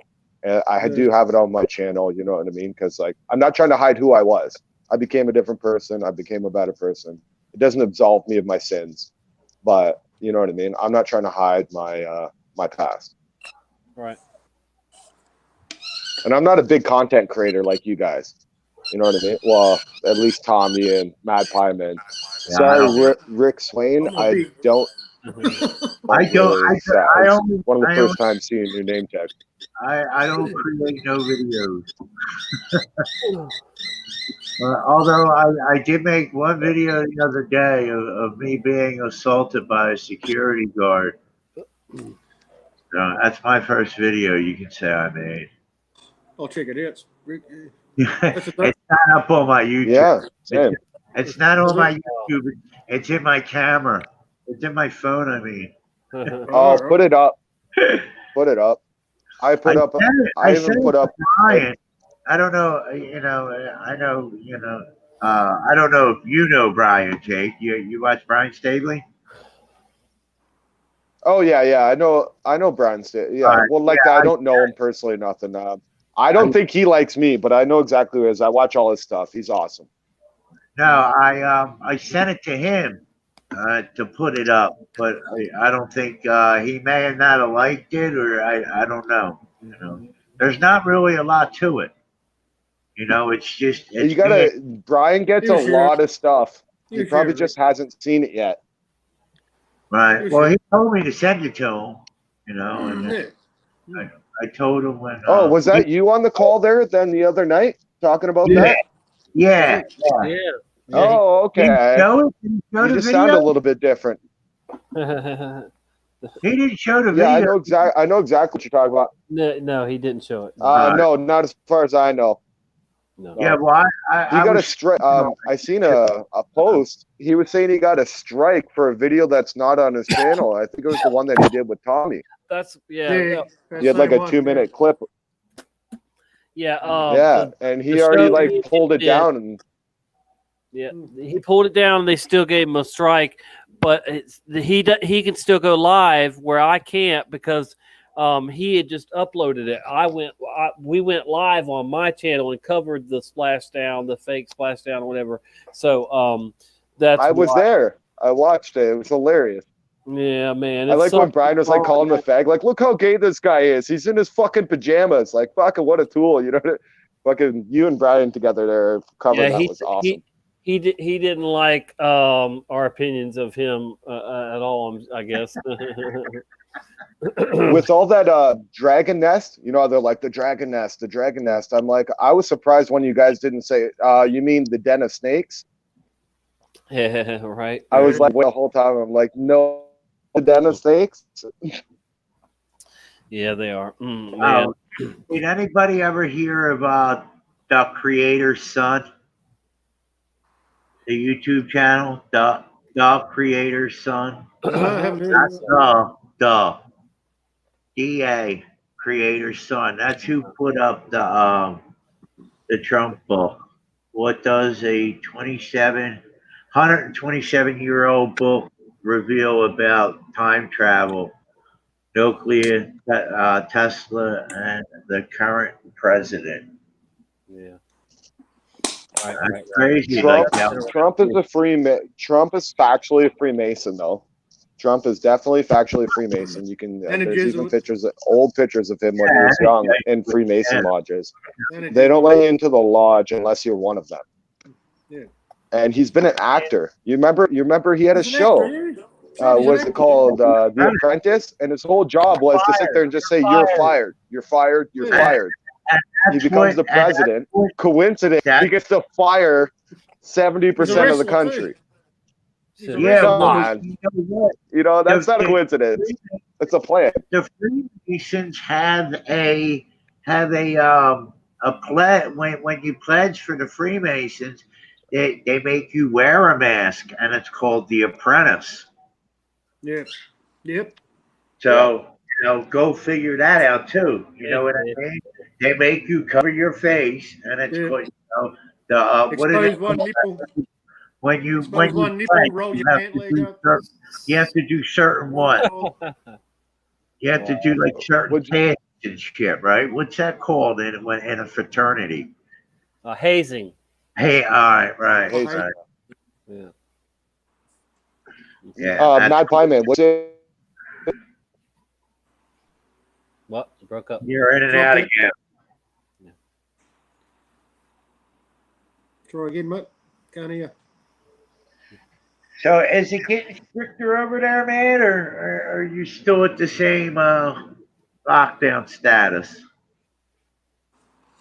Yeah, it hasn't got any worse, but it's No. where we are isn't good. They're like keeping the pressure on, and they're waiting for y'all to snap or for their orders to go, take it further. Right. Well, before they push, they push, and then come back a little bit, wait a little bit, and then push. Yeah, then they push it, go and another then stop, and come back a little bit. Yeah, we're going into the second week of the 6-week lockdown. Right. Where, of the stage 4 lockdown, which is limited movement, 3 miles from your house. Your 1 hour of exercise a day. You're allowed, allowed to go shopping. You're in prison. It's like you're in prison. Yeah, I know. You're allowed to go shopping once a day. Only one person is allowed to go shopping for essentials once a day. Yep, and you need. And they've given everyone who's an essential worker. You need a work permit to go to work. So it's like Nazi Germany, papers please, So what's coming will be no one will be allowed to leave their house. Oh, they've papered you guys. No one will be allowed to leave their house unless they've got a work permit. If they catch you outside your house, that's what's coming. You know what I mean? There wouldn't be a work permit if there wasn't a reason to have a work permit. So they want your. They already want your papers. It's the yellow star, man. That's what it is. Yep. Fuck, man. Fascism's fucking creeping on us fast. Like I said, they're doing a last split. I think they're scared because like the number one thing trending in the world is Christianity, and all their algorithm is fighting it as hard as they can right now. I think that they're trying to fight that. And you know what? Okay, let's leave Christianity out of it.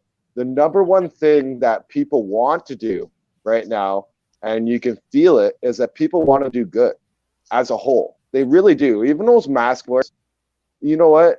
A lot of them, they're wearing the mask because they think they're doing good. They're just tripping them into a bad thing, and they're thinking they're doing good. Right. A lot of them are doing it just to keep people safe. If that's do their part. Yeah. You're right. Yeah. I used to believe humans were inherently evil long before I found happiness. I'm not saying that God is, you know what I mean? You know what I mean? I don't want to alienate people because happiness isn't exclusive to believing in a higher power. It's not. Because if so, then that means Freemasons are happy. And I don't think those satanic fucks are happy. Because the main requirement for joining Freemasonry is just believing in something higher than yourself. It can be aliens. It can be anything. It could be fucking, it could be giants. It can be anything better than a human being. Yeah. That's what they need you to believe in. And that's the requirement. Then they take you and brainwash you slowly through the processes. If they don't think they can brainwash you enough, then you're going to be one of the guys just like hanging out at the club, having some beers. You know, you're like, well, I need somebody to tow my truck. And you're like, well, somebody a part of the club is a truck. Right. Lackeys. Welcome back, Rick. Thank you. Good to be back.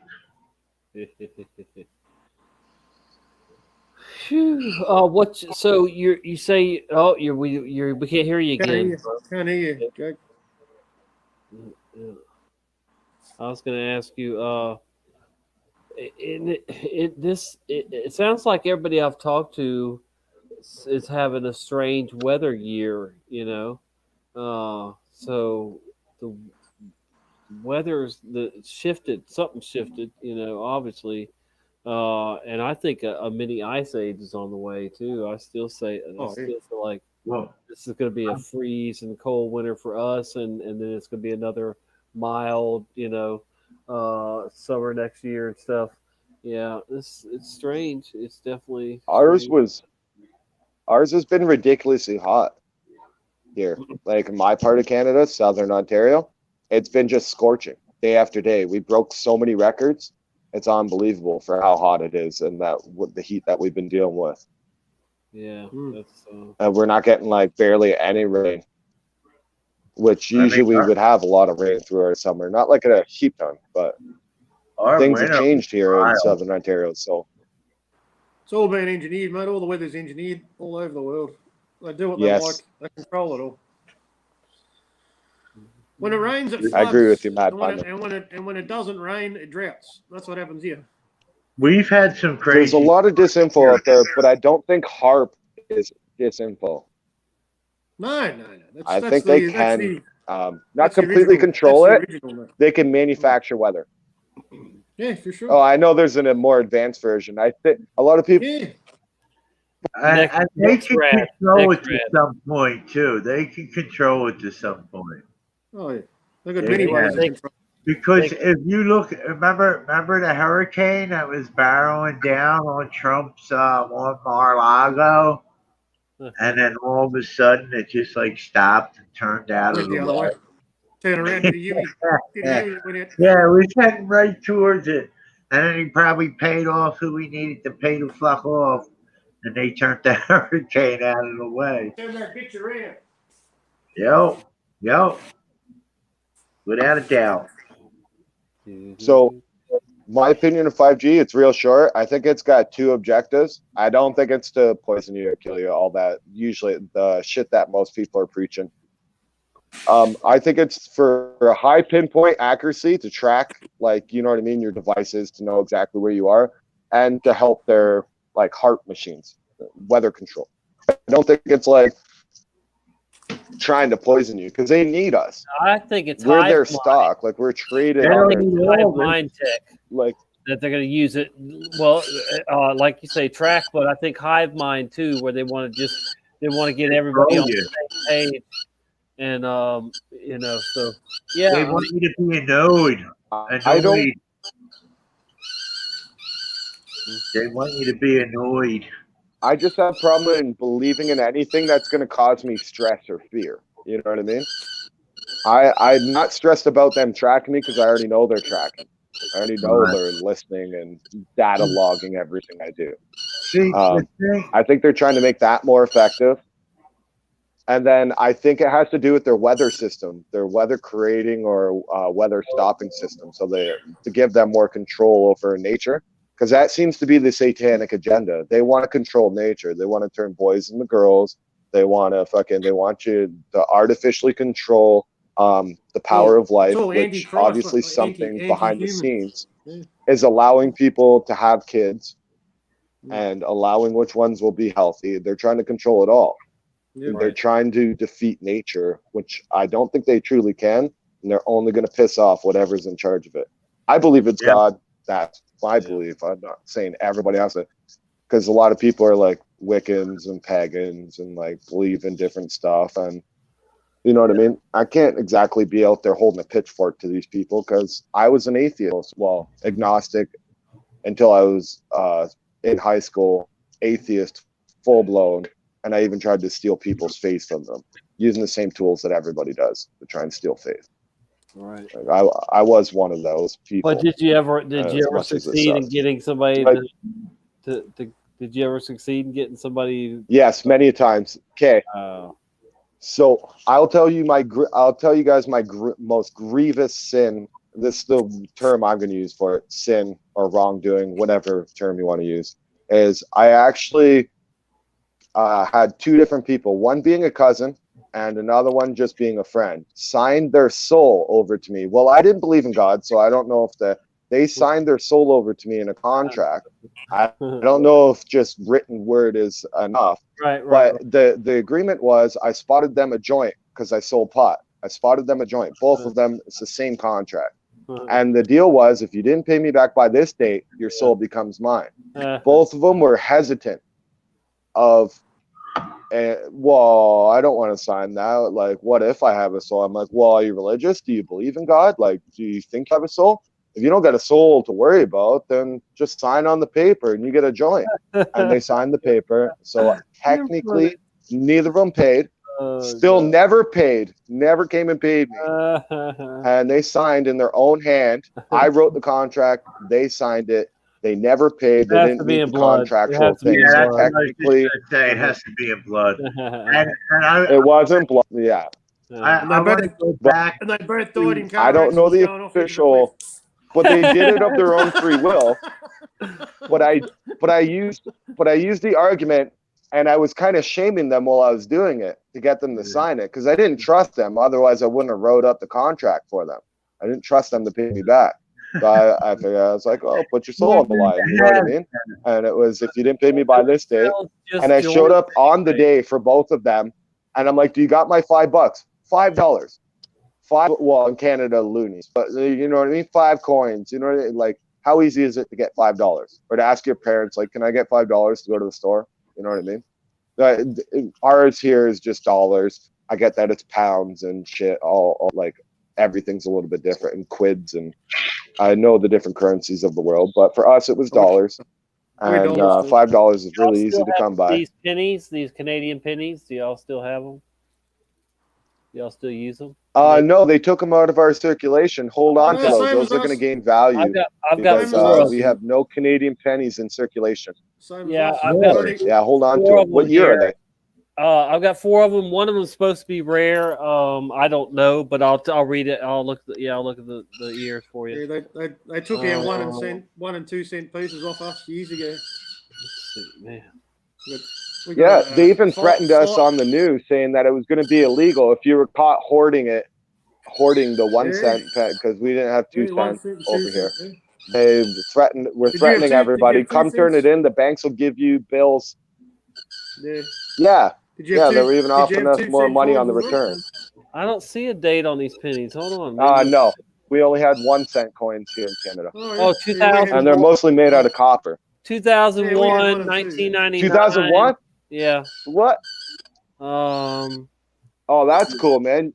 2001's 9/11, bud. I know. You got a Canadian coin from 2001.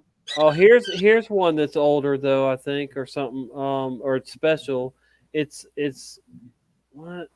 No, I guess not. It says 1952 to 2002. 52 to it's an anniversary coin. That means for our coins is it was made in 2002, but it's the design of that. What'd you say? 1952. 52. Yeah, it's it's the design. 52. Yeah, that's what the coin looked like in 52, and they just remade that design, and they did that with a lot of our coins. But hold on to those coins. A coin collector's. Yeah. A coin collector will probably pay you even big money right now, especially for the 2001 one. 2 of them that are 2001, and the other is 1999. And then I have this looks. Let's see. What the heck was that? Oh, okay. This is a big coin here. It's says 50 cents. So that's a 50-cent piece, Canadian 50-cent piece. It's round. Y'all still have those? Those haven't been in circulation for a really long time, but they're out there. They got collectors prints. There's like coins that you can buy that aren't actually in like mass circulation. You know what I mean? You don't have 50-cent coins. I'm sure you guys all have. My neighbors had these for years, though. I know that. This is 2002. We 2 quarters. What about this one with the two colors? It's got the one in the middle. Whoops, right there. I have that one. I have that one right there. Yeah, I have that same thing. Yeah, it's 2001 also. And it's $1. That's $1. Yeah, so that's supposed to be $1. It's a gold dollar. Well, it's gold in the middle, but it's it's not real gold. Silver on the outside.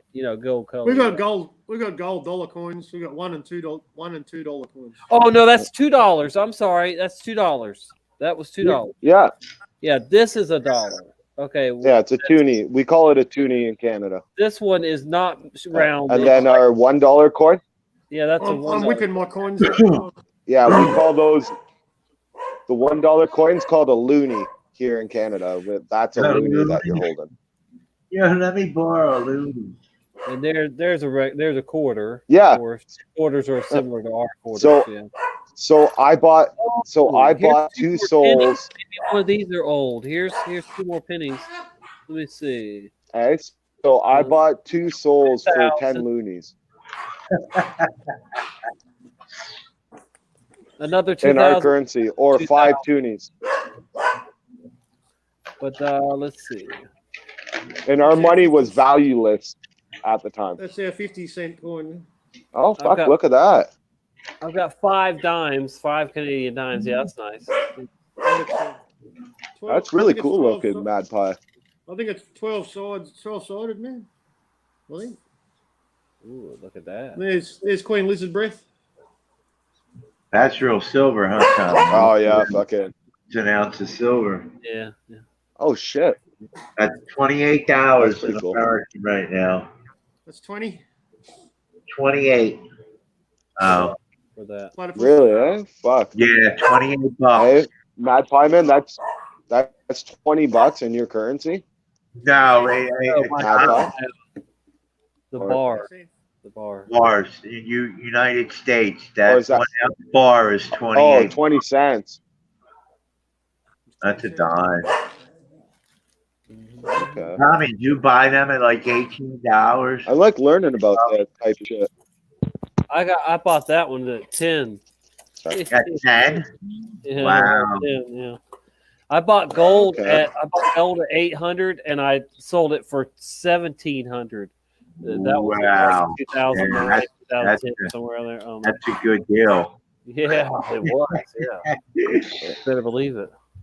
I bought 2. My one buddy's little brother, he kind of hoards gold, and he's been doing it for like fucking almost 10 years. He's got like all sorts of little bars and shit, just like that of the silver, but in gold. Right? Yeah. What's that, Mad Pie? What's the value That's of $2 that? coin. Man. I started about a year ago. $2 coin.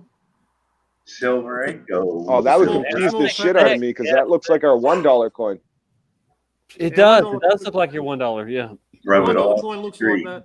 Yeah. That $1 coin's bigger and flat. Yeah. Oh. It's not real that gold. your $2 coin actually has like convex. No, it's to flat. it, like your $2 coins. No, that's Oh, flat. okay. Yeah. Oh, It's okay. just a small just you- fat coin. Oh yeah, dude, it's even got the like cutoff corners like our loonies. That's crazy. That would confuse the living shit out of me. I got a With jar. the little lines on the edges of it. American quarters. It's round. Well, now I know what you guys' hobbies are: collecting coins. Is that all silver? Tommy, was that all silver? No, those are just regular quarters. Oh, fine. I used to collect silver quarters Yeah. and that. So- yeah. I got a Since couple we're displaying of money, silver guess what dimes. color? 1943. Guess what color the $10 bill is in Canada? I'm gonna show you guys. I just want you to guess what it. Pink. Look at his. You Look say at his. pink? Pink. I don't know. That's Pink, short. yeah, I'd go with pink. No. The color of your $10 bill, $5 bill. So That's a $10 bill. hold on, my camera's got to load in. Can you guys see it? I don't know. My camera's frozen on my screen. Yeah, you're That's frozen a right freaky now. dollar, man. That's a freaky bill. You might. Yeah. He was right. Purple. Yeah, it's Purple. really pinky. Wow. It's more purpley than pink, but you could easily mistake it. It's Monopoly money. That's our $5 notes that colour, man. And for the most part, our money still looks the same. Green. Green. Yeah, that's crazy, man. That's Ain't it? That's wild. You can see through it. That is crazy. See through money, man. It's a sign of the times right there. You can see through the fucking currency. And there's a pineapple. wow. The big 50. Sorry about the glow. It's from my screen, but ours, we did the same thing as Australia. You can see mine here. It's actually see-through, like we modeled after the Australian money. Right, ours is like a plastic. It's waterproof. I can throw it through the washer or go swimming in the beach. Plastic. Yeah, it's plastic, man. And it's yeah. Well, see, they even told us in Canada when they switched to it. It saved me probably at least $300 in my life of washing money in my pockets. And I pull out my clean pair of pants, I put it on, I'm like, oh, hey, I got a $20 bill. In the old days, it used to be like a mushed up pile of like, oh, I threw away $20. When they switched to the plastic model, it's like, oh, fuck, that's awesome. You could get America's money wet and nothing would happen to it. Even in the old days, you get America's money wet, it would just dry out. Silk. It's silk, isn't it? Yeah, it'll still just dry out. But see, the thing that's fucked up about really? Fuck, I didn't know that. The thing that's fucked up about American money, we have all of our false flags printed on them. Yeah. When you fold them Yeah, up. I remember the 9/11 and what was that? The $20 bill. Yeah. There's five too. I found it on the 5, the 10, the Pentagon, the 50, the 100, the $100 bill, the new $100 bill. It's a rocket, like a nuke, going in or coming out of the waters. Well, the America was founded by Freemasons. That's why you guys have that the triangle, and it says "In God We Trust." Right. But it's saying it's the Freemason the same. Yeah, it's their God. Their God Lucifer. Oh yeah.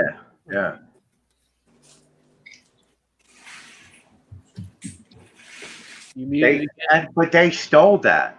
They stole that too because the great eye is the eye of the Lord. Like they steal everything, you know. This is I pay for this one.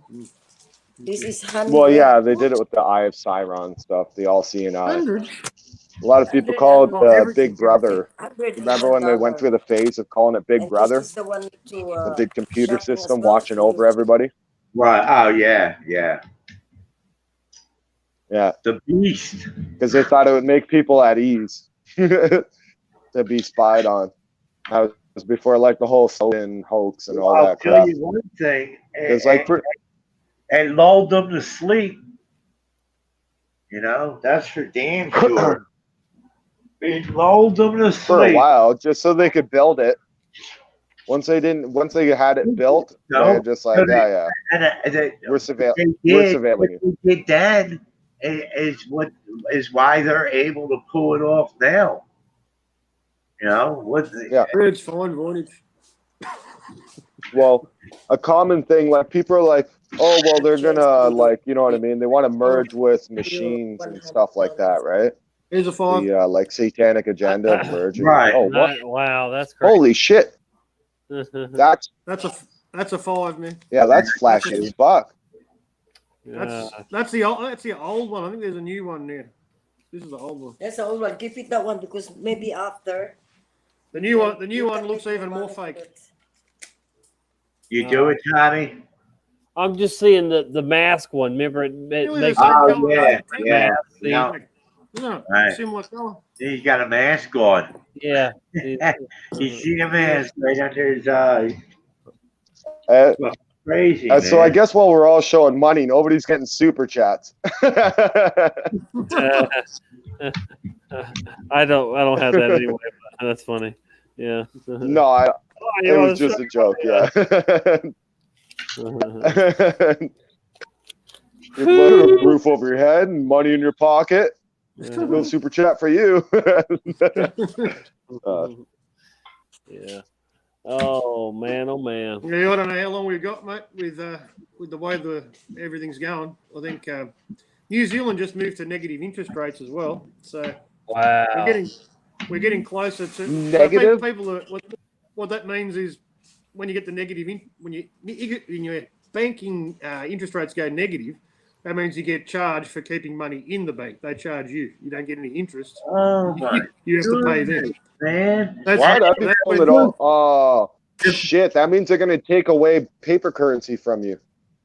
That means they're going to take cash from you if they're going into negative. Yeah, well, that's the goal, yeah. But what will happen is people will fucking have a run on the bank banks. runs. Yeah. Everyone's going to pull their money out and then they're going to ban cash, yeah. Right, and then it'll crash the dollar, and then, the digital.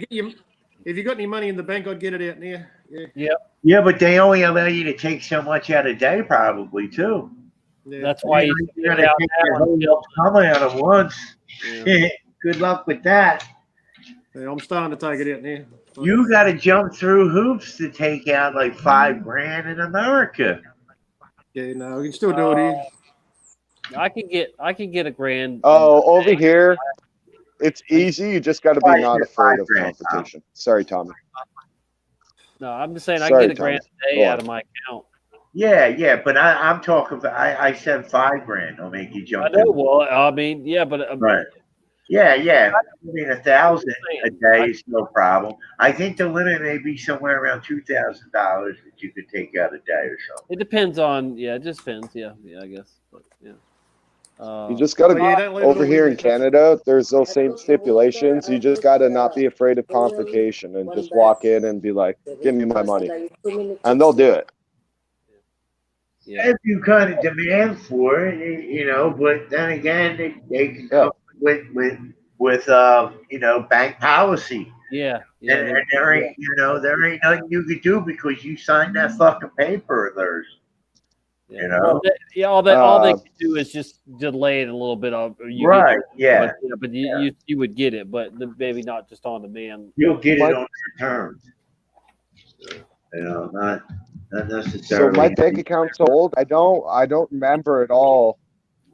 I didn't sign a contract in Canada to start my bank account. I had to show my ID and stuff like that. They took my name and some information, but I didn't have to sign a contract to open a bank account. That might be what they're doing now. Yeah. You didn't do it. Digital wasn't even around, dude. Fuck. No, whenever you sign your signature, being raised in '91, like in 2001, the internet was still crap in Canada. Like we didn't have really we had dial-up. You had to wait like 5 minutes for an image to show up. Even in 2001. What Rick's saying though is whenever you sign your signature. Well, because we were poor. You've signed a contract, whether you realise it or not. That's how it works. They've got your signature. Right. If you took the account, if you accepted the account, yeah. Yeah, okay, they do have a signature on file, but I didn't actually have like a paper contract that I signed. But they do have okay.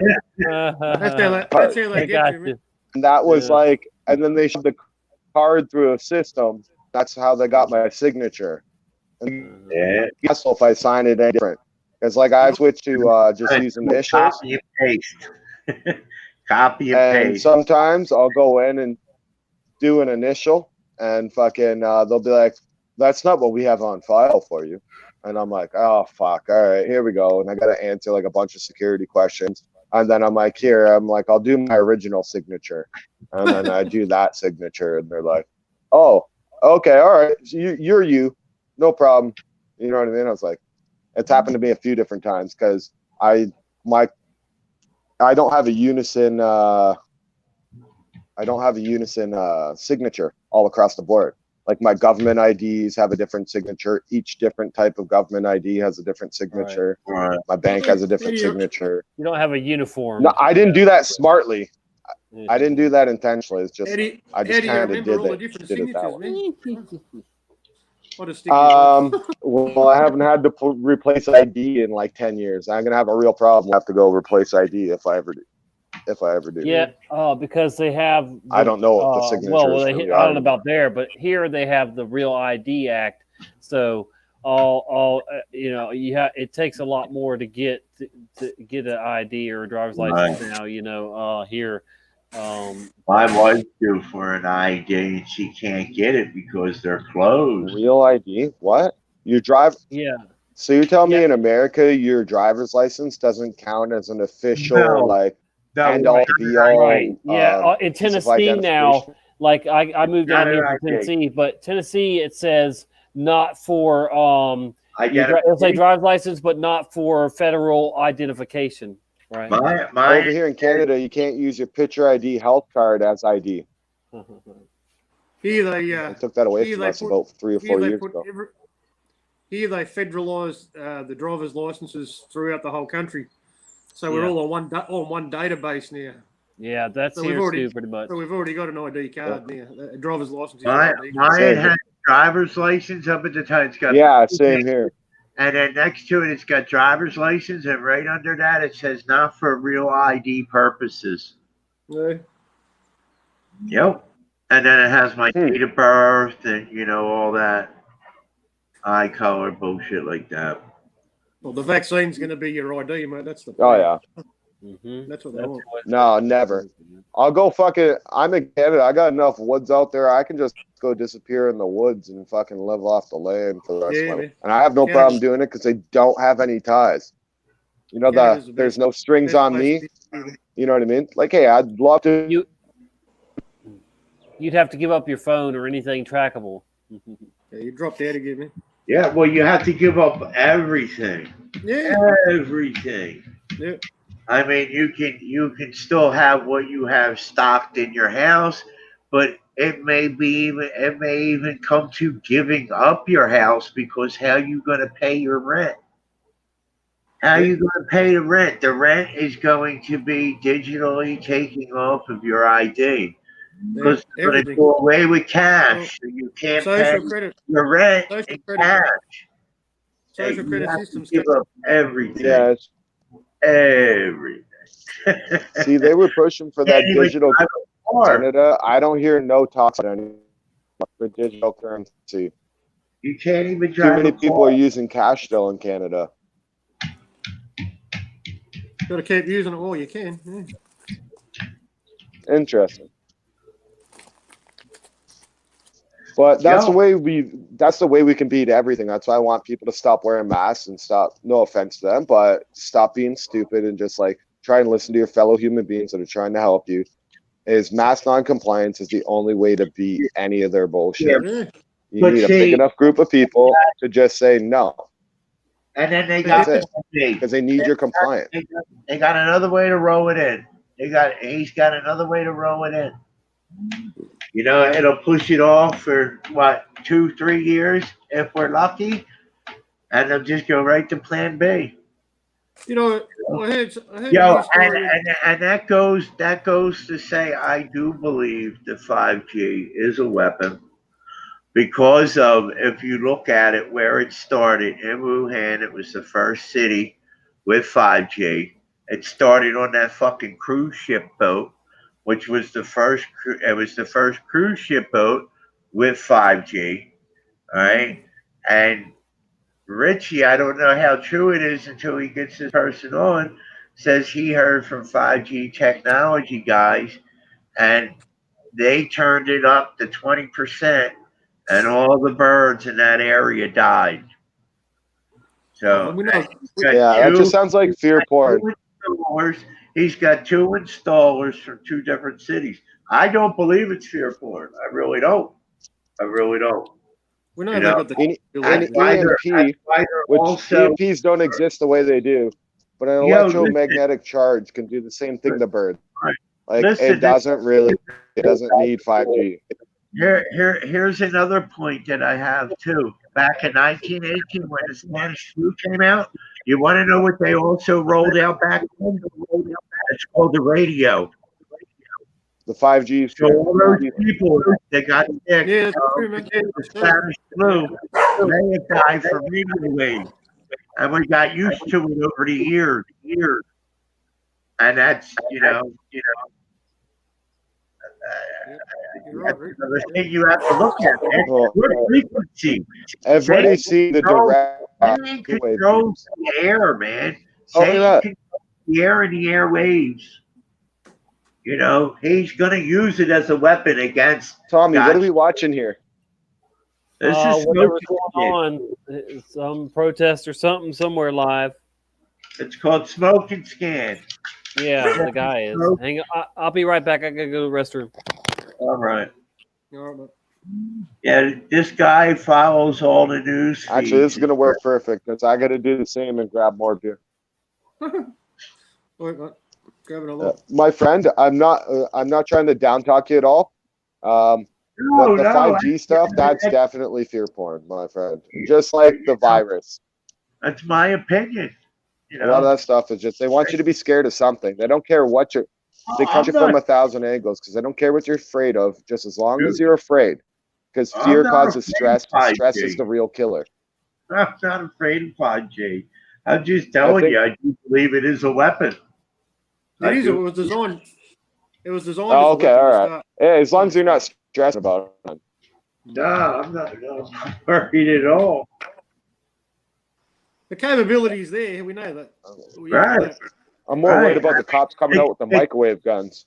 That's frequency, dude, and that's 5G. What they do, what they're using now is like a lower form of the 5G. Yeah, I've looked into all that stuff. The Army's already have it. I think there's. Yeah, I know. It's been around since like 2004. But I'll be right back. Trust me, it's been around. Right back, guys. Sorry. Longer than that too. So that's what they want you to believe, that it came out in about 2000. Yeah. That's what they wanted to believe. As long as MK Ultra's been around, mate, which is a real thing, which is right. Which is not only the 50s, 40s. Yeah, way back in the 50s, man. Yeah, and and they've been not only did they damage child stars and celebrity loving children, right? They also program and damage the minds of generations to come for many years, starting with Disney, mate. The greatest mind control corporation in the world. Yes, it is. Yes, so it's a real thing. I think there's something definitely going on with mind control, with the way that the world's reacting to what's going on. Yeah, no, I believe that. Yeah. People just aren't themselves. They're all acting like robots, mate. Just scary. It's like we're living in a zombie movie, mate. It's The Walking Dead for sure. That's what they seem like, and it's fucked up because if we're not safe, it affects us because we feel the energy. Yeah. That energy constantly being around you, it does fucked up shit to you, man. Yeah, suicide rates are going through the roof. Mental illness. Families are breaking up. Domestic violence is out of control. Alcoholism, drug abuse. There'll be children running away from home. No safe place to go to because they think everywhere's got the COVIDs. Everyone's scared of everyone. You can't cough in public or you'll get arrested. It's crazy. The world's going mad, man. The world is going mad, and it's going to get madder. Yeah, it's going to get worse before it gets better. It has to. It just has to. Did you hear the story the other day? Doing the chat when I told Brian what happened to me? Yeah, I was there. Yeah. Fucked up, huh? Yeah. And I called a couple disability lawyers because that's who I figured I would call because that's what I said, the Disability Act. Title III, and the only disability lawyers I can get is this Social Security disabilities to get me Social Security. There's no like lawyers out there that'll take something like that, like somebody, fucking infringed on my rights, and Are they part of the system though, or are they independent? no, I'm calling.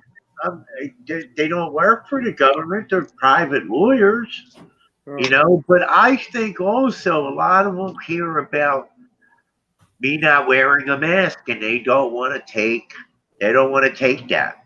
I don't know. Like I went through a couple lawyers were saying, "Oh, I know somebody," and I'll have them call you, and that person calls me, and he's like, "Well, the only thing you can really like." I called one. Right, this is about the furthest I got. I called one, and it was a Social Security disability, and all what they do is get you money through the state, So they don't sue people. And he's like, but I think I got somebody that would be interested if they do assault. They take assault cases. So then I talked to that lawyer, and he told me that I could sue him, take him to small claims court, but I couldn't. It wouldn't be really worth getting a lawyer because I would get that much. But I would be able to settle out of court probably with them. And 10,000 compensation or something maximum. Yeah, I don't, I would think at least $10,000, man. Now, I also said to the lawyer, I don't know who. Should I go after the company that he works for, or should I just go after the supermarket that employs his company? You know what I mean? And this lawyer said, he could tell me what to do. And I told the lawyer, listen, basically, I want a lawyer because when I get nervous, when I get angry, I can't think right. And I can't speak right. My lack of communication is like none and void when my blood pressure starts pumping. So I don't want that to happen in court, and then me do or say something that I shouldn't be doing, So I don't want to go in there by myself. He's a lawyer. So he said that he's got someone that he thinks would want the case, and he said if not, he would get back to me and maybe take the case himself. Yeah. I'd imagine that you'd have to sue the company that he works for. Right, and I could possibly sue the store too. Yeah. Because it's their policy. You know what I mean? Yeah. Yep. They should tell go everybody. After the store, you can get bigger money. We're gonna try and sue that. Well, that's what the lawyer said, that I could go after him. That I would go after him in small claims court and just like take a settlement. I think you should go. He'll pay you $10. He'll pay you $10 a month for the next year. That'll be better. Yeah, right. Yeah. That wouldn't be worthwhile, man. No, I gotta go. I gotta go after his company, or go after or go. I was in that cost. I was in the supermarket when this happened. This is all on supermarket. On supermarket camcorders, and with a store full of people. Then you go after the corporation. Yep. The store, right? Because they have property insurance and all that stuff. The corporation isn't even going to pay for it. Don't go after the little guy. That guy's going to lose his job, even going after the store. He's going to get his punishment. He's going to lose his job if he didn't already lose his job. Because I'm sure when he checked in for that day or that morning, he told the company what happened because I put charges on him. You know, I got the police report right here in my hand right now. So I know he's losing his fucking job. Talk to an injury. It Yeah, sounds like you're talking to the wrong type of lawyer. You need to go to like an injury lawyer. Right. Even like a sprain. Say you got a sprained ankle from the ordeal.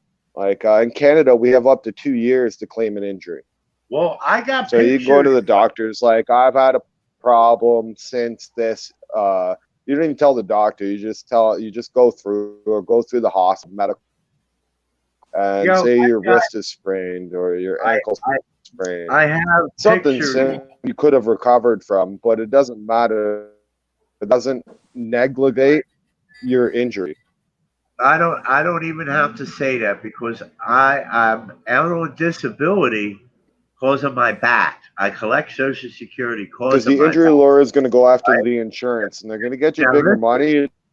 It's going to take years to get you your money. I'm Jake. sure you're not after money. I'm sure you're after justice, not money. Yeah, I'm after both actually. I mean, I get money, you know, but I want something done about what actually happened. But also, what I have to say too is that I'm collecting Social Security because I got a back issue. I got pictures of 2 abrasions on my back from when he gripped me and threw me down. And I got bruises on my arm too. So You've already won. Huh? You go through an injury lawyer, you go after the property insurance, and you've already won. I said, you already have pictures and proof of all that stuff. You just got to go get a medical record and talk to an injury lawyer, and he'll go after the insurance, and you've already won. That's the You've only already thing won. And I'm not that experienced in law. I did not go to the hospital. You go get a That's medical the- record. But you I can got- even go. You can even go to your family doctor. I don't have a- I don't You have a- to go to the hospital if you got a family doctor. I don't have a family doctor no more. I don't have a because I Then walked you're gonna out. have to go spend. No, I haven't. Go to a chiropractor. So you're gonna have to go through the hassle of going through the hospital. It's too late to go to the hospital now. In Canada, they cut down. I can't go to the hospital now. They're going to be like, "Why are you here?" You know, I ain't going in there anyway. I don't want to go into a hospital. I walked out of my doctor for trying to make me wear a mask. And I have that conversation taped, and I should go to a malpractice doctor because she tried saying that I ain't medically exempt when one of the medical exemptions is diabetes, which I do have, and she knows I have it. And I have that tape. I don't have that film, but I have that conversation tape. Doctors are acting in treason, man. Yeah, I can't see how they believe all this shit. Yeah. I mean, the little bit of research that I've done, They're told. I believe from my discernment, you know, it's. Yeah, they do as they're told, mate. You know, don't give anyone a medical exemption for a mask. Don't do it. Regardless, they don't care. They've been told not to do it.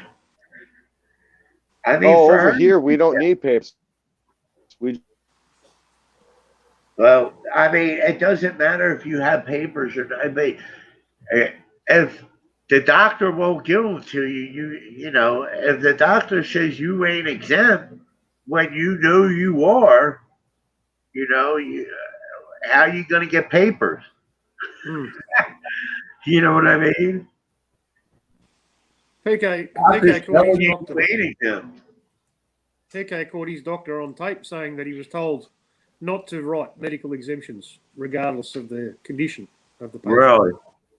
Yep. That's fucked. That's fucked.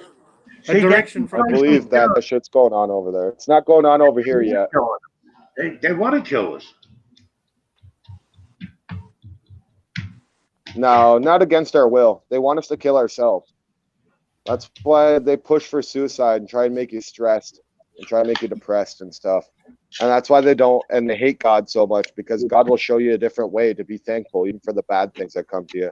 And you know what I mean? I get that there's a different, like, people can have their serenity without God and still like count the small, I like to call them small miracles, but just like the little things that just like go your way, like you found $10 on the road. Yeah, they just put a new video out. Did you just get notified, Tommy?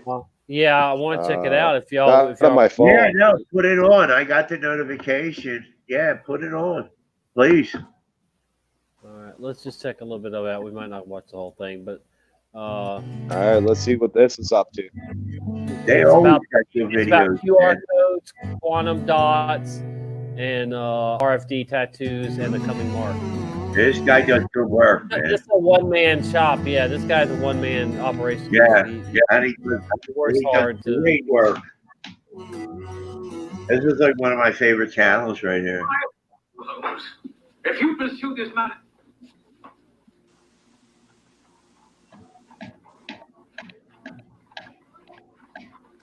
Freemason handshake. Yeah. Fucking silly. Oh yeah, that's wonderful. It's locking devil horns. That's what they're doing there in that first handshake. The handshake and the ring, Watson, are archaic rituals preserved by the 33rd degree members of the Secret Order of Freemasons. Boom! Dun, dun, dun, dun. Look at that mustache. That's a Freemason mustache. Yeah. And there's the ring. Every Freemason, this is how you can usually find who are Freemasons. They'll be wearing that ring. Trump's been seen with it many times. Show you what's been revealed to us. This is something that has value in it, that can bear fruit by sharing it with people. So that's what we do. But we do see in part through a glass darkly.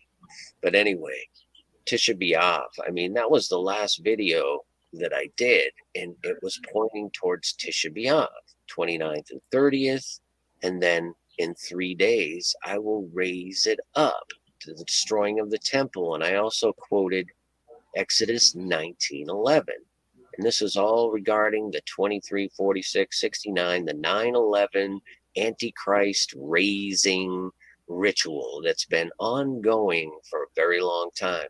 And they use this 9/11 day in relation to Tisha B'Av, because this is the day that God has placed judgment on Israel so many times, going way back, all the way back, man.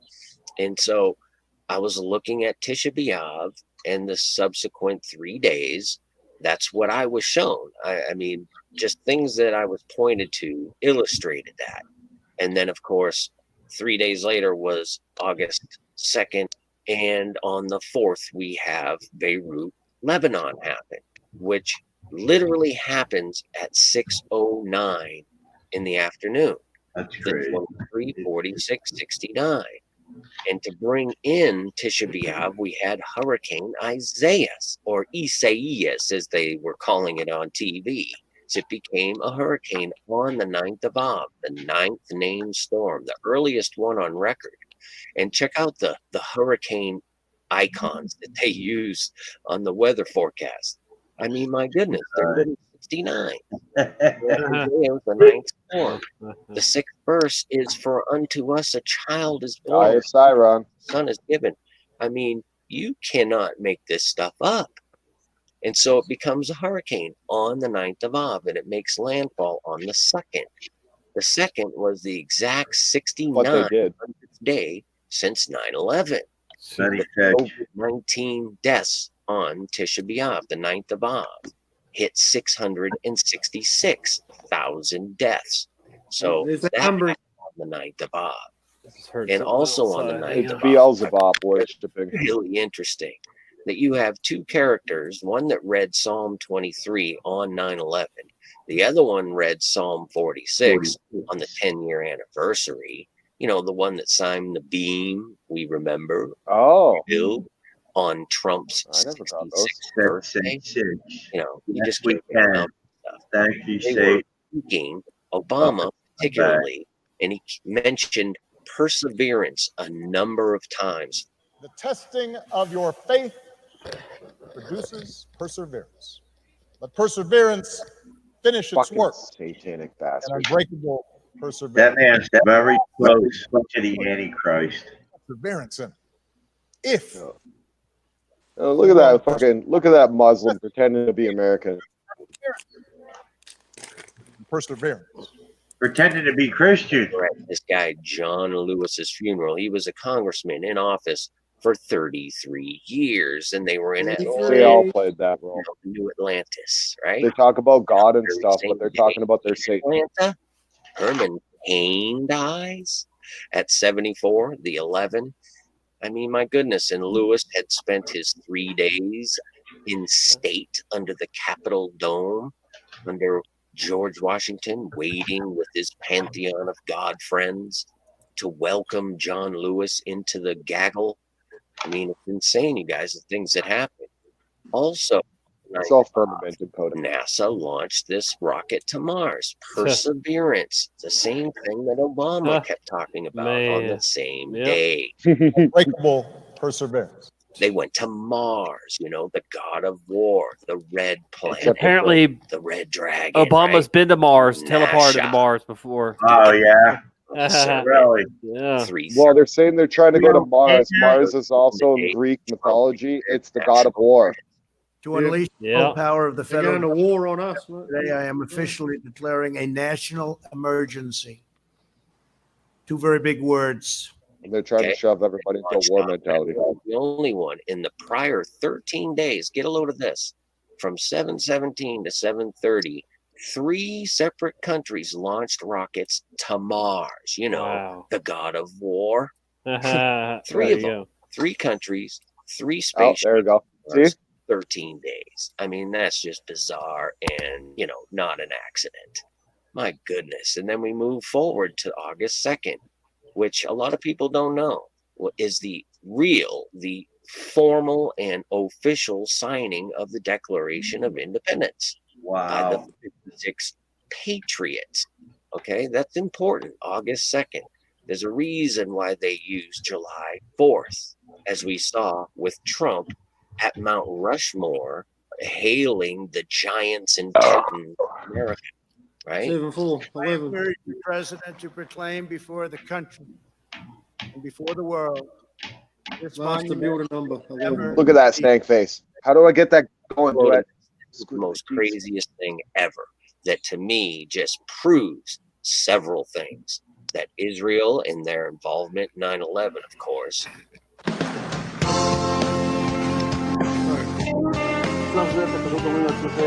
So we're just there to document the event. And at that point, we were taken for another round of questioning, this time related to our allegedly being members of Mossad.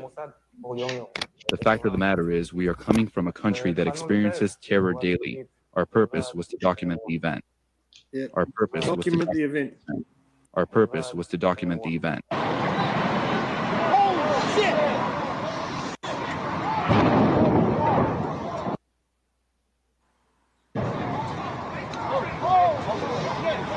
Our purpose was to document the event. And their involvement in the COVID. I'm just saying, they're all involved. Truly they are. But these fallen entities, their central main operating location is what the world calls Israel right now. I see an explosion. Plot Man. of land No in the plane. Middle East that has been basically taken over. Yeah, there wasn't a plane. Fallen angels. I mean, I don't know what else to tell you. Gordy wrote No, there wasn't. best. So the one thing I can tell you is they're not going to Well, be this like wanker. us. They're going to be aliens. And they're going to be, I'm sorry to say, Oh, look at it. way smarter than every single person in this room in ways that we can't even comprehend. Okay. So the death toll Demons. the coronavirus on the 2nd of August. I'm not kidding you. Look at this screenshot I took of the very moment I saw it. Times of Israel, 690,911 deaths. This is on Wow. the There it is exact again. 6900th day since 9/11. Wow. I mean, come on, Oh, people. yeah. Say it. Just a few days later from the second. His videos are good, great too. I'd have to look into that deeper. That's all he does is in the It's numbers. all planned, He's doing man. a great All job. this shit's planned out. It's all, Yeah. all 2 done days by numbers. Massive explosion in Beirut. Scripted. At 6:09 p.m. I mean, you can't get around this stuff. They plan it. They make it up. All over this. They're showing their hand. And I don't believe it today neither. I believe it's AI. Christ, call on him now, knowing that you No, can't. it's Freemasons. Man can. Period. Man is Buddy not who gonna program an AI or understands how to build one with their own hands are Freemasons. Programmed Hey, look. Beirut. Look. Beirut spelled with the IT. Oh, there you found residue. Yep, right Oh, there, no baby. fucking way. Brian will love But is that a personally written document? I don't. It might. Is that a it might- personally written document? Look right here too. Beirut over here no, too. not at all. That's many fish. Could be old enough to be on typewriter. No, he does it. It's all. I think it's all computer generated. It's just how he spelled it. That's all.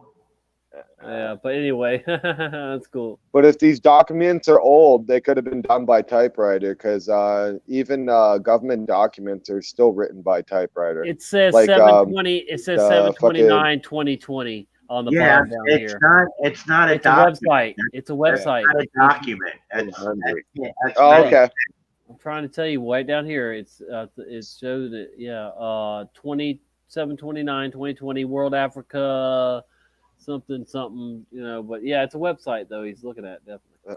in 2 days. Sorry about that, Tommy. I'm looking at a small version because I can't get back into the stream while I'm in StreamYard. Jericho, where 23 U.S. cities are attacked, just like Beirut, Lebanon. We had a bunch of other explosions and fires around the world during this time period. This literally happened. 69 die in India because of poison spirits. You know what I'm saying? So hang on to your hats, people. There's a lot more to this, but I just had to point this out that there is just no question about it. We are in the thick of this. So what's it all about? It's about the seed, the DNA, your unique identifier created by God. The devil wants to corrupt it.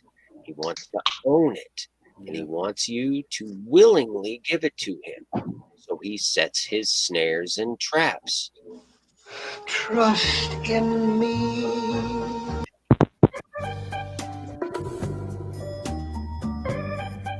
The fight ends. They want to defeat nature. Nature is unbeatable. Well, should be.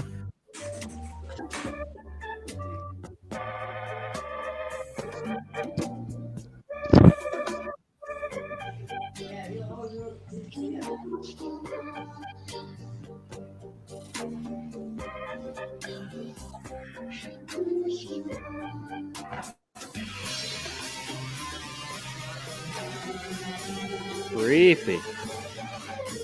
This is a Jonathan Kleck. He does it. No, Jonathan Kleck does a video on this commercial.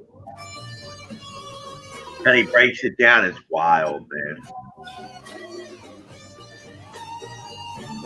Snake in the apple. On the morning of September 11th, 2001, 19 men armed with box cutters Apple. a fortress halfway around the world using a satellite phone and a laptop directed the most sophisticated penetration of the most heavily defended airspace in the world, overpowering the passengers and the military combat trained pilots on 4 commercial aircraft before flying those planes wildly off course. See the for over an hour Mandela without being planes? molested by a single Right. federal interceptor. The engines where they should be. Yeah, see the engine's way out there. That's Not already should be. so stupid. Yeah. Wake up. FEMA camps away. All right, and then let me show you this real quick. Where is it? Excuse me. I'll just let it play and I'll stop. Flying those planes wildly off course for over an hour without being molested by a single fighter interceptor. These 19 hijackers. Okay, so this guy right here and this guy right here, I think it was these two right here. I know this one for sure. This is the main guy, the main They're head still guy. alive. Yeah, he's still alive, right? But listen. They rented an apartment from my dad. Really? And I did maintenance there, so I was in their apartment. I've been face to face with both these guys. I've been in their apartment while they were living in it to do maintenance, and I saw both of them numerous times. I lived and worked in these apartments they're just a couple miles from where I'm at right now. So these guys were training at the base here, the same base that just months ago we had that mass shooting. These are Saudi Arabians, and we had a Saudi Arabian mass shooting here just months ago. But anyway, these guys right here rented an apartment from my dad, and then once 9/11 happened, we called the FBI, and they laughed at us and all this crap, and then they came out and took all their stuff in the middle of the night, which they didn't have much to begin with, because they were just here working, training on the Navy base, and being patsies to this 9/11 thing here. But so this was the ringleader of it all, right there. And I met him and been in his apartment and everything. It's crazy. Jackers, devout religious fundamentalists who like to drink alcohol, snort cocaine, and live with pink-haired strippers managed to knock down 3 buildings with 2 planes in New York. Bullshit. While in Washington, a pilot who couldn't handle a single-engine Cessna was able to fly a 757 in an 8,000-foot descending 270-degree corkscrew turn to come exactly level with the ground, hitting the Pentagon in the budget analyst office where DoD staffers were working on the mystery of the $2.3 trillion that Defense Secretary Donald Rumsfeld had from the Pentagon's coffers in a press conference the day before, on September 10th, 2001. Luckily, the news anchors knew who did it within minutes. Osama bin Laden. Tommy, can I get you to pause it for 1 sec? The administration knew within the day. Yeah. So where you're showing the pictures of people there that that rented, you know what I mean? Tell me that didn't look like a bunch of the pictures that people turn in for acting jobs. What are they called? When they turn in their pictures when they're trying to get in. Headshots. Yeah. Tell me that doesn't look like actor headshots. And if you look back at that thing, if you want to later or whatever, look back at it.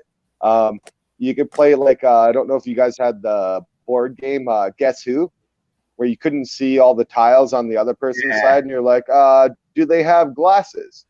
And you're like, no, and you had to flip down everything. Look for the only 2 guys that have mustaches, and they look the most menacing out of the rest of them. Just look like normal guys. I feel like the 2 mustache guys that they mixed in, second from the bottom on the right, second from the bottom, 1 in from the left, and then 4 in from the 3rd row from the left is they're the 2 mustache guys. But I feel like without those 2 mustache guys, you couldn't even believe that those were a pack of terrorists. Right. Yeah, and most of them were you don't have to go back and, right now. Most of them were found alive and well in Saudi Arabia and claimed to have nothing to do with it too. So they were all patsies. What do you mean? Their IDs dropped out of a plane. Yeah. Their IDs dropped out of a sealed plane before they hit the tower. I can't even. Sorry, I wasn't trying to get you to rewind. I was just saying something for later note. Pentagon in the. Because this is a great video.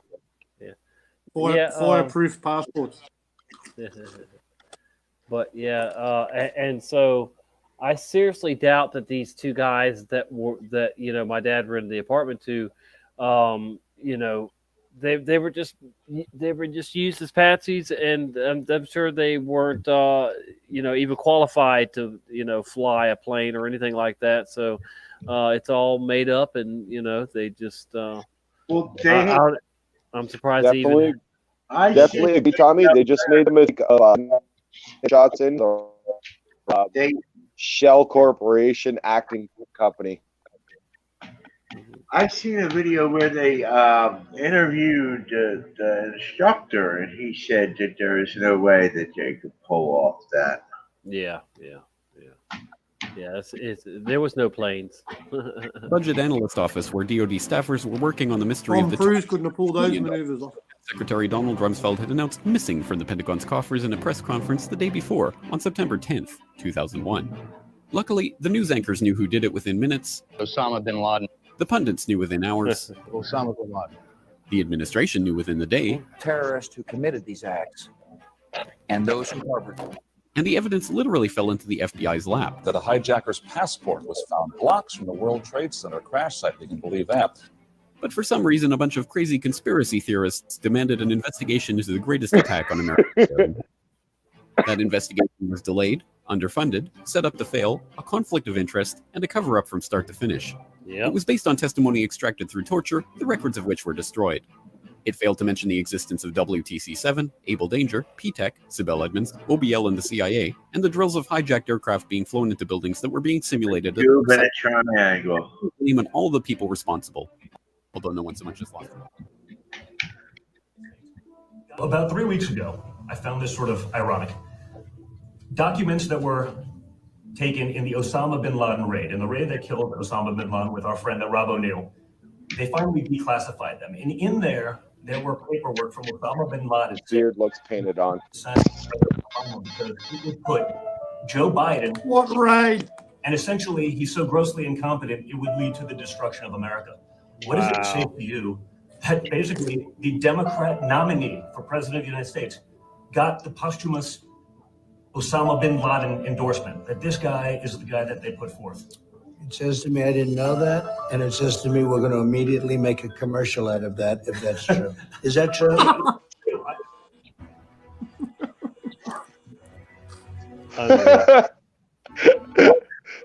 Trump playing the good guy. That kills me. Yeah. When he worships Satan. If I think, I'll tell you what, if they put Biden in, you want to know what's going to happen. He's going to end up dying, and Kamala Harris is going to be the first female president.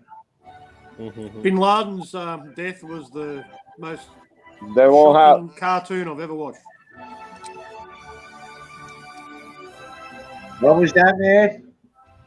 The Bin Laden's the Americas. Bin Laden's murder at the compound was the worst cartoon I've ever watched. Oh, okay, right. Oh, that was hilarious. So much CGI. It did trick me though the first time I seen it.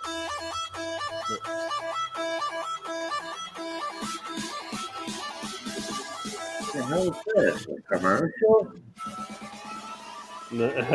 Well, yeah, but Oh, it's a cologne commercial.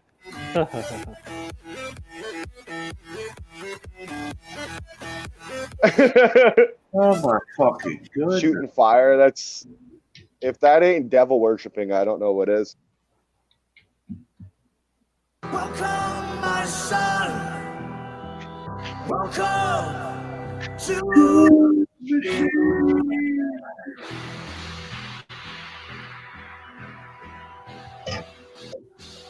where have you been? It's alright, we know where you've been.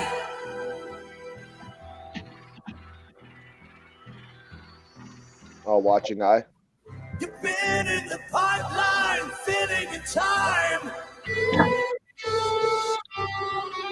Provided with toys, scouted for boys.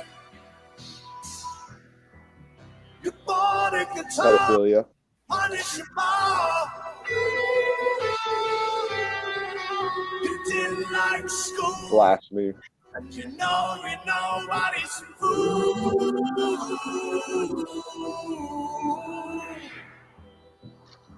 So welcome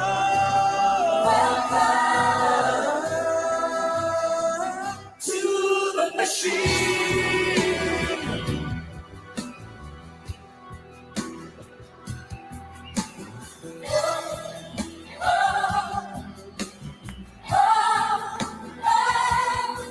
And all the actors were high Masons. You take those early actors, Frank Sinatra, Yep. all of those that were involved in those movies, John Wayne, they were all 33-degree Freemasons. And if you follow it down through the line to this very day, I know John Wayne's most granddaughter. of the actors, I would say the Yeah. majority, if not all, of the major actors. Women can't be a part of the direct Freemason. They have to be a part of the Night Mothers, and there's a couple other branches for females. Eastern Stars, Eastern Star, Morning Star.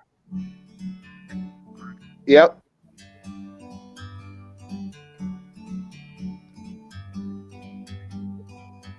Like a bird on I was talking to an Eastern Star the other day, and I didn't even know it about the masks. I got time. It's clear to see. As soon as she said she was, I ended the conversation real quick. Corona. The world's small. We can sit together.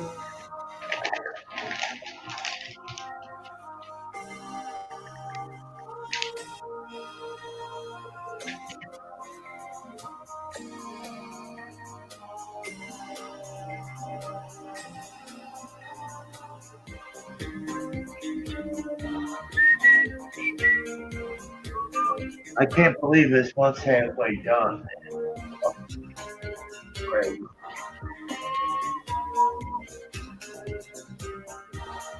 Holy shit, we're at like fucking. Hey, Tommy, you're at like 4 hours and 20 minutes. Fuck. Yeah, I know. It's crazy. It is a weekend though. Right?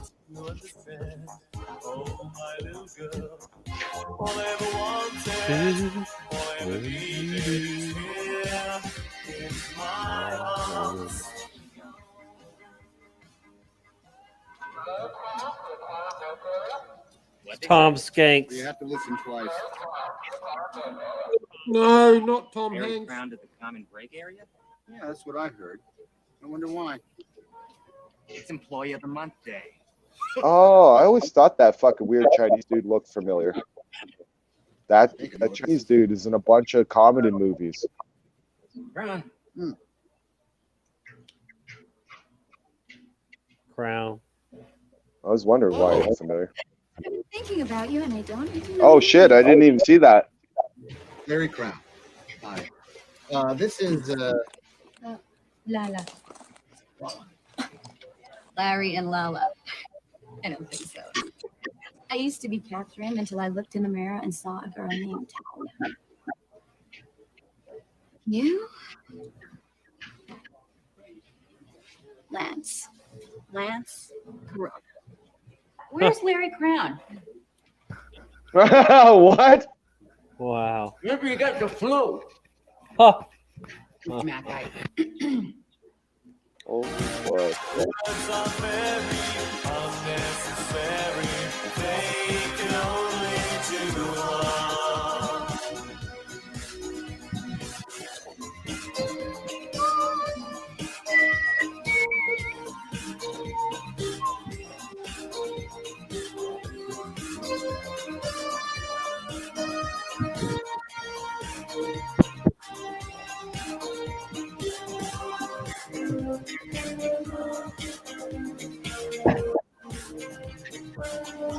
So the fading out of the stars and then coming back were obviously the staging of people dying.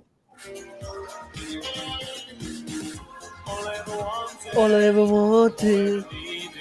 All I ever Words are very unnecessary. They can only do harm. All I ever wanted, all I ever needed is here in my arms. Words are very unnecessary. They can only do harm.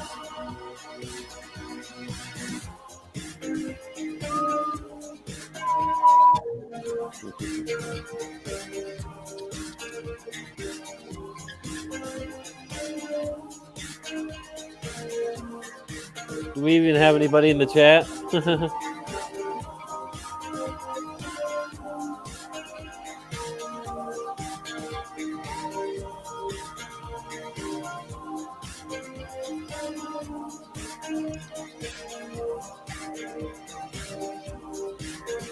Cornish says backstage forever. Does that mean he's backstage or what? Who's backstage? Cornish. Oh man. Oh, no way. Here, I'll hop out, guys. No, you don't have to. I'll let Voynich in. No problem, dude. If Voynich is still waiting, yeah. Dude, I'm getting close to, I got to power down myself. Can't pause this yet, but Have a as good soon as night, I guys. pause God it, bless. There we Thanks, go. Joe.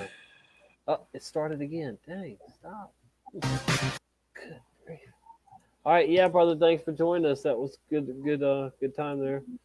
I don't see Voynich. Oh, there it is. There he is. Yes, I do see him. Hey, what's happening? Welcome, That's welcome. the home village man. The home Voynich. village. How's your home village? Voynich? What? What's going on? You're muted. Can't hear you, Voynich. Yeah, you're muted, Voynich. It says you're muted.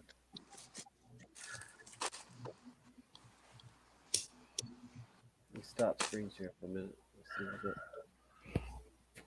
Welcome. I And guess Joyce walked away. it's 3:11 here, so in 9 minutes it will be 4:20 on the East Coast. 6:11 here. Upside down 9:11. When you're ready to talk, Voynich, you feel free to if you unmute yourself. I just looked at the chat and I saw that comment. I thought, geez, I didn't know he was there.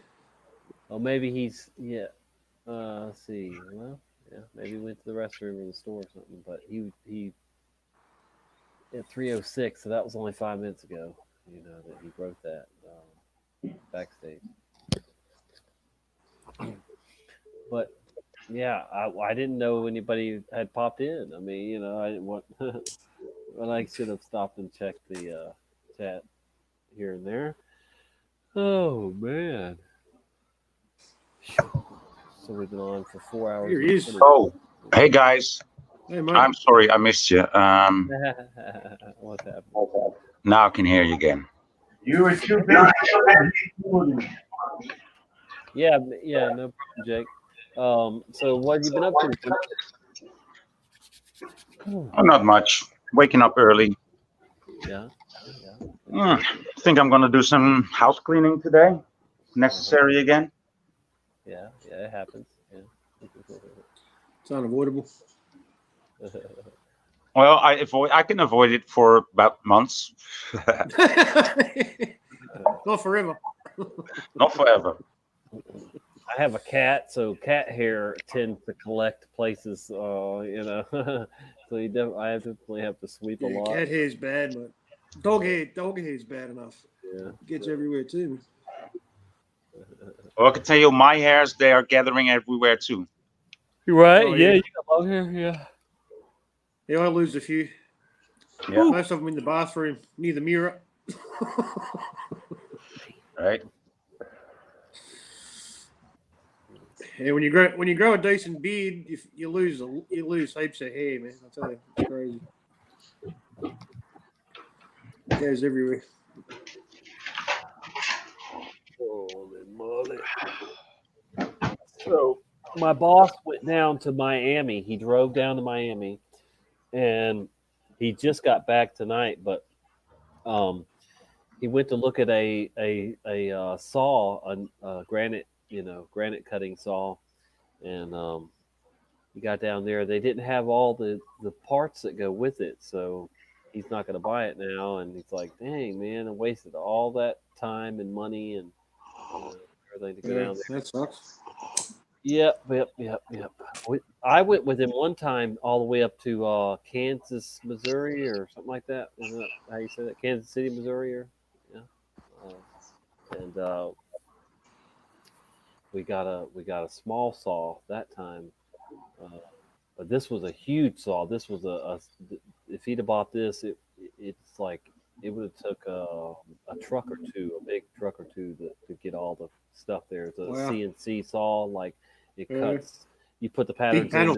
and it cuts and polishes everything, for No, you. it does all. Yeah. Wow. Yeah, so those are pretty cool. Yep. Holy moly! Yeah, I'd imagine So, it'd all be automated these days, man. Wouldn't be much hand finishing anymore. right. Well, No, we have one cutter, and then one polisher, and one. Well, we have. All right, you have a cutter. Then you have the guy that does the rough grinding, and he cuts out the sinks and stuff too. And then you Oh, have the yeah. polisher, and then you have installers. So we have more installers than we do, fabricators for sure. Yeah. But there, then you do. Yes, you have some granite shops that are probably only 2-3 people in the whole thing, because they can just punch it in and let it do all the work, and then just go install it. Yeah, that's not bad. Yeah, the CNC machines make life easier, don't they? Yeah, those. Yeah, they Yeah. definitely would, but they're a lot of money, and Yeah. even the upkeep on them and stuff too. But I mean, when if you replaces 2 full-time employees, and makes your life easier, yeah, it's usually worth it. Most granite shops will get one as soon as they can afford to. I mean, like I said, Yeah. my boss has been in business now for he's been in business about a dozen years, but he's only had his own shop for a couple years now or so. If and he was cutting outside before that. Didn't even have an inside shop. It'd cut the labour cost by heaps, wouldn't it? He's come a long way Yeah. in a short time. But like the saw he's got now is it's like it just cuts. You have to line it up, and then it makes the cuts for you. So it's not gonna. That's it. You can't. It's not gonna polish anything for you or whatever. No. So, but it's a great saw. But yeah, it'll be much better once he gets a CNC machine. It's faster too. Yeah. More turnover, mate. Yeah. Yep. Yeah, it'd be a labour intensive job for sure if you didn't have the machinery. I don't know how those guys keep up, man. It's unreal how much polishing and cutting they do. That it's wow. Yeah, I haven't worked in that industry, but I've worked in a few different ones, and I remember I worked in a brick factory once as a casual through an agency, and way back in the 90s. And yeah, one section that I worked in was sandstone replica brick making. So you'd have the raw brick, which would be perfect rectangle or a rectangular shape, normal brick, and you drop it into a steel frame, and you'd have like about 1.5 inches of the brick protruding from the top of the metal frame, and then you'd have to chip the corners of the brick off with a chisel and a mallet. Yeah. And you just go around and bang all the corners off and give it a sandstone look, Yeah. Cool. To give it And they were a brand new bricks, though. a rounded edge look for the brick fascia for the houses, Mm-hmm. And that was like labour intensive, man. And like kept you fit, I tell you. Yeah, You had to yeah. do so 'Cause many a every machine day. now can spit them out, left and right. Yeah. Yeah. There's half the jobs that are out there now are going to be lost to robots and robotics, some kind, in the near future. That was hard, man. That was hard work. I've done some pretty hard physical labour jobs before, but that was full on. physical, and you had to be fast as well. So, what is up, Voynich man? Yeah, what's going on, mate? Are you Not back? much, man. Not much. Okay.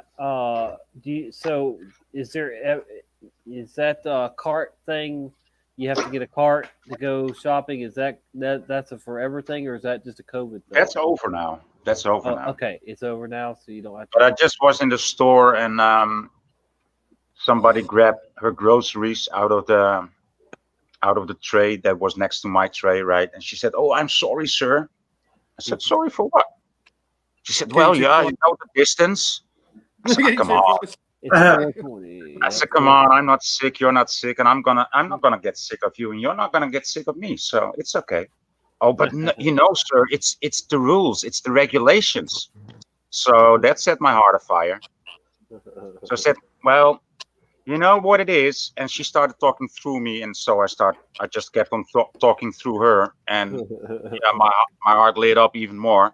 Yeah. And so I had to pay to the cashier, and she kept on talking. I said, and it was an old woman. She was 72 years old. She told me. I said, "Hey, little girl, I think you better shut up now." Oh, good. Nice. And she said, "Well, I'm not a little girl, sir. I'm 72 years old." I said, "Well, it doesn't show." And then I walked out of the store alongside of her, just as if we were a pair.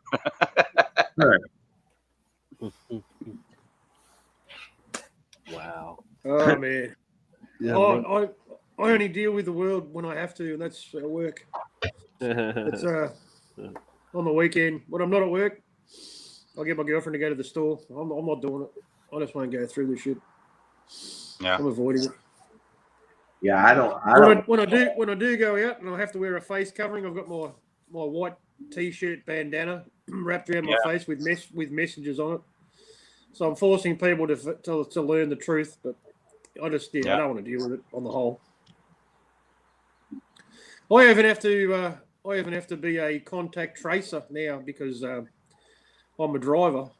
So every site that I deliver goods to, I have to record the address, the time that I arrive, the time that I leave, how many people I interacted with. Oh my goodness, man. And if it's nobody, it's like zero, and then no close contact, no close listing or something. It's crap. And then when I go to businesses to pick stuff up, That's insane, man. But some of them want you to write down your phone number and your name and address. Oh my god! And I had to do that on Thursday, and I went back into the office after writing my phone number down the right way. I changed my phone number. I'm not giving you my phone number, motherfucker. Wow, man, dude, you're really in the war there. It seems like. I mean, you're on the front lines of this crap. You know. You're dealing with really. Ugh, police are ready to beat your ass, arrest you, and fine you for not complying, not wearing a mask, not social distancing. That's happening. It's happening everywhere. That's fucking. I mean, I give it to you, man. That you're still here. Yeah, I try not to. When I'm working, I drive a small truck, So I go through. We've got checkpoints going out of the metropolitan area into the country areas on every road leaving the city. And if you're driving a truck, you don't stop; you just go straight through. But if you're in a car, you'll get stopped. And right. we've got work permits, and you got to carry that with you everywhere you go. And that's crap. But my blood pressure goes through the roof every time I have to go through one. Right. It pisses me off. Yeah, I don't. I mean, I guess you got to do what you got to do, right? Yeah. But like at the moment it's cold here. We're still in winter, And everybody has to wear a mask for your job, everywhere. You leave your house, you have to wear a mask. Everybody has to, so you can't avoid it. Right. But what I'm noticing, is people take it off when they can't breathe. They take it down, they pull it to the side. No one gives a fuck. As long as you got it, because when you're at work, you got to sort of go along with the program. You know what I mean? And every company's worried that inspectors will come in and shut you down or give the company a massive fine and the employee. So, but I can see when the weather gets hotter and it's harder to breathe, and everyone's going to have their mask on their chin anyway. So, right, it's not fucking going to happen. Or people are going to be fucking passing out, which they probably are already, fucking in America and wherever else that's hot. Because you can't breathe when it's 100 degrees. You need air. You need oxygen. Otherwise, you're going to pass out. Yeah, it's too hot in Florida. I know that, to be wearing, but people do. I see them like crazy, man. It's nuts how many people are wearing them.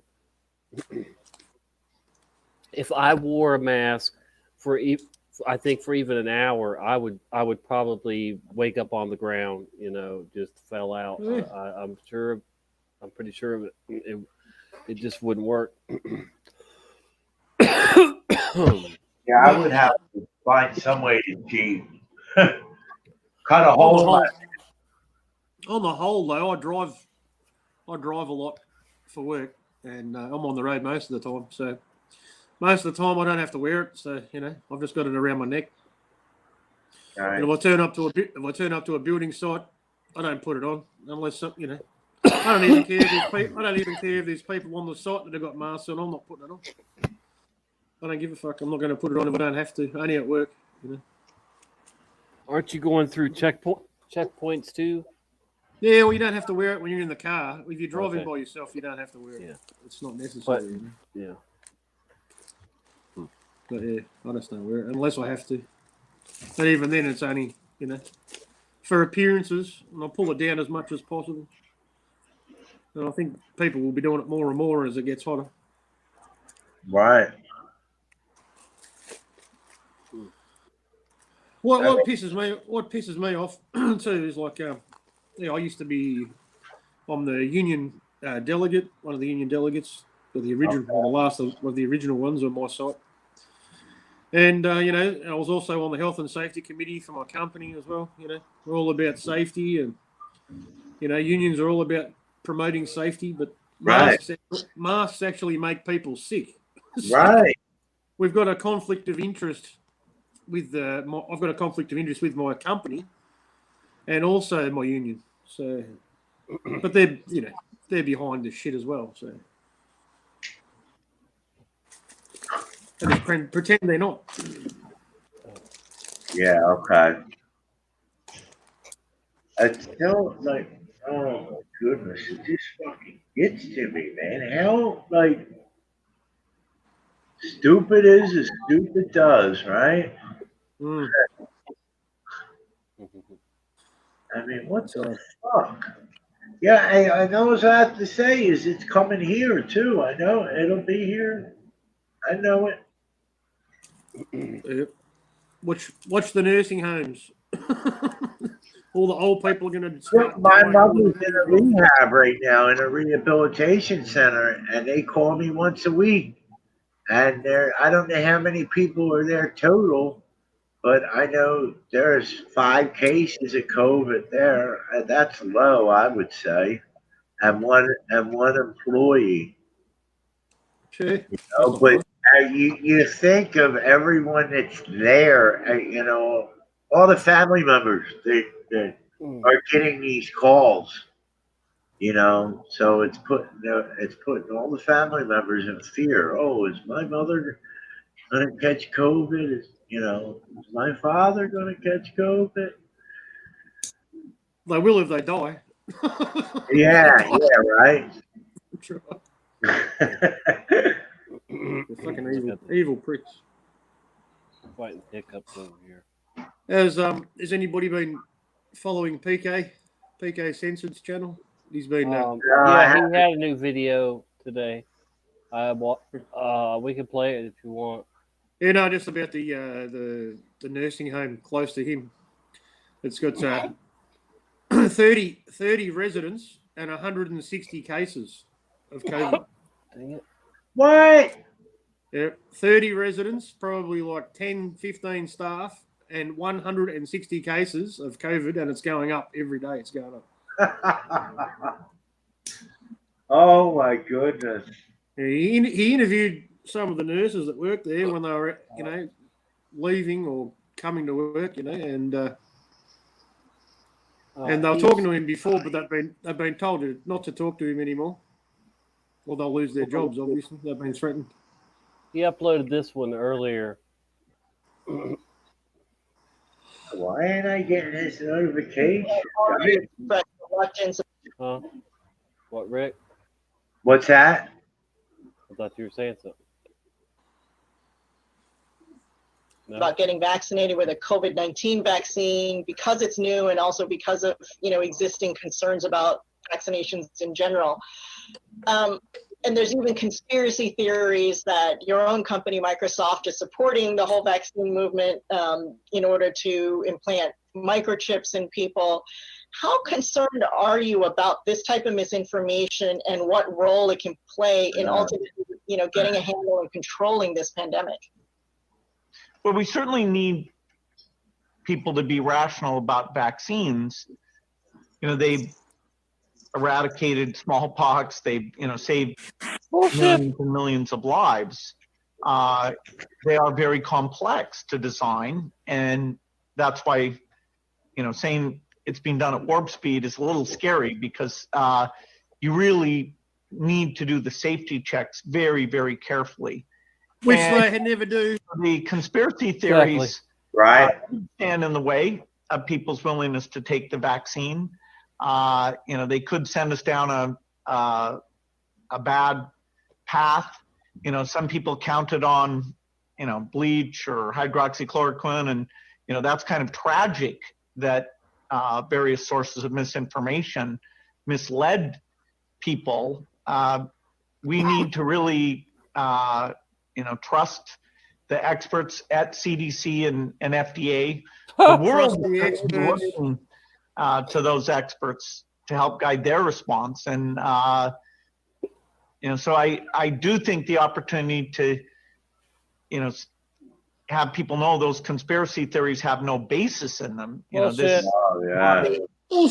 we cause thing, and neither I nor anyone else is doing anything but doing our best to bring this to an end. Well, bring their world to an end. Yeah, right. I was thinking the same thing, Tom. Yeah, that bring was the PK. All right. Crazy man. Crazy shit. Unbelievable, man. Oh, fucking real. Yes, indeed. You're just so lucky that I'm humility.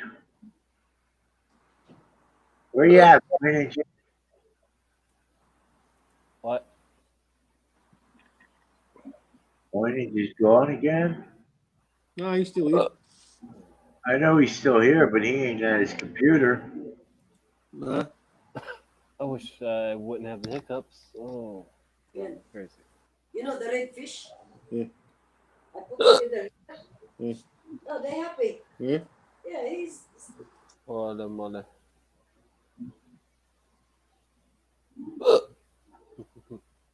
So, your beaches are open, right, Tommy? Hiccups are a symptom too, Tommy. Of what? Hiccups are a symptom of COVID. Oh no! It's from hitting the bong. It's been hitting the bong too hard. I just want to let you know, just to be safe. Mate, Yeah, no, it's not that. I got them right after I hit the bong too hard. It happens. I rarely get the hiccups. Really, I mean, once, twice a month, maybe or something. But if I hit the bong too hard, sometimes it'll do that to me. And I did hit it too hard. So the beaches, yeah, the beaches are open. But the bars are still not though. See, that takes away from the beach. From the income of everything out there. But yeah, so the bars that people love to go right on the beach. Go up to and stuff. You can't just go up and get a drink. You could get a drink if you were going in a restaurant or whatever. But yeah, you can go to the beach and swim and whatever, and do whatever you want at the moment.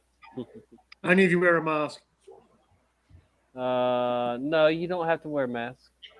No? It's not in the city. No, that's not in the city. The beach isn't in the city. It's in the county. Oh, It's yeah. in the county. All right. Now, if the beach was in the city limits, then yeah, they would probably probably would. Excuse me. I can understand. I can But now understand goggles. I they can were understand goggles, but I can understand goggles at the beach, but not the mask. they were supposed to enforce social distancing at the beach. I don't know if they are. I'll look into that tomorrow. But like your immediate family could be together, but you're supposed to still be separated from anybody else, or whatever. But I don't think anybody's really worried about it like that. Gotta bring your tape measure. The people that are going to the beach are tourists and people like me that aren't worried about COVID, that aren't wearing a mask, anyway, probably. But the people that are scared of COVID, they're not going to the beach or anything. They're just, That's the stupid thing, man. Isn't Yeah, that it's the dumbest thing about it all is right. Yeah. If it's really a pandemic, this is the main fucking point. If it's really a pandemic, right, and we're all in danger and we're all going to die, right? Okay, but and everybody's really that worried about it, right? You wouldn't leave your house. You wouldn't be worried about 6 foot distancing. You wouldn't be worried about wearing a mask. You just stay home and order everything online, Yeah. and get everything delivered. If you were really worried there was a pandemic, shopping centers wouldn't be open, beaches, nothing would be open. You wouldn't be allowed to go anywhere. You wouldn't be allowed to do anything if it was a real pandemic. I agree. So the rules are just ridiculous control measures. That's all it is. It's obvious. It's you only need 2 brain cells that are working to work it out. It's just ridiculous. Sorry, mate. Just had to get that out. Yeah, no, I agree totally. Well, I am totally shocked at how many thousands of people are complying around here. I thought that they would stand firm. There would be more people that would say no.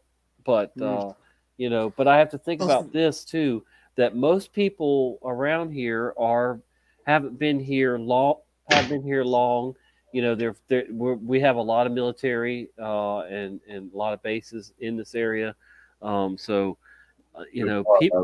people are always coming and going here. And it's always a big variety of people of all walks of life and races and whatnot backgrounds. Which is cool too. Usually as long as everybody gets along, and for the most part they do. Yeah, I just the South in general, and you expect for them, to not fall for COVID is these things is like this. Excuse me. As much as but they have it's just but I think it's the programming, it's the them just repetitively every day, just it's 24/7. They're shoving COVID-19 down everybody's throats, so eventually in almost probably anybody that watches TV still and news and all that stuff is just getting bombarded by that by that stuff, that programming and and they're It's only on TV, mate. It's only happening on TV. That's right. Yep. Yeah, and in your mind, if you allow yourself to be programmed by all that stuff, because see, that's what's happening. These people are getting programmed perfectly by like they want by design, and then so once it's stuck in their head, then yeah, they're complying totally and just believing that it's real and serious and scary and deadly and and that all these things they're telling you to do or not do or are saving your life and other people's lives and No, that's correct. Oh my gosh, man. Yeah. Oh. So The lies about the masks are probably the worst. That people actually believe that they're going to be like they're going to be safe if they're wearing a face covering. We don't even. I mean, I'm pretty sure it's the same everywhere. You don't have to wear any specific type of mask. There's no mandate for any specific level of safety. It's just a face covering. Yeah. You can put a tissue. You can tape a tissue to your face, and that'll do. You know what I mean? Yeah. Yeah. Let me show you what you can buy. I just found this. It's just like they do in so there's Islam. I mean, you can wear a face covering. You must wear a face covering. They say that to the women for a reason. Yeah, sure. Sure. Yep. Look at this. Look at this right here. It's a Bane mask. That's a nice mask. Something like it. Hold on. Yeah. Brian's got one of them. See it? Yeah. Wow. Yeah, that's pretty intense, isn't it? That's pretty crazy. That's steampunk. Yeah. So you could get that and wear that as a mask. Here's another picture of it real quick. It's more like jewelry. Look at that thing, man. That is freaky looking. Why should you wear something like that in front of your mouth, right? Why? Why? Shoo, right? I agree. That's weird. All right, so check out this Lady Liberty. Some medieval torture device. Check out this Lady Liberty stamp here, and tell me what do you not see in it? The Star Force. Yep, exactly. That's Star Force. Wow. I mean, probably on the wrong island too. I see the 66. 1515 is 66. Really? Yeah, 1515, yeah. Yep. Oh dear. Let's see. I don't know why I can't go to the next picture. Let's see if it'll do it. No. The ceiling fan man's got the Statue of Liberty coin that says Ellis Island on it too. Wow. Which is interesting. That's good residue though. Here's some more flag residue and Liberty. See the red stripe under the... Oh wow, look at that. That one was mid-shift. You caught that one mid-shift. You can see it's exchanging the white for the right. I guess you're right there. Yeah, but see the red is right there. Yeah.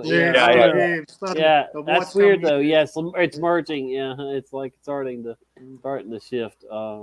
I got a bunch of those though. Check this out. Let's see. Was that the first one? Okay, yeah. So here we go.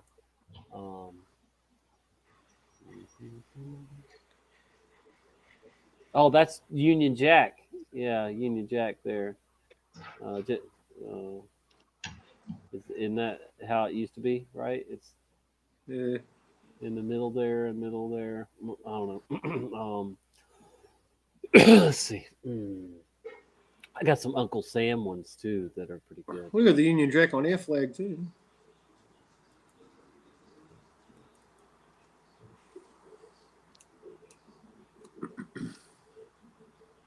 See the stripes on the Uncle Sam hat? Yeah. He don't have stripes anymore. Now it's got a star on it, isn't it? He just got the stars to go around. He don't have any stripes. You'll see it better in these other ones. That's not as good one for Uncle Sam, but let's see. It's just one big star, isn't it? Or three big stars or something, four big stars. See, that's how we remember Uncle Sam right there. Yeah. With the stripes, And now he has no stripes, it's just white. No stripes on You the know, top. Yeah. Yeah, just stars.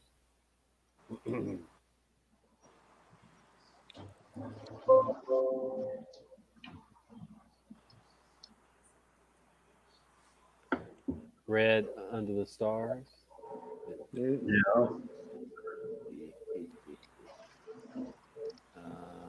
Here's another Uncle Sam.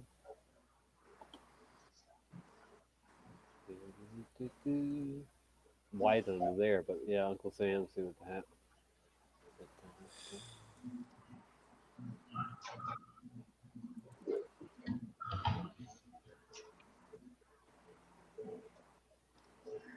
Oh, looky here, no starport. No starport. Yeah. They like that. And a giant bird. I don't remember the giant bird in front of the statue. That's funny. No giant bird. Let's see. What do we have? Here's another flag. Graphic. Oh, that looks like somebody water painted that. Yeah. More bad memories. Watercolor. More bad memories.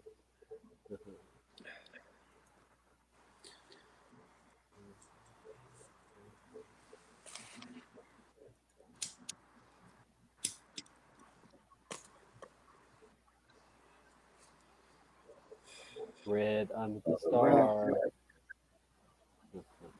Memorial Day. What about Bruce? What about Bruce Springsteen's album cover, "Born in the USA"? Has that got the blood stripe or not? I don't think it does. I think it's regular. Yeah. Yeah. Huh. Thought I had a bunch more of those to share, but let's see what is this one.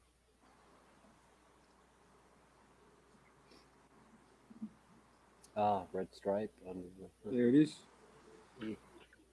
He's got a compass. I guess that's a compass. Yeah.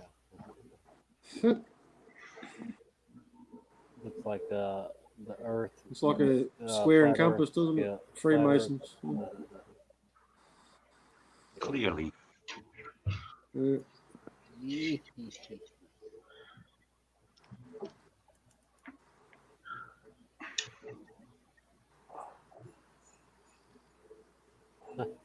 USA with the stripes. But the heart upside down. Yeah. That speaks volumes too, right?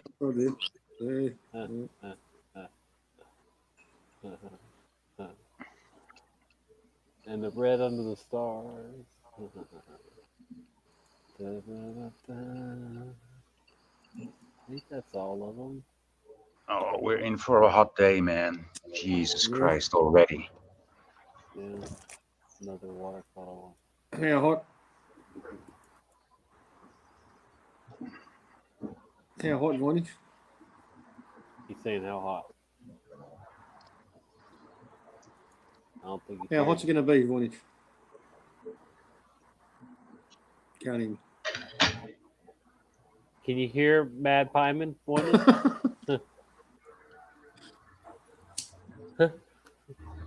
Can you hear me? Can you hear anybody? I think he's making some breakfast. Now we know. I see. All right. Well, what do we got? How many? Have we still got about the same amount of people? We're chilling. Trust view. Oh, that was PK's thing there.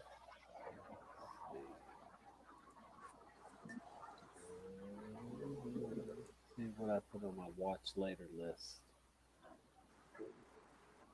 When did I put that on there? I don't know that.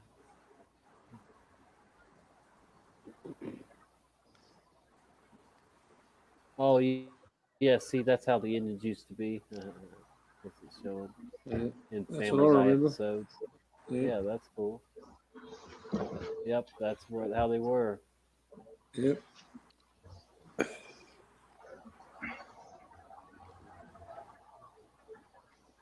Family Guy. Now that, yeah, see, that's out now. Huh. This is all from the same one. It's saying though, same episode. That's weird. Out. That now. is weird. Yeah, that's what in the world's going on there. Flight 369, Denver. Yeah. Denver, yeah, Denver Airport. Wow. What is this? Orion. Social Dissidence, episode 10, The Mandela Effect. Oh, I guess. My name's Bob Lee. This week we're gonna do something. What the fuck is this? What a stunner. We're not even gonna talk about the coronavirus because I'm sick of it. Wow. All right, you ready? Let's get down to business. Number 5, Mandela Effect. Did you know that in The Wizard of Oz, the Scarecrow, he's holding a freaking pistol? I didn't know that. That's freaking weird. Let's take a look. It's a revolver. It's not a pistol. That's loud. I'd turn back if I were you.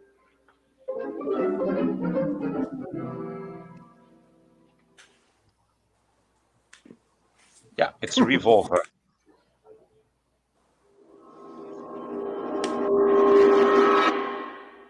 Number 4, cup of noodles.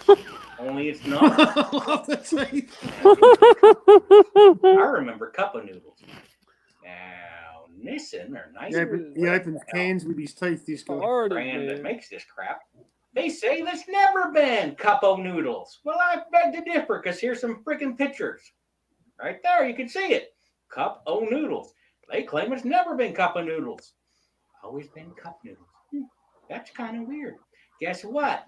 That's a Mandela effect. And we're living in an alternate freaking reality.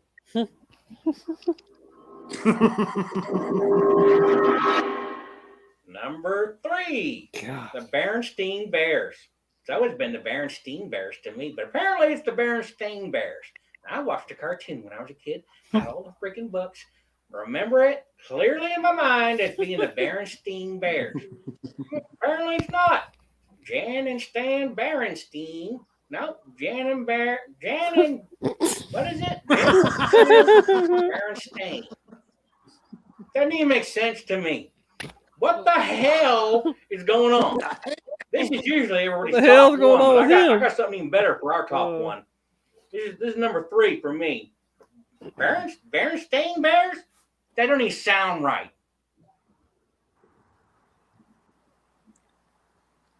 Is that EIN, is it?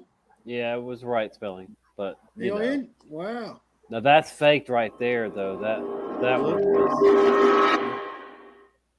Number 2. JFK. Whoa. I've seen the video over the years. Never once did I think that there was even a possibility that Jackie killed JFK. But now looking at the video, I can't help but think she did. Look at the video. Let's watch it right now.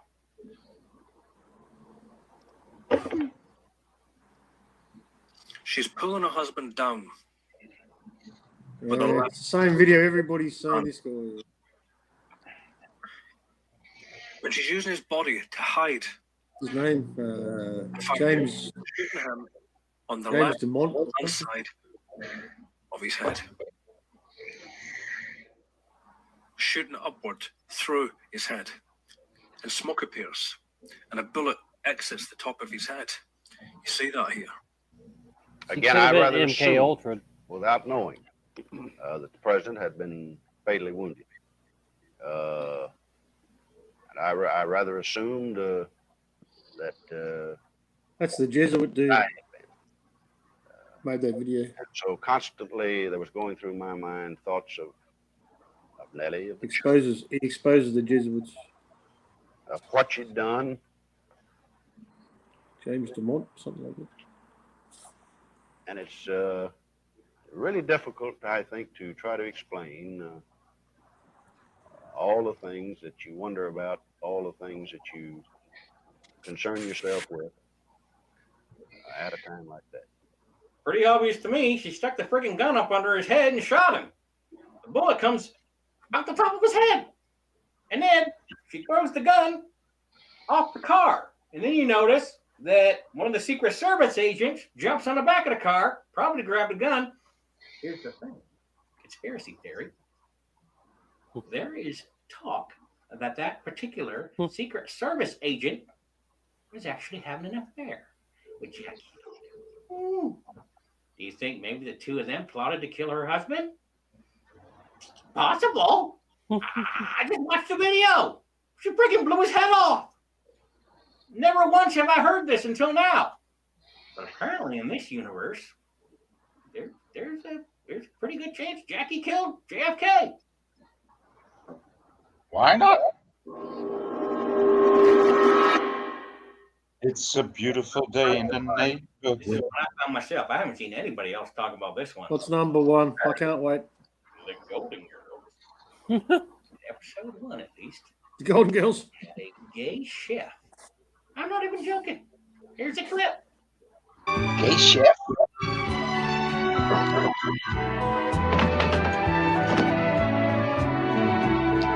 Maud. I remember her name. Maud, yeah, Maud. The finest school in Dade County. 2 girls had shaved heads and 3 boys had green hair. They're expressing themselves. Yeah, well, I expressed myself. I told them they had to leave. They were too ugly to look at. What's that? Enchiladas rancheros. Why don't you just shoot me? Hi. Oh, Hi, Rose. When do they have a gay chef? I don't need it on my thigh. Who's she going out with? Harry, again. I was a fan of the Golden Girls. No gay chef. What the hell? Every Saturday night when I was a child. Another gay shift. Had a gay chef in every episode. This is a Mandela effect. The Golden Girls now have a gay chef in episode 1, at least. That's kind of weird, don't you think? What happened? Fuck, that's the guy. I mean, And that no. I wasn't the biggest fan of Golden Girls, but I don't remember a gay chef. This one is indeed very new. It's most certainly not my number one, but a gay chef in Golden Girls. I think the old one used to do the cooking, right? The one with the thick glasses, Yeah, Estelle. right? Estelle. Estelle, that's the name, right? Yeah. I loved her the most, by the way. She had balls. She was from Sicily. Yeah. Look at this. Look at this. What the hell is this? Oh boy. They want to look like witches, do they? I was waiting for it. They're trying really hard. What in the world? Karen Ellington and Starfire something. Thor. Yeah. The Time Chronicles, that's the name of the channel. Welcome to the first episode of the Time Chronicles podcast, where we will take you on a journey beyond the normal. Yeah, we know you're not normal. This week's offering is an uncovering the complete scam and hijacking that occurred around the so-called Mandela effect. Let's see it.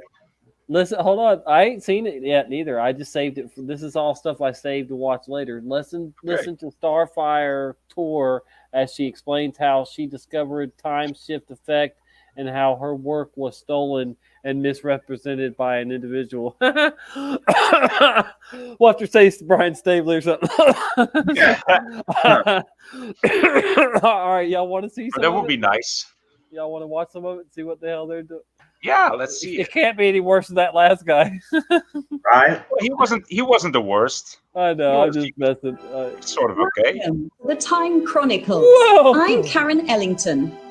I'm Starfire Tor.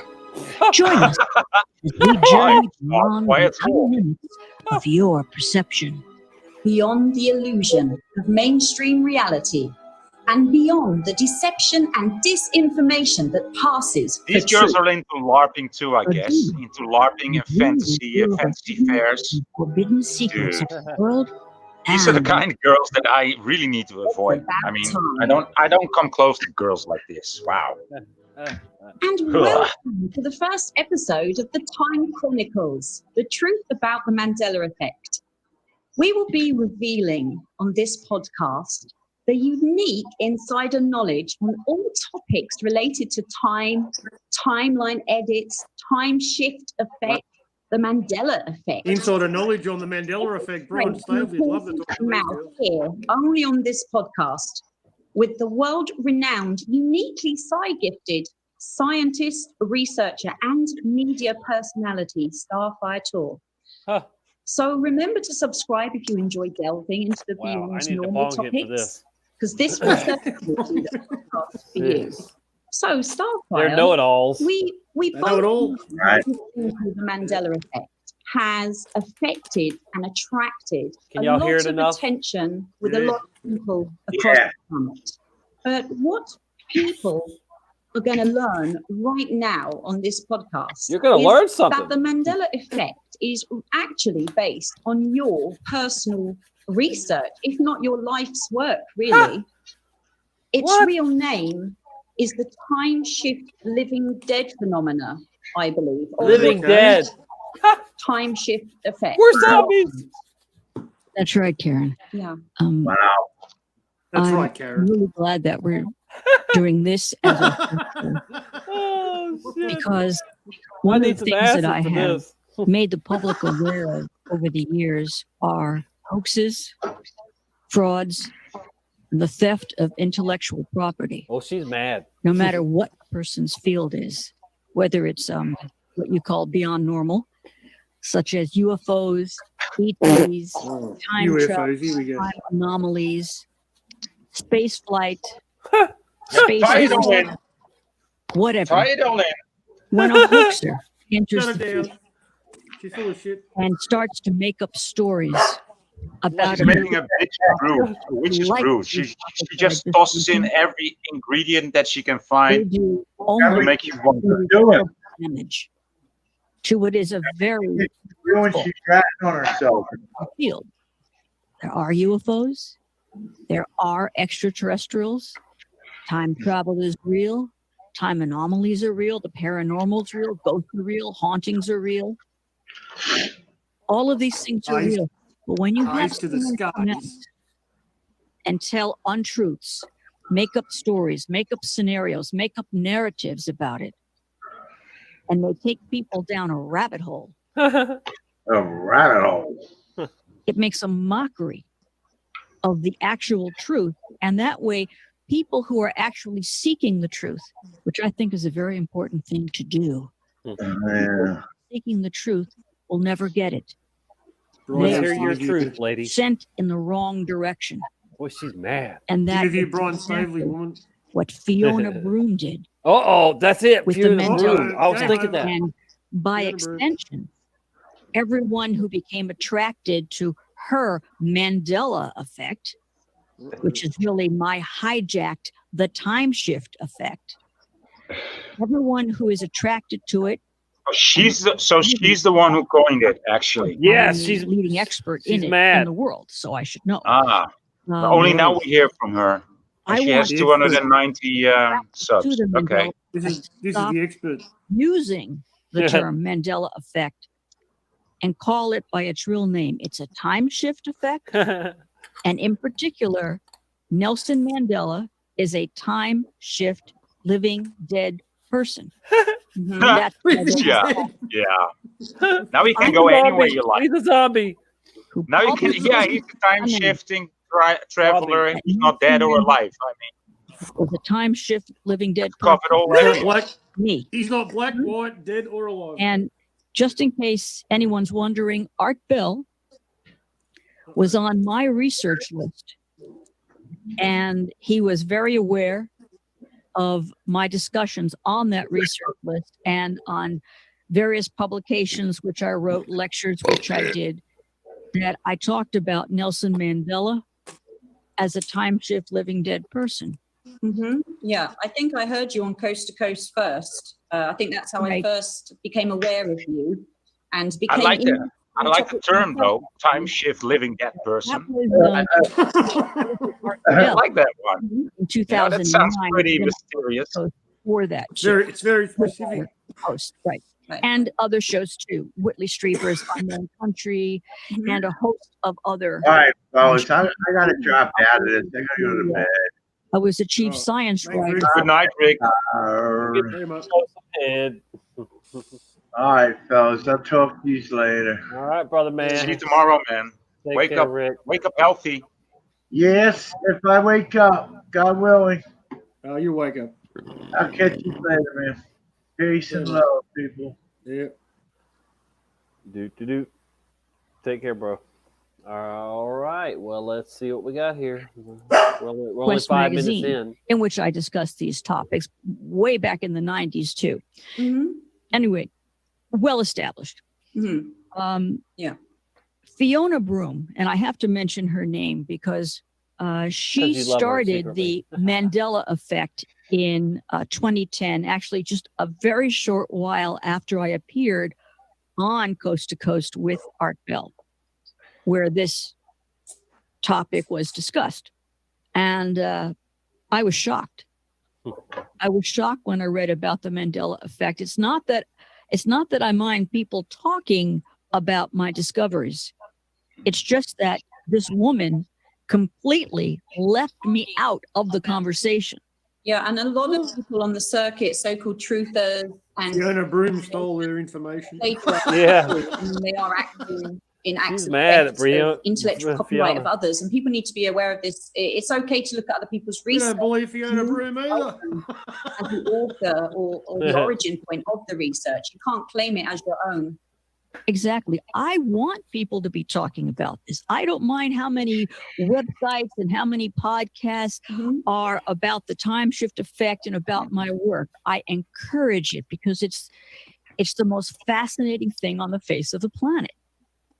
It's not a But planet. what Fiona Broom did was to remove me from the conversation and pretend that there was no science, no understood science behind the time shift living dead phenomenon that she calls the Mandela effect. Yeah. But there is her a website science. was asking people to write in their experiences of Mandela effects as if it was gathering the data. Is that correct? Because That's correct. She was soliciting people to try to figure out what's going on. What is it? How does it work? And she put herself at the center, in the spotlight, as the person who, started this whole phenomenon when she wasn't. I mean, she even wrote on her Mandela Effect website that she wanted to know what it was all about. She was actively researching it. And she was hoping that maybe she could write a book or do a film or, he was the center of attention. Well, I think it's very obvious that when you remove the actual person who discovered the phenomenon and the science behind it, that if you remove them, then you get to play the game of being the most important person in the room. So look at this list. Starfire Tour discovered the time shift effect, the core matrix, time shifts, coexisting timelines, coexisting timeline edits and reboots, time shift living dead, dual coexisting timeline memory conflicts, the unified field theory of PSI. She's a scientist too, don't forget. A reality shift manifestation PSI protocol, the astral tagging truth reveal PSI protocol. What? A scientist. Oh, I'm impressed. Yeah, right. I know. A lion. I call them lioness. Anyway, the dark matter apparition. I'm reading these for the people just listening. The source of all evil. She discovered the source of all evil. And last but not least, the time-looping, planet-ending nuclear catastrophe. Thank you. She discovered that. When was that? In the When 90s. did she discover the ending of the planet? Catastrophe. In the 90s. The time-looping, planet-ending nuclear catastrophe. Yeah. Well, there's no nuclear bombs. We don't have to worry about that. Right. And it's not a planet. Yeah. There you go. It'll Time be looping, fire- maybe. Yeah. All right. Wow. Room when it comes to this topic, which is what Fiona Broom was doing. Yeah. Now, I did want to give her the benefit of the doubt. Mm-hmm. I like to do that with people. I'm a fair person. I wanted to be fair. I thought, well, could this be a coincidence? I didn't think it was. I read things on her website which informed me that she knew exactly who I was. Mm-hmm. She was using some of my own words that I coined, using my own words. Reality shift, time shift, when describing the Mandela effect. You just don't come up with those out of thin air. She also started this, like I said, shortly after I was on Coast to Coast with Art Bell, and that Art Bell himself got the Mandela effect, the time shift effect, the time shift living dead, the whole Nelson Mandela thing from me. Mm-hmm. Okay. So I decided to put Ms. Broom to the test. I discussed this with a few friends of mine. My name was not mentioned at all, and none of my buzzwords were mentioned. Mm-hmm. And all of those comments remained in the comments section. Then a little while later, maybe a week or so, I don't recall, a week or so goes by. And this time, my friend said in various ways, hey, have you ever heard of Starfire Tour? She was the one who first talked about Nelson Mandela. She's got the whole science worked out. Here's her website. Here's her Facebook page. Here is her appearances on this show, that show, this show, that show. Gee, you should really check it out because, she's the origin of it. Yeah. And I'll tell you what, Karen, those comments were disappeared. Mm-hmm. Not one single one of the comments in which my name was mentioned was left for the public to see. That told me, that confirmed what I already knew, which was she didn't want anyone to know about me because it would spoil the fact that she had hijacked my work, my life's legacy, and she was holding back from the public the actual science behind it. And I want people to know what it is and how it works. I have spent a lifetime educating the world that we live in a reality that is not the reality that mainstream is pushing. Mm-hmm. We don't live in a single timeline. We live in multiple coexisting timelines. And I think that's what you discovered too when you first came upon it. Yeah, well, as you were talking about what happened in the past, it kind of triggered some of my own memories actually of having listened to you on Coast to Coast talking about this information and then seeing on the internet suddenly this thing spring up about the Mandela effect.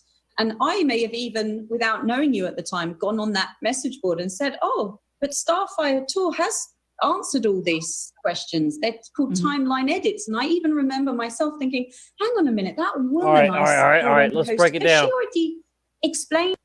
You there with me, Voynich? I'm with you. Yeah. Okay. What is this saying? It's saying the time shift living dead, a time shift. A time shift living dead person is an enigma caused by a time shift event. In this time shift event, the core matrix enacts a timeline edit that creates an altered new coexisting timeline. So let's go through that again. In this time shift event, the core matrix enacts a timeline edit that creates an altered, new coexisting timeline. Okay. Why? Yeah. Yeah. Weird. This new edited coexisting timeline becomes the dominant coexisting timeline until the next timeline edit. Well, that sort of sounds accurate. Resets. Yeah, like resets. Yeah. Yeah. Oh my goodness, man. When But a new dominant. It sounds like an accurate description of new realities, right? Yeah, when a new dominant coexisting timeline is created through timeline editing, the core matrix activates a simulation. Is that a simulation? A program that causes the conscious brain to believe that we only live in a single timeline world. But sometimes there is a glitch in the matrix in the assimilation program, and this can cause people to experience a dual coexisting timeline memory conflict. Wow. Yeah. Yeah, well, she describes it pretty well, actually. When this happens, a person is able to remember some of the events from a previous coexisting timeline that no longer exists in the new dominant coexisting timeline. In some cases, the same person can be alive in one coexisting timeline and dead in another. This can happen due to the editing of events and not because a person is targeted. Whoa. Whoa. Whoa. What now? Ties in the targeted thing too. Wow. Wow. That might be a bit off, but okay. Or she's saying, but she's saying not because the person's targeted. So she might be against it too. Like she's saying, this could be due to the editing of events, editing the past, and not from a person being targeted, individually or whatever. Yeah, exactly. I mean, editing an event does not target a person; it targets a group. But the consequences of editing any kind of event can alter, anything and everything. You'll alter history. It's all mind over matter. It's sorcery, it's witchcraft, but it's mind over matter. Man.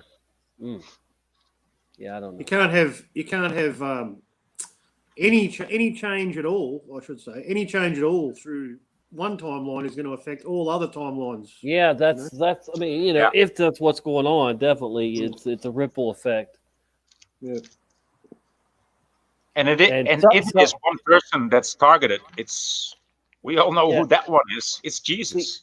See, some people say that the butterfly effect has no nothing to do with the Mandela effect, but I don't know, man. I mean, it's weird, but like have you ever seen the butterfly effect movies, the series? Oh, yeah, I've seen it. Okay, all right. Well, he starts reading.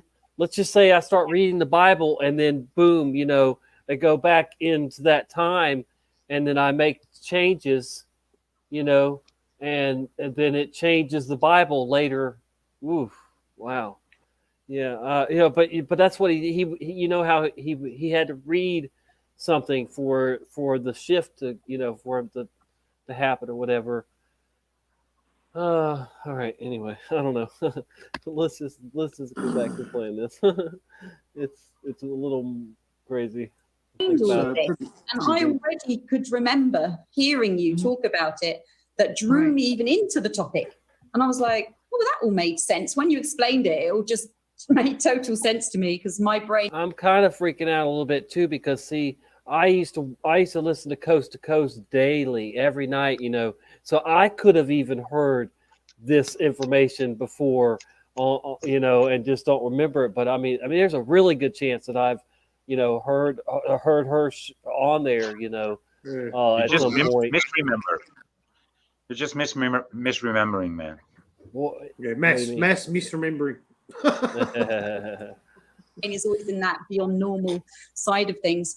And I remember it quite clearly myself. And then what happened was they started to talk about the Mandela effect as if no one knew what it was about. And I got a little bit confused myself, like cognitive dissonance. And then I watched many videos. Generational. Generational memory. Quite well known in YouTube land. Cliff High, he was saying he believes it's quantum computers were turned on, creating 419. quantum entanglement, and it's just like the theories were getting more and more, out there, and everyone had some bizarre theory. I just kept thinking, but I remember that lady Starfire Tush, she'd already explained it all, and it all made sense, and she had all the proof and the research. I'm not even sure why people are still discussing this topic. But then I guess people just haven't really heard this story, which is why we wanted to do this as episode number 1, to just really bring this out there so we can just get that truth across. Because when you don't know truth, then you can be misled. Right. And so what I want to discuss now is the actual science that, that makes the time shift living dead, that makes time shift effects and time shift markers so important in our world. And I want, whether someone is attracted to the Mandela effect, like I said, please stop using that term. Rebel. It's called the time shift living dead. Please honor the truth. Please honor my life's work and legacy. I'd appreciate it. I want you to be attracted to the real material. As I said, there are numerous existing timelines. We do not live in a singular timeline that has a past, a present, and a future. That's just man-made, constructed. Nor are there parallel timelines, and there are no parallel universes or parallel dimensions. That was a theory put out by a lot of scientists and science fiction writers that was pretty good in its day. It got people to thinking about the topic. But when I discovered something called time shifts and the core matrix, as I did my research on the science of how it all worked, I discovered that there are no parallel timelines, meaning parallel timeline means it runs side by side. So what's the difference between that and a coexisting one? Right. Coexisting means every single timeline exists in the same space. Right. And is only separated by their individual frequencies. That's it. Wow. Think of the old-fashioned radios. You had a dial, and depending on what radio station you wanted to hear, you change the dial. There were radio crystals who could pick up the individual tuners or frequencies of the radio station. So you would have a singular box or a singular device called a radio, and you would just turn that dial to pull in whichever station you wanted. Yet every single radio station was still broadcasting. The music or the talk shows were still out there broadcasting. They were still streaming. You pulled but in the you one could you only wanted. tune into one per device. That's how timelines work. They are streamed from something called the core matrix. The core matrix is, the analogy of it is, it's like a cosmic hard drive. It's not a sentient being. It's not a machine. It's not promoting simulation, generating holograms. The No, core matrix exists in. I don't think so. It sounds like it. Let's see. Sounds like that's what he's talking about. Like we're living in a simulation. A particular humongous black hole complex that our worlds are tied to. And our original universe was taken in by this huge black hole complex. It's part of nature. It's not an unusual phenomenon. It's a normal phenomenon. When this happens and there's a rotating ergosphere around this type of a black hole, it can capture remnants, fragments, pieces of whatever it's pulling in, planets, nebulas, solar systems, us.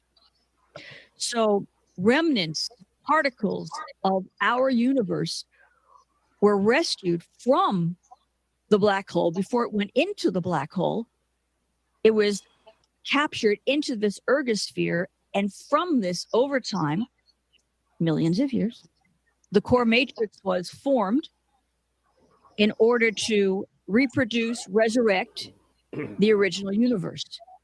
That's a part of nature. This is how universes, planets, solar systems, nebulas, stardust, this is how it's all created. This is part of creation.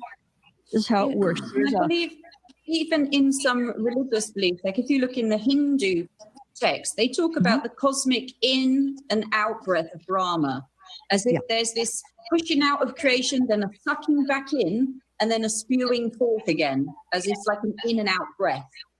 The Hindu have some remarkable information, remembrances of the before time. So over time, because of this manifest, what I call the prime directive, the core matrix began to find a way to resurrect the original universe, because it is a life force.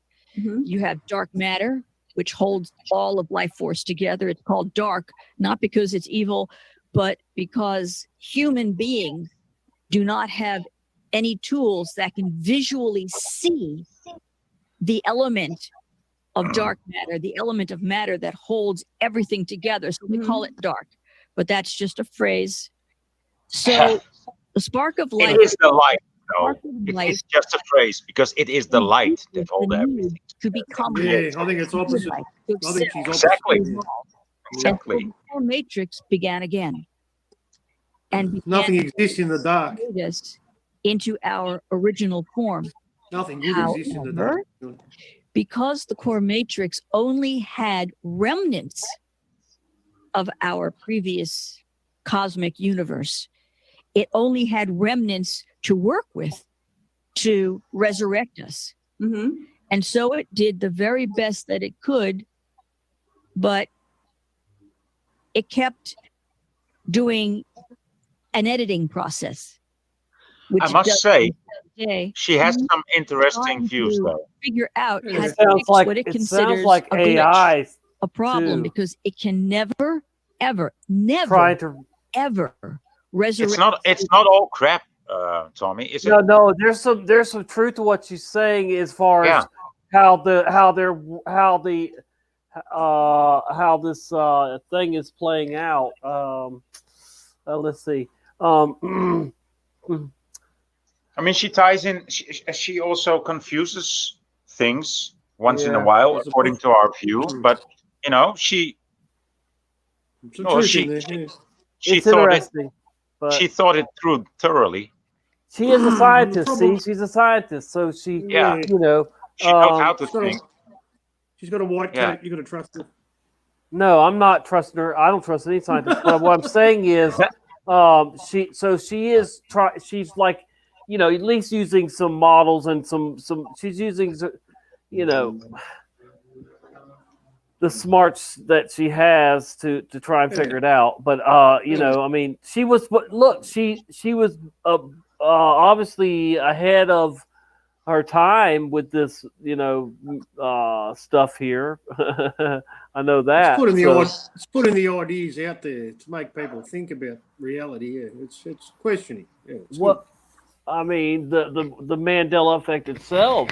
This is what she's talking about. The you know, the changes. Problem with the it's- main part of her theory, though, is the coexisting timelines. When we think that could be a possibility, but the reality is it's the fact that Brian Staveley's proven that everybody's Mandela affected in one way or another. So if that's the case, then we're all from the same timeline. Yeah. If we all have, if we're all affected, whether you want to call it Mandela affected or whatever, but we're all affected in one way or another. So we all are from that timeline. Yeah. Well, I'm gonna get back to you on that one. I don't want to speak too soon, but I got a theory on that I've Can't all be been- mass. It can't all be mass misremembering. But see, you got you. All right, but no, the dead thing too, though. Living Dead. It's individual. I mean, but see, like, oh dear. Yeah, let's just listen some more. It's interesting. She's got pieces of the puzzle. That's all. Definitely. She definitely does not have it figured out. She's it's asking for interesting. more credit than she deserves. I mean, I'm not on her side at all. I do find it interesting, but no Oh, more but it than I is. do any of this other stuff, really. But I am getting like, I'm getting I'm a gaining. little She's gaining something. my respect. In the process, she's gaining my respect. I At like her first I better thought, than Fiona Broom already, better than right, but right, I'm not saying she's right. yeah, But yeah, let's listen a little more, no doubt. yeah. Correct him Thanks. fully. It's worth it. Because it needs the entirety of the spark of life from the original universe that we came from in order to do that. With Remnants, that's all you have to do with. It was doing its best. So it is. Now, let me say this too. Now, CERN has been trying to, they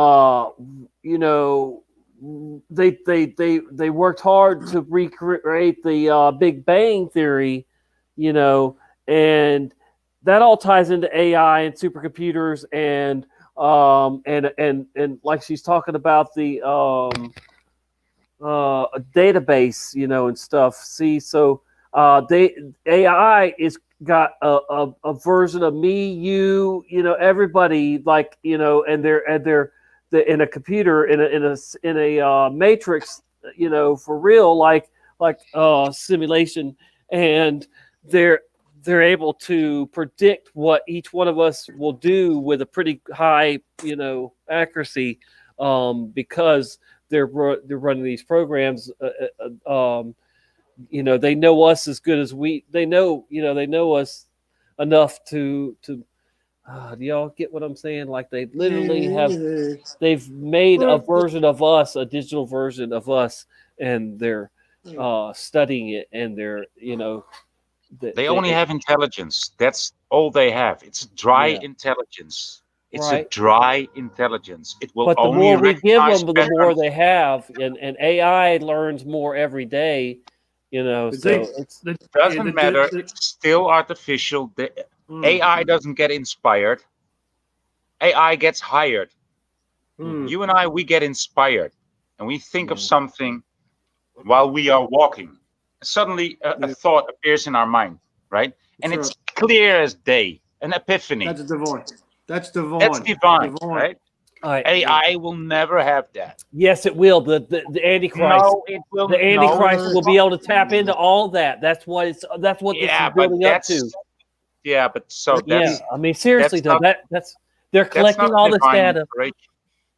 Yeah, listen, they're collecting all this data, and then when the Antichrist comes on scene and he plugs into that, he will know. He'll have just all It this. will feel like that. It will seem like that, but it's not.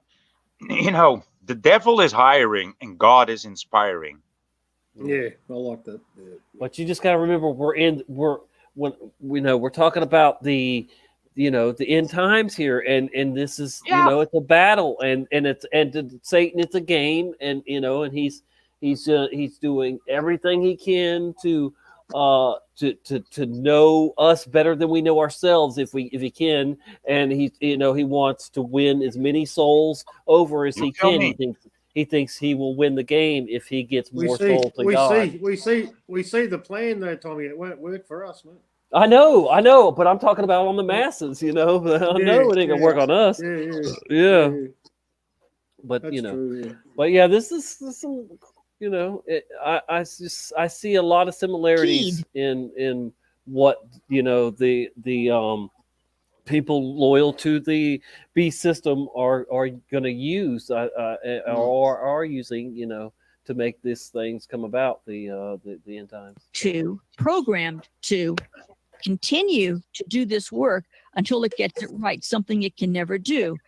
And so, because of this, it engages in something that I call time shifts timeline edits. We are in continuous timeline edits. Think of yourself as a writer. You're writing a book, you're writing a report, you're writing anything you can think of, a letter, and you want to change some things inside of that document. You want to keep I'm writing science to make it better. You edit it out. Maybe you have a couple of different versions of the same script. And so you copy paste a little bit from this one. You copy it, paste it into your product. You copy from another source, paste it into your product. That's what Well, writers that do. product is life. And the ability to copy and paste does not reduce its origin source. It's an exact replica. Well, when the core matrix does this timeline editing, it then creates a new dominant timeline. Every single past coexisting timeline is still streaming. Like those radio broadcasts are still playing. They're still streaming out there. These coexisting timelines still exist. We'll never go back to them, but they're still there, always there. But the core matrix has a program that I call brain assimilation. And that is anytime it does one of these timeline deals, it makes sure that our brains are only aware of the dominant timeline that we happen to exist in now. It's a whole group planetary thing. And I'm just talking about Earth right now because that's where we live. But this is an entire universe project. If there's a timeline edit, it's not just happening on the planet, it's happening in the entire cosmos that the core matrix resurrected. I just want everyone to know Well, that. that's an important point. It is. But right now we're just talking about planet Earth because that's where our awareness is.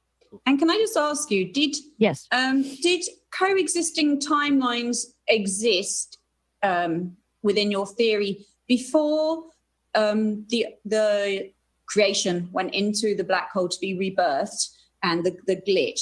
Was it one singular timeline and then they all cascaded out of that due to the glitch and the core matrix was created then? Or do you think there was already coexisting timelines at that point? That's a great question. Now, here is where I can only talk about theory. Everything that I've just talked about is actual science because I've done the research on it for years and I am able to replicate it. The thing about science is if you're able to reproduce your experiment and you get the same end product, you have discovered an actual science. And that's what I'm talking about. But with the question that you asked, this is a theory. I do not know the answer, but let me tell you what I believe.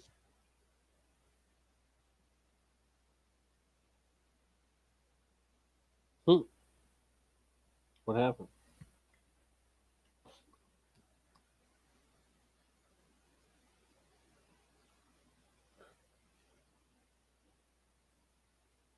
You there? What is? Based on my research, I believe right now. Are you still there, Voynich?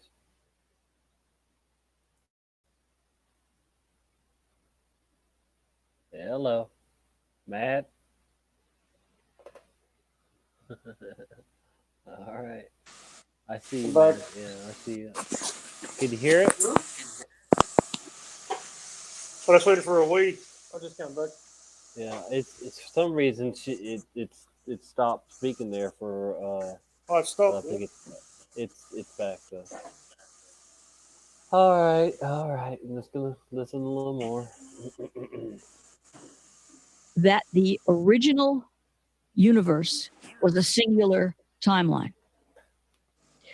There was no need for the editing process. We were involved in a completely other lifestyle, way of being, consciousness. And this story echoes through many religions an idea of being this Edenic, perfect state of being that Right. somehow we left. Right. And the only reason why we have, again, theory, the only reason why we have this editing is, as I explained, the core matrix continues to try to make us whole, and that's not possible. This not being whole is also why human beings don't come with a blueprint. They don't come with a, where do we come from? The answer is not there. This is why we're constantly searching for all of these answers and mostly not getting it right. But like you said, every once in a while you find some ancient saga, some ancient epic, some tale, some myth, even some religions have pieces of it right, but none of them exactly the way that I'm describing it now. So, Karen, while I'm saying that what I just explained is theory, I could be wrong about whether there was just a singular timeline. I'm always willing to be wrong. I'm always willing to improve my knowledge, but over the many years that I've been doing this, so far, I have found nothing that diminishes the facts that I have. Well, just intuitively, the idea of a sort of creation bursting forth from a singular point, a singularity of perfection, sort of outward and cascading like streamers as it becomes vast in number, and then to sort of then close back perhaps towards a singularity again. Just in my intuitive mind, that kind of makes sense as a model. I don't know why. To me, that makes sense. A feeling of the alpha and omega. Yeah. The beginning and the end, and then everything in between is kind of us living this crazy life. And then perhaps it goes back to the singularity, and then perhaps the process would start, over again, perhaps with different dimensions like a fractal. Yeah. Well, I'd be very careful talking about singularities right now. True. Because that's a whole other topic there. Yeah. Anyway, I mean, just a singular point, time, space. I understand. I understand. I just wanted to say that in quantum physics, singularity has a meaning, and I just don't want to go into that right now. Okay. So now back to the time shift living dead, back to Nelson Mandela and a whole host of others. When there is a timeline edit, that means that events within that current timeline, what was then the dominant timeline, are altered. They're altered so the core matrix can do what it believes might get us closer to our original selves. And that means that when the editing is done, a new coexisting timeline, a dominant one, I call it dominant. The dominant one is where all of our consciousness is focused. People don't go into their own little coexisting timelines. You don't jump timelines at will. That's just something that people made up to get, I call it clickbait nonsense. So let's say you're in the previous coexisting timeline and Nelson Mandela died. Then you have a timeline edit, and because of events which are like a domino effect, you move a grain of sand on a beach and the other side of the world, you've just built a mountain. It's very much like that. It's not that the core matrix is on people and says, oh, I'm going to bring that person back, or I'm going to make that person dead. It doesn't work that way. The core matrix is not sentient, does not think about us in that way. So when the new timeline is reconstructed, Nelson Mandela happened to be alive again. I utilized, when I'm teaching about the time shift living dead, I utilize well-known people, celebrity. Time shift living dead happens to absolutely everyone, no matter who you are, where you are, any life form, trees, animals, people, fish, it doesn't matter. It happens to everything. Also, part of the time shift effect is I talk about this a lot. I write about this a lot.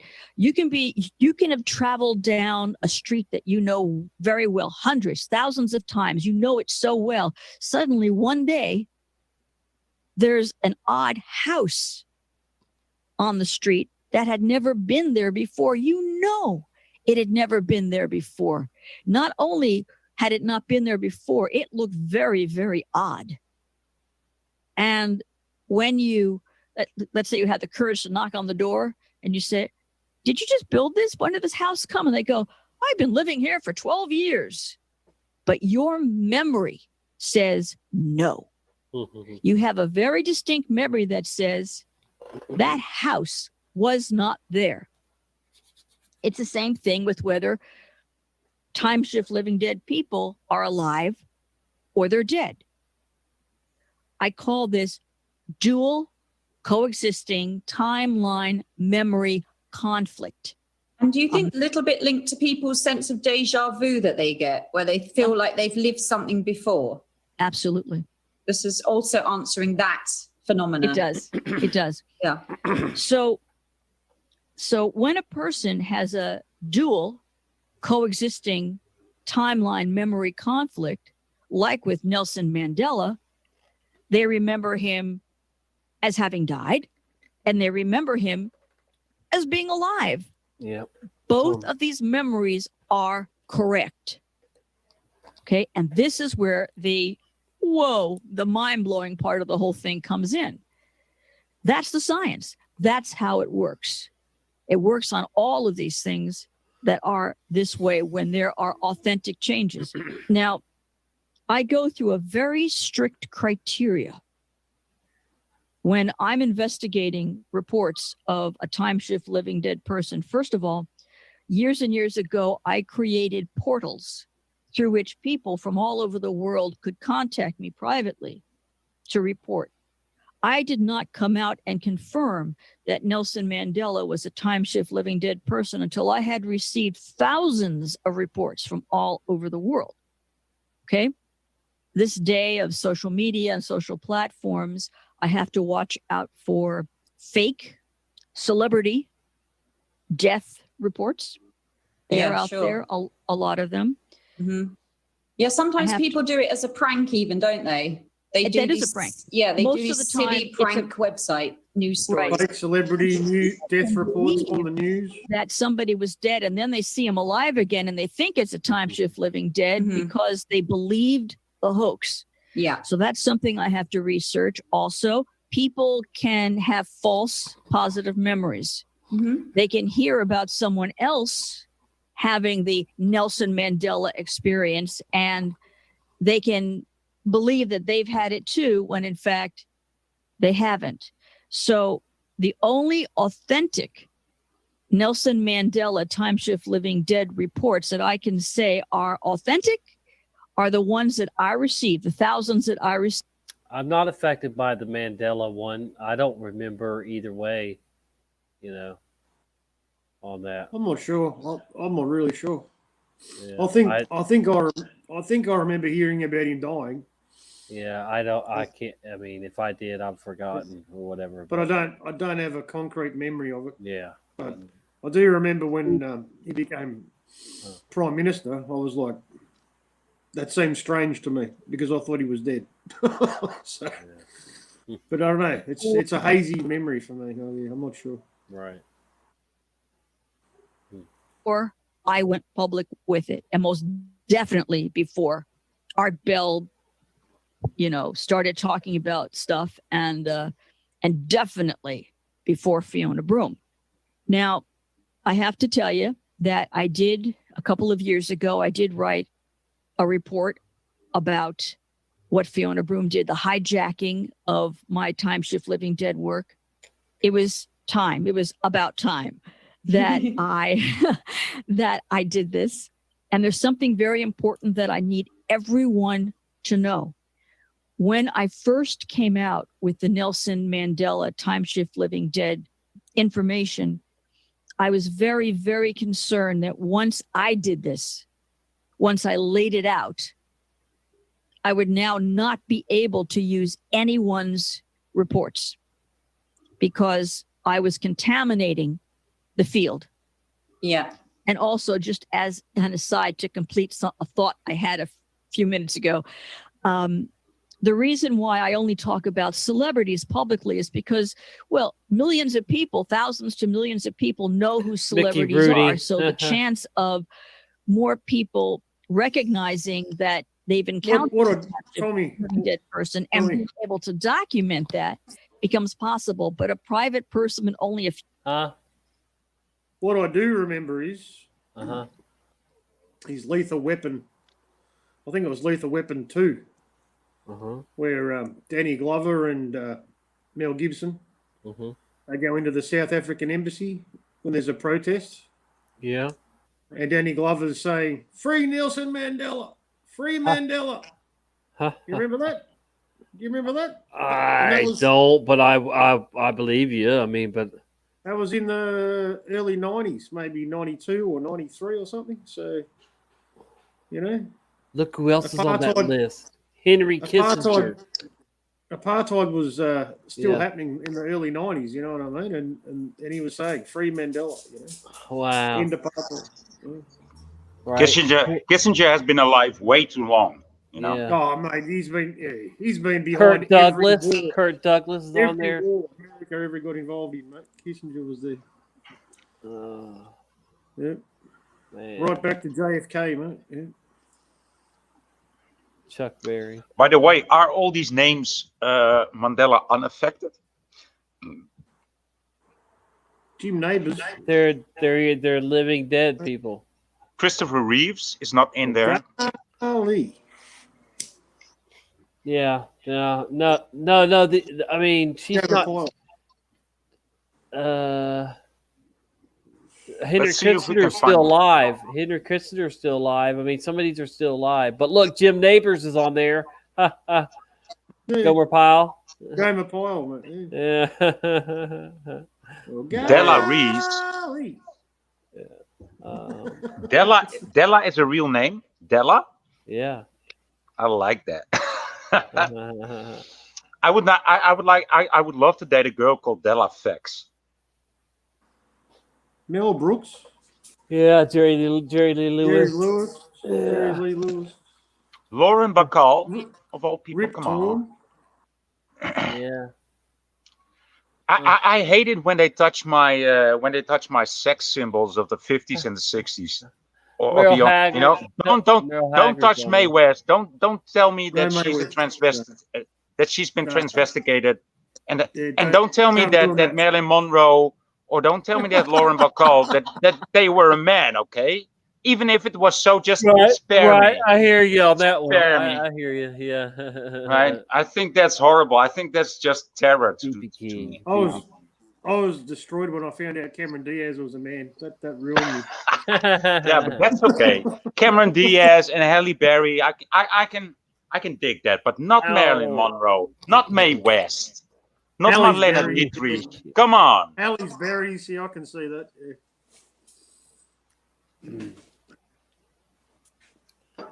Yeah. Cameron Dix. Cameron, it should have been a clue. Yeah, you should have had a clue. Few people know, that's impossible for me to document with the public. So that's the only reason that I always talk about celebrities. Okay, back to this very important information that I need to share. Okay. So, as I said, when I first came out with the information, I was very concerned that I was now contaminating the field, that there would never be an authentic Nelson Mandela report again. Even if people were telling the truth, I could not use it as part of my criteria, but it was okay because I had already confirmed it. So what I did was I added a piece of false information into what I was sharing with the public. I'd never done that before. I've not done it since, but I knew that if I added a red herring, some information in the story, if I heard people repeating that false information as part of their memory, then I knew that they were not an authentic rememberer Mhm. of an actual. So I like that They trick were- that she played on the they- public. You I like that? it that I get that. You know, Yeah. I don't especially appreciate it, but when you have to do with Science. right with science and with people that steal things off you and people that are inauthentic and people that state their memories from somebody else's claims, you need Yeah. to do these tricks, and Yeah. she is open about it. Yeah. So I get she's like a researcher, she's like a detective. She's you know, and well, sometimes she is. Yeah, she is a researcher too. I mean, like I'm a researcher, and I mean, I have been, and I know how to research things. Trust me. I mean, I really, really, really do. and you also know. And so, Tommy, you also know when you recognize your own words in somebody else's statements, right? Yeah, certainly. And I can tell you that Yeah, some of my words are in this community out there, of course, already. but the same but the same know. goes for me, and same goes for Brian. Sure, You know, certainly, yeah. and it also goes between the three of us when I just stated that. I can also hear you talking about my findings, and I think, oh yeah, that's one you picked up from me. Okay, I like that because we are putting the pieces to the puzzle together. But you will not. We all have the pieces, but you will not. It's not like I need the recognition of that. And you will not deny it either. But there's people who do that, who deny the referation, and who will say no, it's just how I remember it. When they know they've just read it 2 days before that. So I think that's a good. I think it's a good trick. It's a trick, but you must be cunning to deal with smart people. You think People she's who gonna want tell us? to smart you out.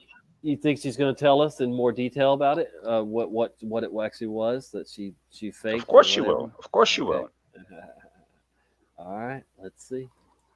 They were attracted to it. Now, it's not that they were lying. I'm not accusing them of lying. It's just that it would be a false memory. People I can would be have to slightly conclude. suggestible at times. It Yes, can be a little bit suggestible. And I'd like to add that when I heard about the Mandela effect memories, I really didn't have any memory of Mandela dying in prison or anything like that. I seem to remember, now I was quite young back then, that he got out of prison and was released and was praised. Before I reveal what the false information was, which I know is going to shock a lot of people, but whether somebody remembers a time shift living dead event or any other type of timeline editing, it has nothing to do with intelligence. It has nothing to do with IQ. It has nothing to do with how psychic you are, how aware that you are. It's just that it just happens to be what your brain happened to access and remember. It is a glitch, not necessarily saying that you're better than anybody else. Please, I have to make that very, very clear. No, and Okay? there's plenty of glitches that some people will experience and others won't have any experience of.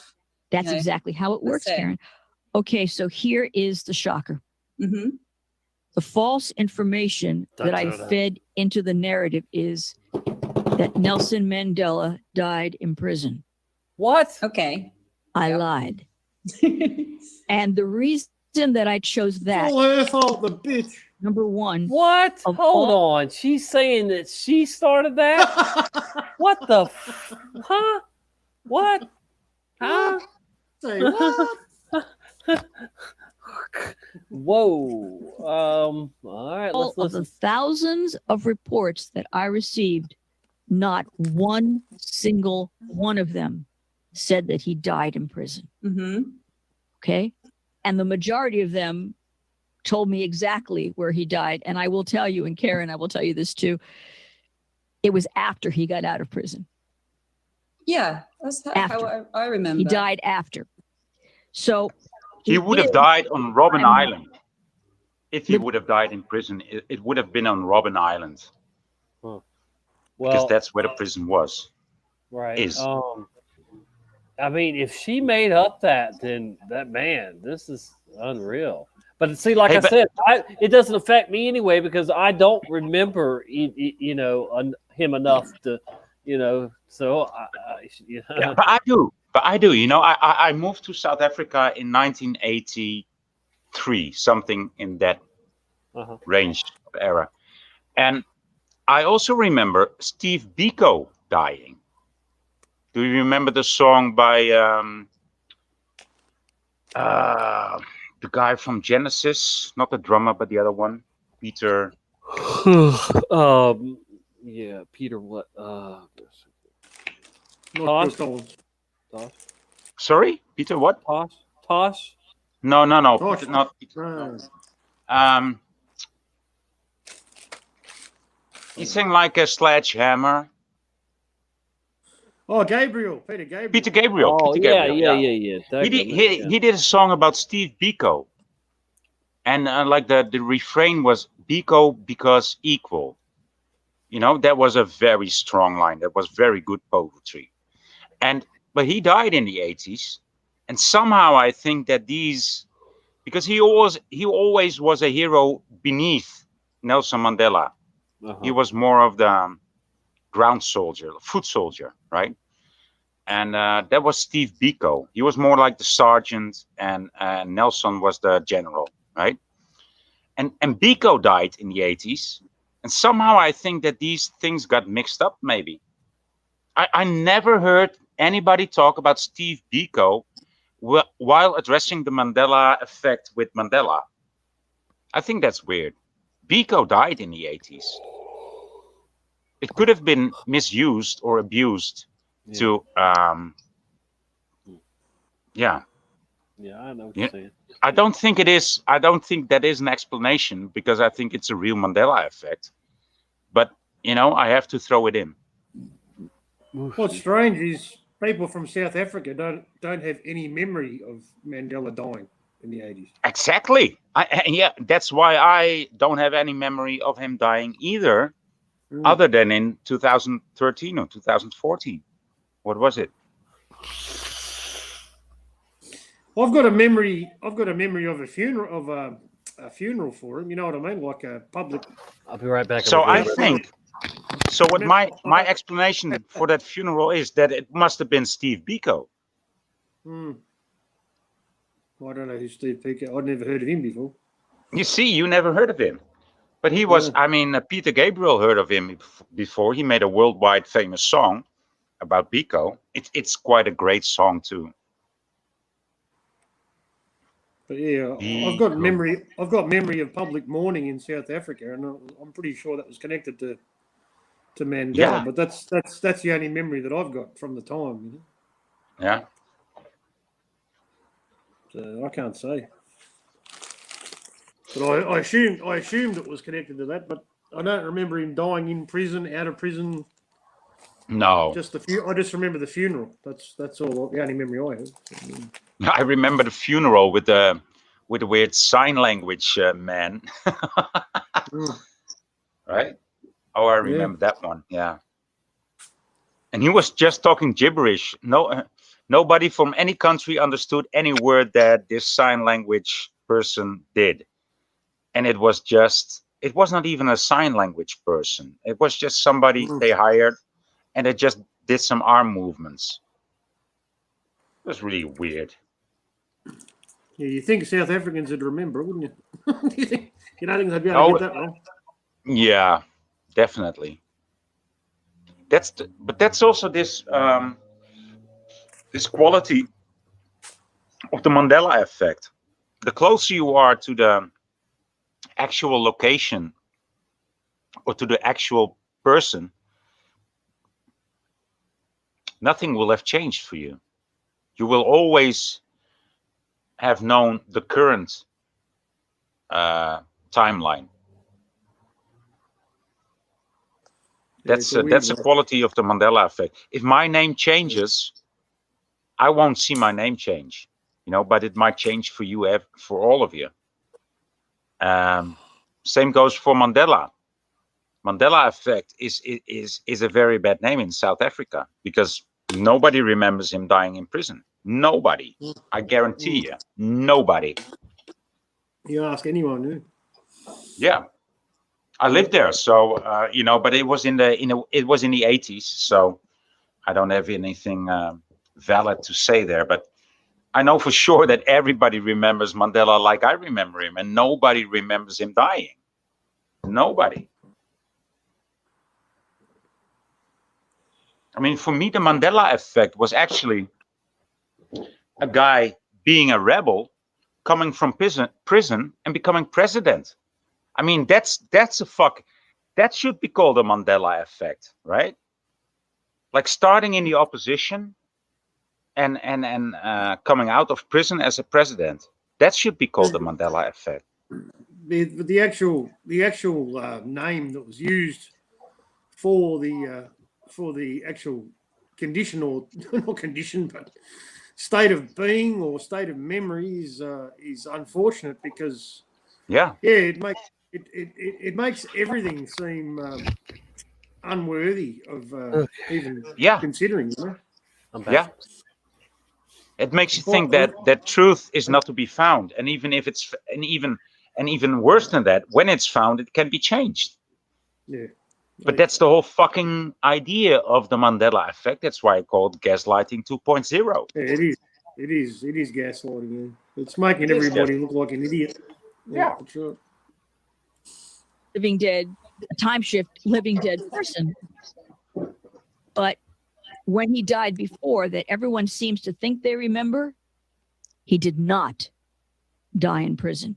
Now, I will also tell you that when Fiona Broome, the woman who hijacked my work, she wrote that her memory of Nelson Mandela was that he had died in prison.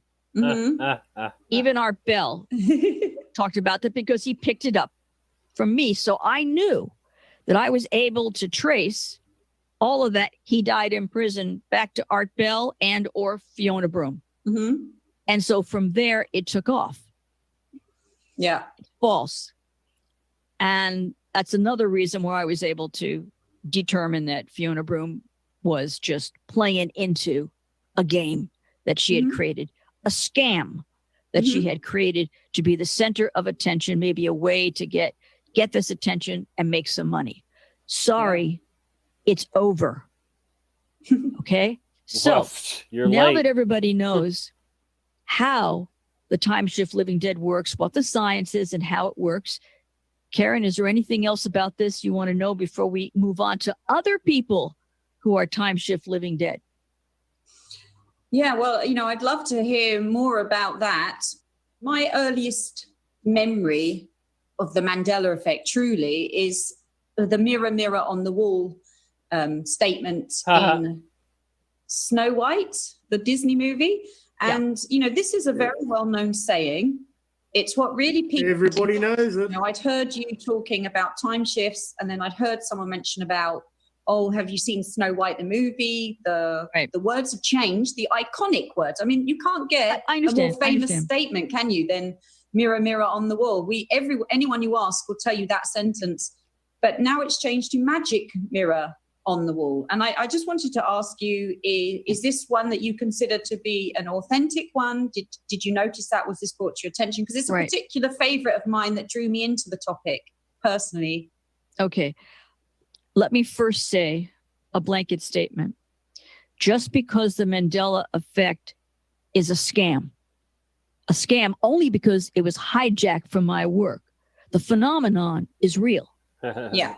But it's called the time shift effect. The time shift effect. The time shift effect. People, please throw away the Mandela effect. It's an insult. Okay. When you use the Mandela effect, that says you don't really know the truth. You don't know the science. And I want you to know it. I gave it to you. So, yes, that one's real. Magic mirror on the wall, mirror, mirror on the wall. It's true. Yet, there's another one. I must say, I like her attitude. I like her attitude, man.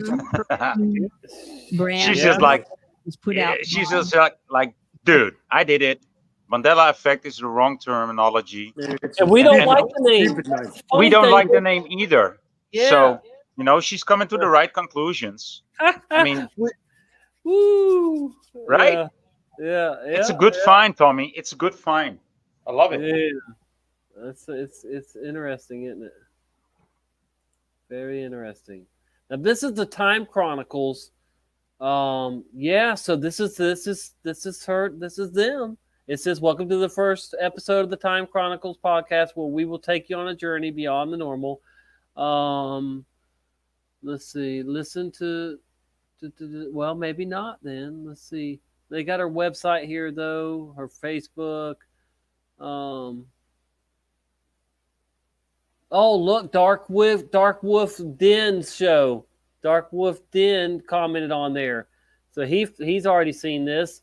From the Mandela Effect conference. Right? Yep. Well done, ladies. Starfire. I heard about you a few years ago, and I'm glad to hear that you are still active. I am the founder of the Mandela Effect Conference. He didn't say the international, he just said Mandela Effect Conference. As well as the host of a paranormal radio show with the high majority of time shift phenomenon community, or whatever. I am 100% with you on the needed name. My network co-host digs into all of Art Bell topics. I would love to have you on the network to tell your story to the entire YouTube Mandela Effect Time Shift Phenomenon community. If you are interested, please get in touch with me at rippingrabbithole.com. Let's see what she said. If she did. I'd be happy to chat with you on your show. This is 3 days ago, so this is, and this was put out on the 9th, so it's only a week old, not even a week. Anyway, so yep, that's crazy. Let's see who else. I don't know any of these people. Well, sounds like we're in some kind of purgatory. All right. Well, interesting, isn't it? Very. Sex in the City. Sex in the City. Sex in the City, Sex and the City, people. Mm-hmm. It's Sex and the City is the name of the show. Now, because I've been doing research on these various she's calling this time anomalies. What? Like this. I know how to research it. Not So debunked. it didn't take me more than a couple of minutes to solve what had flustered the Mandela Effect community for a long time.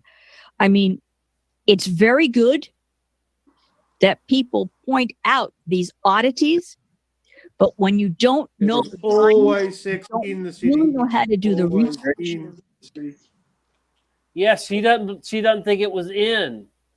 Always in. She's saying it was and. And you don't really know how to talk about it, because when you know the science, as I've explained it, then man, that really creates your brain to just grow and grow and grow. It's just mind blowing. I agree. Because otherwise you're just going round and round in circles, looking at effects of the phenomena, but not understanding the phenomena. I mean, which is kind of pointless. It's just entertainment then. It's just like, oh, look, there's that weird thing. And some people delve really into delusional ideas, like it's the devil playing tricks. So to know the actual science behind it, you've got to know it, and then you can take that knowledge further. Right. It's also made a mockery of the actual phenomenon, which is a very important core matrix glitch that helped me to discover time shifts, the coexisting timelines, that our reality is not what mainstream tells you it is. It's very different. So when it comes to Sex and the City, they had a perfume product. Okay. Called Sex and the City. Then some other people found a nearly identical product called Sex in the City. I don't give a shit about the perfume. But the word and in were inverted. And they said, well, this must be part of the Mandela Effect. People, no. This again is, if you knew how things worked, you would be able to do research better. I can't believe she gets this one wrong, dude. There's so I know, man. It's so fucking crazy. I can't believe she's getting that one wrong. That's not right. Sorry. Yeah.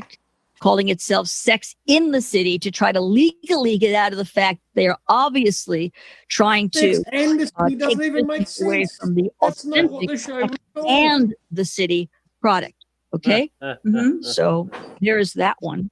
But the point of the time shift effect is not to like change up your reality and freak you out a bit. It's just a side effect of. If she says interview with the vampire. Well, these are time markers. Yeah, the markers. Could you explain that a little bit, perhaps? When you experience something like a time shift living dead, where you have this dual coexisting timeline memory conflict, where your brain goes, but this person was dead and now this person's alive, or this person was alive, dead, now alive again. I mean, it can happen multiple times. Or that building has changed. It wasn't there yesterday. It wasn't there 2 minutes ago. Or wait, the color of my favorite shirt just changed. I know it did, but your husband or your wife says, no, honey, it's always been that color. But you know for sure it's your favorite shirt.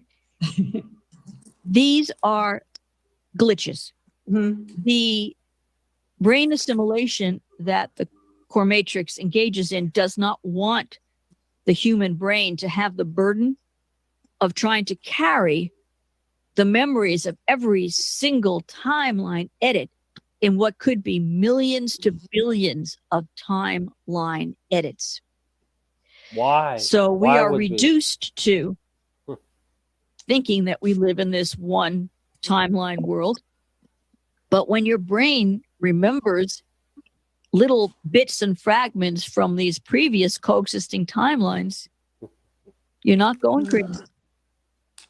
There's nothing wrong with you. That has actually happened. So you have to keep the memory of that timeline separate from what's happening here.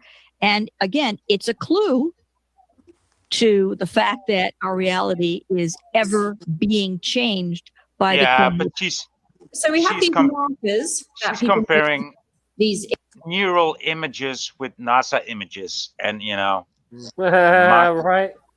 I mean, that's what she's doing here. But I mean, you can't blame her.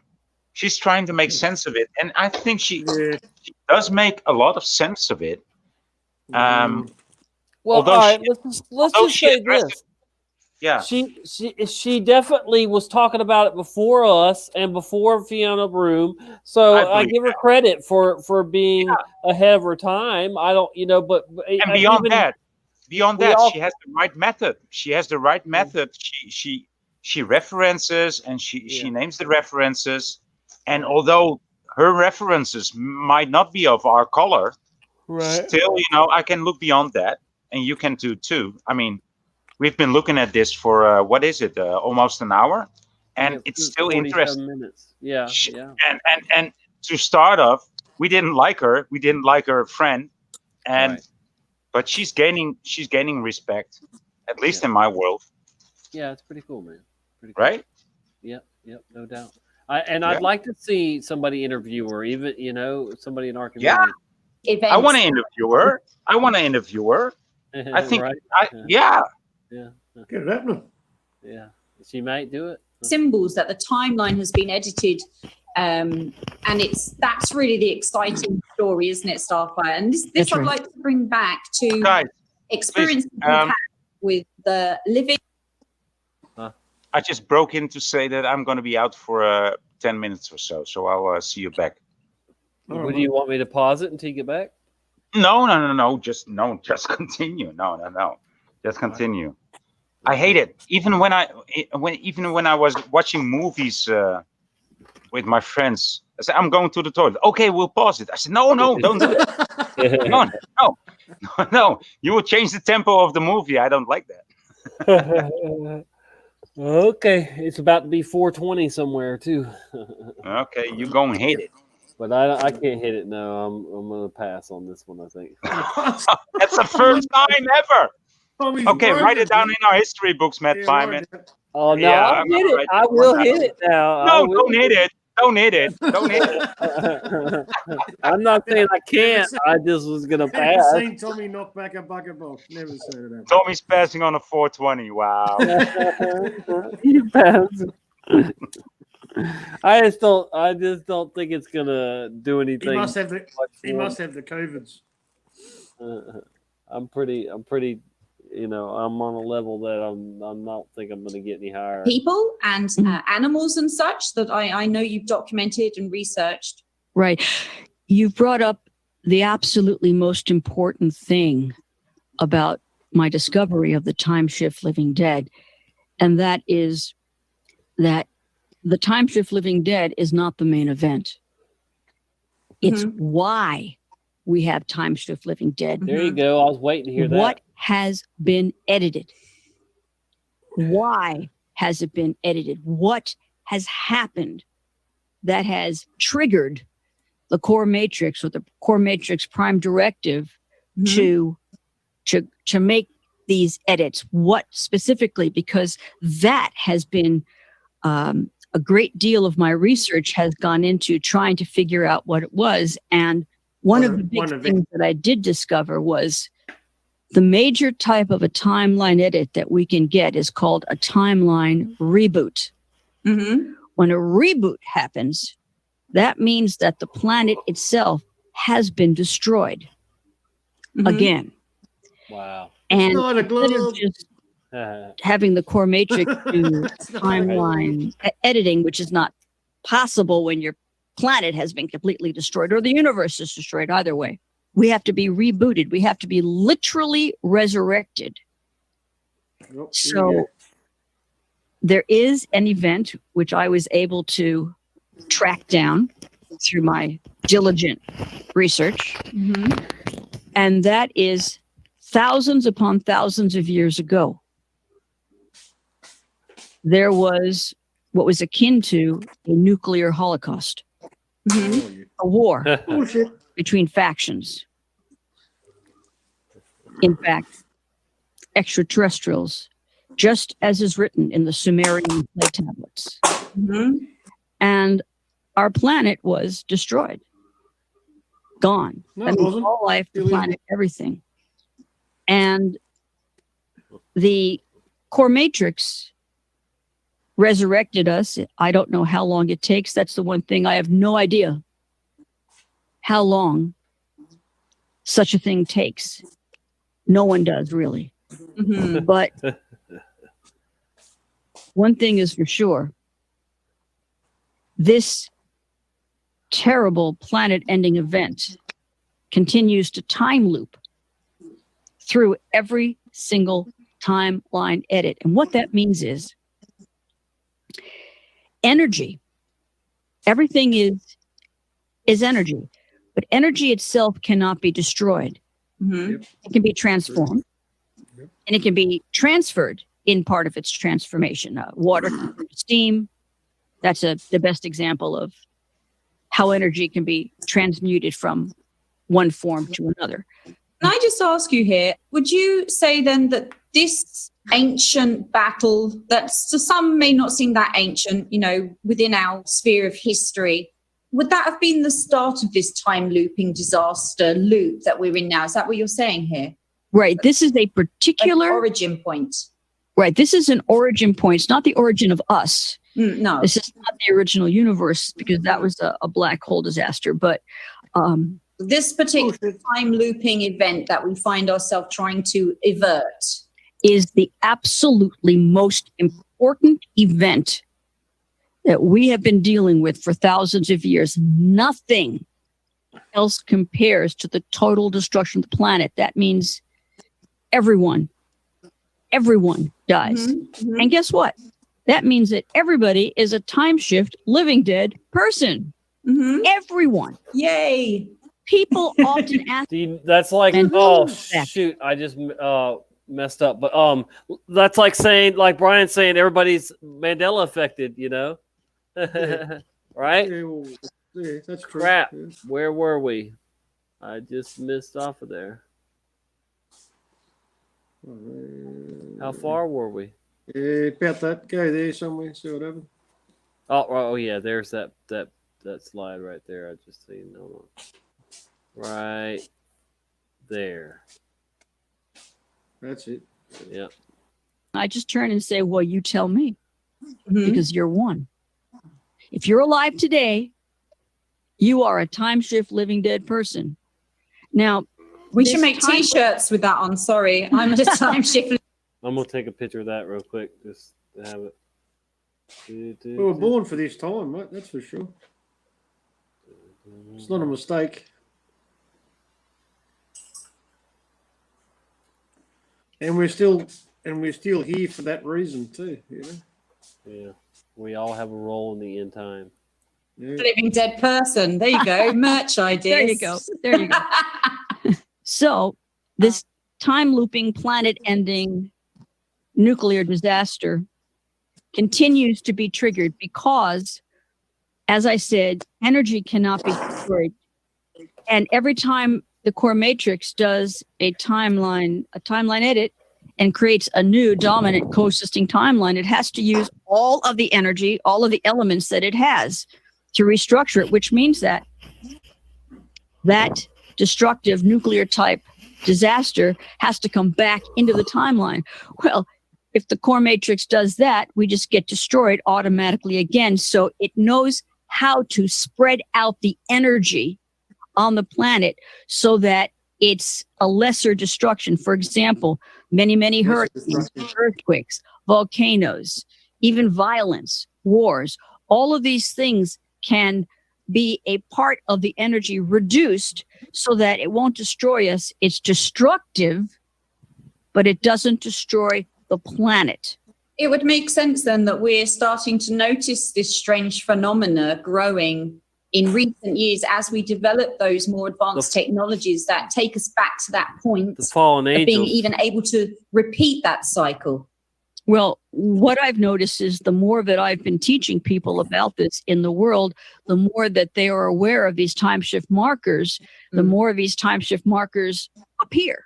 Not because there's more of them, but because more people are aware of them. It's in their brain. Anyway, so in these days, we have certain bad actors who continuously create nuclear disasters that lead to a time looping, planet ending nuclear disaster. And it happens again and again and again in modern times.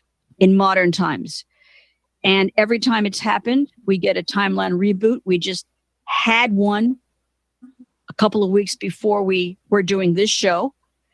And we come back.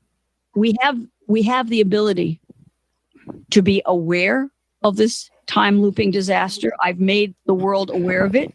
I'm making more of the world aware of it through this show. And we can actually stop it. We can diminish it and push it down so that we never have to worry about it again. I think we'll talk about it more at length in a future show, perhaps. Yes. This is only episode 1, so subscribe and stay tuned, folks. Right, exactly. For future episodes. A future episode. What I would like to do is I would like to talk about more time shift living dead people and animals. Yes, because it's so fascinating. It really is. Exactly. And again, I'm just talking about the well-known people. I used to have a list of the time shift living dead on my website. And then I noticed that people were taking that information and not giving me credit. Surprise, surprise. And so I removed the information. But on this show, you're going to see a brief list of many time shift living dead people. Confirmed. All confirmed. I would never put one out. I would never call them time shift living dead unless that person had been confirmed by me. Okay. So the first one after Nelson Mandela that I want to talk about is Ruby, the African elephant. This is very interesting because, as I explained, in the science of the time shift living dead, any life form, any object can come and go depending on how the timeline Elephants edit have works, and boobs whether or now, not huh? the brain, Big- which is the big boobs. interface to the core matrix, which is how it all works, is how we pick up streaming coexisting timelines. You know, elephants have big breasts now. What? Yeah, Big you didn't. breasts? You haven't, huh? You haven't seen No, I that, haven't heard of Mandela? that. You haven't heard No. about that one? No. Yeah. Just I guess we can look. We'll look it up, or you can look it up. But yeah, that's a Mandela effect now. The elephants have these big breasts. It's crazy.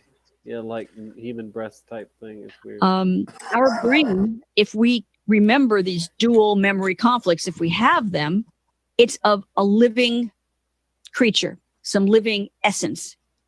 We're human, so we're limited in what we're aware of that's alive. Some people can see spirits, some people can see ghosts, some people angels, some people higher beings, and some people not so much.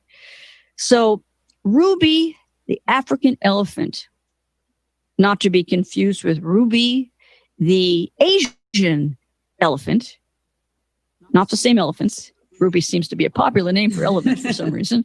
Okay, so Ruby, the African pachyderm, lived in its in part of its life at the Los Angeles Zoo. Right. Ruby was an older gal, and she wasn't doing that well. And a deal was finally made to move her to a sanctuary. Happy day. Well, Ruby was put into the crate, and somewhere along the way, she died in that crate. It was terrible. Made the news. It was just, everybody pointing fingers at everybody else. Yeah. Then we have, years later, a timeline edit happens, and voila, Ruby's back. Wow. Ruby, the African elephant, is back. She got in that crate. She made it to her sanctuary, and she lived there for many years, and then she died. I've got to admit, I kind of prefer that ending. I do too. But we all have experienced the time shift living dead ending because of the timeline reboots and the time looping, planet ending nuclear holocaust. So some of you listening to this are going to remember Ruby, particularly if you're into saving animals, if you're an animal person. If you lived in California or Los Angeles, you're definitely going to potentially have some memory at least of Ruby the elephant, the African elephant. So there's an example of a famous elephant who's a time shift living dead. Another really, really well-known one, and this is the one that I would talk about the most after Nelson Mandela, and this is the actor, comedian, producer, Bob Hope. Yeah. Bob Hope is a time shift living dead person. He lived to be, 100 years old, maybe more. Don't quote me on that, but at least 100. And his first remembered death happened. He was so well loved. He did a lot of work for the USO and for the Gov. He was a real patriot. So when he died the first time, his death was announced in Congress, in the U.S. Congress. Wow. Uh-oh. Then we have a time shift. Then we have a timeline edit, and the announcement is made in Congress still because the dual memory conflict is very much alive. What the core matrix does is once it does a timeline edit, if there are discrepancies, it backfills the new storyline of our life. It backfills enough of it so that if people go looking, you're not going to find that Bob Hope died before. But what got left over is that, and this information is still available, that his death was announced in Congress. Well, Bob Hope's friends who knew he was still alive, called him so that he was able to actually watch a rerun of, his death being announced in Congress. But here's what happened. He did die. There was a memory, shadow of that memory still lingered, a piece of that previous coexisting timeline bled through and still lingered in the new dominant coexisting timeline. Yeah. So that you have people remembering that he died and people remembering that he was alive at the same time, dual memory conflicts. Mhm. Now, of course, after the fact, people pointing fingers at, oh, this mistake was made and that mistake was made and this congressman shouldn't have done this and shouldn't have done that. No. All of that is just trying to make coping excuses for the fact that this was a verified time shift living dead event. It's pretty amazing. It is pretty amazing. And there are the bleed throughs, aren't there? Like you say, if you know what to look for, it was like, as I mentioned in the beginning of the show about the mirror, mirror on the wall, that still exists heavily throughout society. You still see it quoted everywhere. There is unlimited number of these glitches are left Only about in the 22 world. minutes left. It's amazing, but true. Oh, I also want to explain one thing. I just want to go back for just one little moment. I discovered the science of why people discovered sometimes these. believe that somebody has died and suddenly they're alive again, or the reverse. Mm-hmm. It used to be called the alive again, dead again phenomenon. That existed already. Wow. What I did was I discovered the science of how it worked, and then I named it. So I should have mentioned this in the beginning. It slipped my mind, but I do want everyone to know that the alive again, dead again phenomenon has been around as long as humans have been around. Okay, and as long as there's been some sort of communication media. And in every country, not just USA. Oh, everywhere. The whole world. You're just speaking personally from things you remember, but I'm sure in China, Russia, everywhere. far-flung places. Everywhere. That's it. It and is I an find equal- it fascinating that you say it can also be like universal. That It is universal. It's cosmic. It's cosmic. Human beings, neither human beings nor advanced entities, nor angels, nor any entity, whether singularly or in a group, and that includes humans, no one can create or manipulate a time shift. No one can create or manipulate a timeline edit.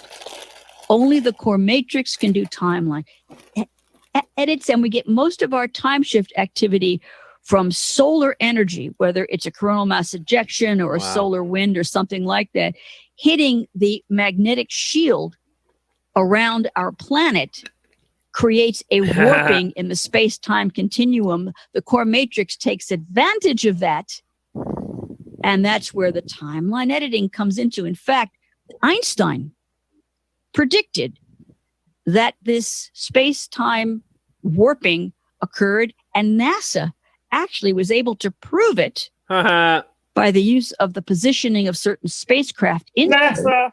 They were able to prove it a few years ago. I love it when science catches up with my discovery. Really wonderful. Yep. Okay. So it's very important that everyone understand that no human being, no creature, no spirit, no force can create a time shift other than these natural processes, and no one can do a timeline edit other than the core matrix. I know that there are people out there who have loads of theories and, as I mentioned before, talking about jumping timelines. No, not at all. Not at all. However, there is something called a reality shift manifestation.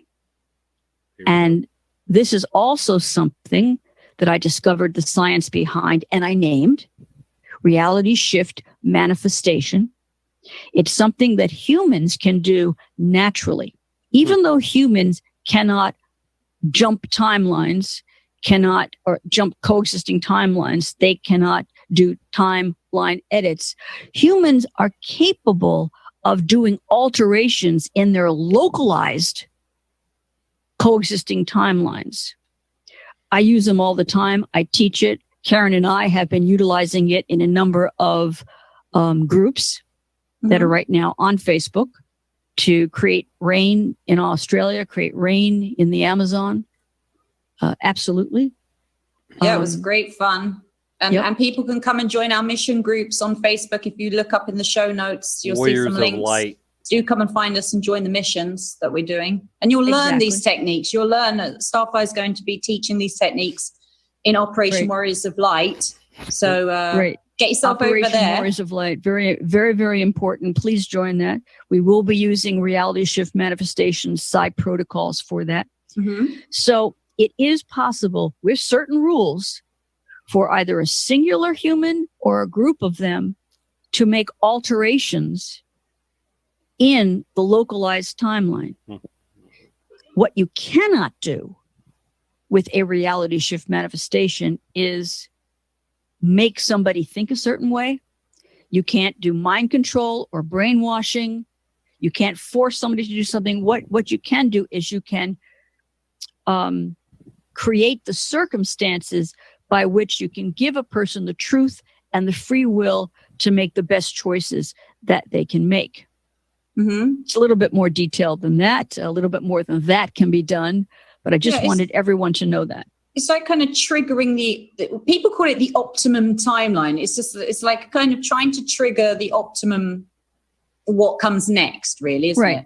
Right. For example, if somebody wanted to use a reality shift manifestation to heal someone, very possible. But if somebody wanted to use a reality shift manifestation to say, I want a yacht, but there's nothing in that person's lifetimes that says they're going to have a yacht, they deserve a yacht, they work for a yacht, they're going to be gifted with a yacht. So reality shift manifestation is not going to manifest a yacht.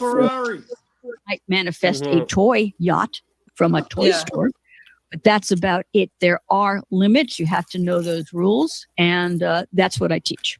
And that's what you and I, Karen, have been working with, and we will be working with in Operation Warriors of Light, in which we are going to create a very powerful but peaceful change on this planet to switch out the negative, corrupt balance of power to something more friendly, useful, safe, and secure with this planet. Peace and Yes, safety. you have Peace to, and safety. join, right? You have to join that Peace group and in order to security. learn what it is and to be part of it. So we hope that people will as soon as possible. New age. Okay. So now I've covered the fact that there are no timeline jumps. You can't create your own reality in that you go to your own timeline. You can potentially alter some of the localized factors in your own timeline if those factors already exist in other coexisting timelines, and you can copy paste it in. I teach about this, but there are rules. So just learn it from me. Don't go to people who are just taking you for a ride. Just learn it from me. Nonsense. Go to the horse's mouth. The source. Go to the source. Yeah. Okay. That would be so God. Now, Thank you. another timeline, time shift living dead person is Congresswoman Gabrielle. Wow. Giffords. Yeah. Oh yeah, I remember that one. We wish. A number of she years was dead. ago, she was assassinated, almost assassinated, depending on which timeline you remember. And so were some people who were in the group listening to her talk. It was some sort of a community gathering. It was terrible. I It remember. was terrible. Yeah. And what happened is she was shot. Terrible acting. And today, although she survived, she did have very serious brain damage. She's also married to an astronaut named Kelly. Astro actor. Yeah. What happened is some of the news media reported that she had died. I like the one went up until now, Tom. Kind of like the way Bob Hope was announced in Congress. And even her husband. What's that? I like this what she was saying up until now. She just Oh, blew yeah. the whole story. was interviewed did say on some shows she had died. I have this. I still actually have this evidence. She never died from a fake gunshot. To maintain this evidence, it can also be disappeared. But for some reason, sometimes the evidence remains. She's talking about residue. Screen captures. Residue. I have screen captures. I have video captures. I Yeah, have yes, you have to. You have to grab She the doesn't evidence even know the term and keep it residue. in a I have it. folder. You bet. Yeah. So shortly after that, Wow. she was alive, which is, of course, lovely. Yeah, I kind of remember that. Like, she was somehow surviving retard, fraud, in her life. That's how I remember it. Right. She is a time shift living dead person. She was announced as having died, legitimately announced, Mm-hmm. and then showed a lot of within a day, seemingly to our point of view, our consciousness, she was alive. She survived an unsurvivable wound to her head. So can I just ask at this point? Yeah. Does that mean that at she's a fraud? Where she was dying, there was just another timeline edit that was occurring at that point that she somehow got brought back just coincidentally, or is it was editing her back into the timeline for some crucial? It's called She the was director. edited back director said, into the timeline. It didn't necessarily, the time shift didn't necessarily happen at the point where she and the others were shot. Mm-hmm. It's just Really that bad. that event was slightly altered when the editing happened to the timeline and the new dominant timeline came online. So we still have no idea that the space of time when a copy paste is going on and like the amount of overlay that happens with the timelines, so that we continue the continuum. I have some ideas sometimes because I have so much research into this and experiences. I am an experiencer too. But we'll hold that for another day because it's quite extensive. The point is, this is a fantastic topic because it's not just about Time Shift Living Dead. It's about the event that caused it. What in our world was changed? Why was it changed? How do we find out what was changed? Well, if you can figure out enough of the time shift markers, you can add up events that have changed, topography that has changed. You can even get into an argument with a friend or a spouse because they remember one thing one way and you remember it another. And it could very well be that one of you isn't remembering quite right, or both of you remember exactly what happened, but one of you remembers a coexisting timeline from the past, and one of you remembers one from the current dominant timeline. That happens all the time. Kind of saving marriages here too, then, with this info. I'm saving relationships. Absolutely. Saving No, marriages. it's true. I'm saving relationships because if you do have that kind of an argument, stop. Think about it. Now, how are you going to look for other timeline edits? I talk about them, I list them, I teach them. But can I just say the timeline edits are occurring to keep us on a positive timeline that isn't guiding us towards the mega reboot type scenario. Is that correct? That's what it tries to do. So it's just trying to make the timeline more optimum so we're not always just destroying ourselves. So the smaller edits are just little things it does to preempt something that it foresees. Is that correct? Correct. The core Always. matrix, the core matrix I'm talking about. It's what I call the prime directive. Yeah.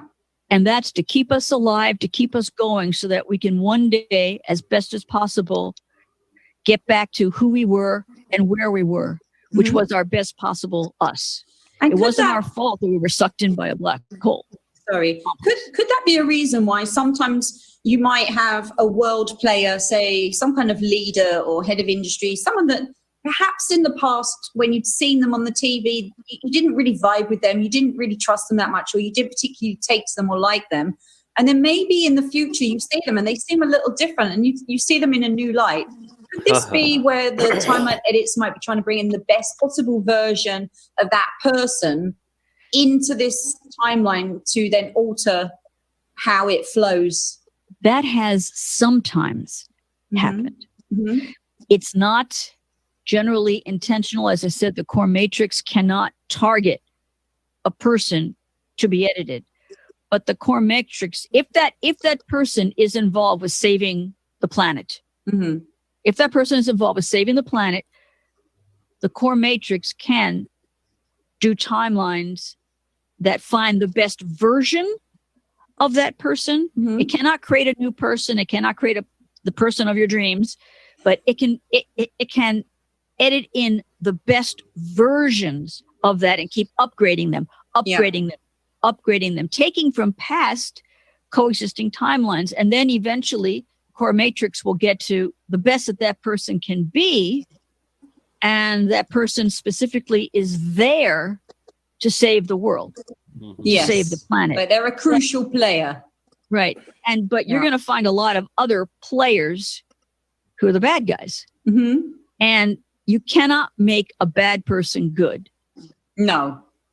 You cannot give a person common sense through this. You can't make them brainiacs. Certain things are set. But if somebody was a better version of themselves in a previous coexisting timeline, but right now, for some reason, they were not the best version of themselves, it's possible to do a timeline edit and copy paste the better version of them into it. You can't make them what they're not. You can help to make them their best person that they always were. That's how the core matrix works. And you and I know, Karen, that's been done recently. And but most of these vibes that you get of people you can't trust them. Yeah, I get those vibes very strongly with people. Right, a lot of people do. Right. But as you and I have discussed, and I think we're going to be doing a show on this about brainwashing,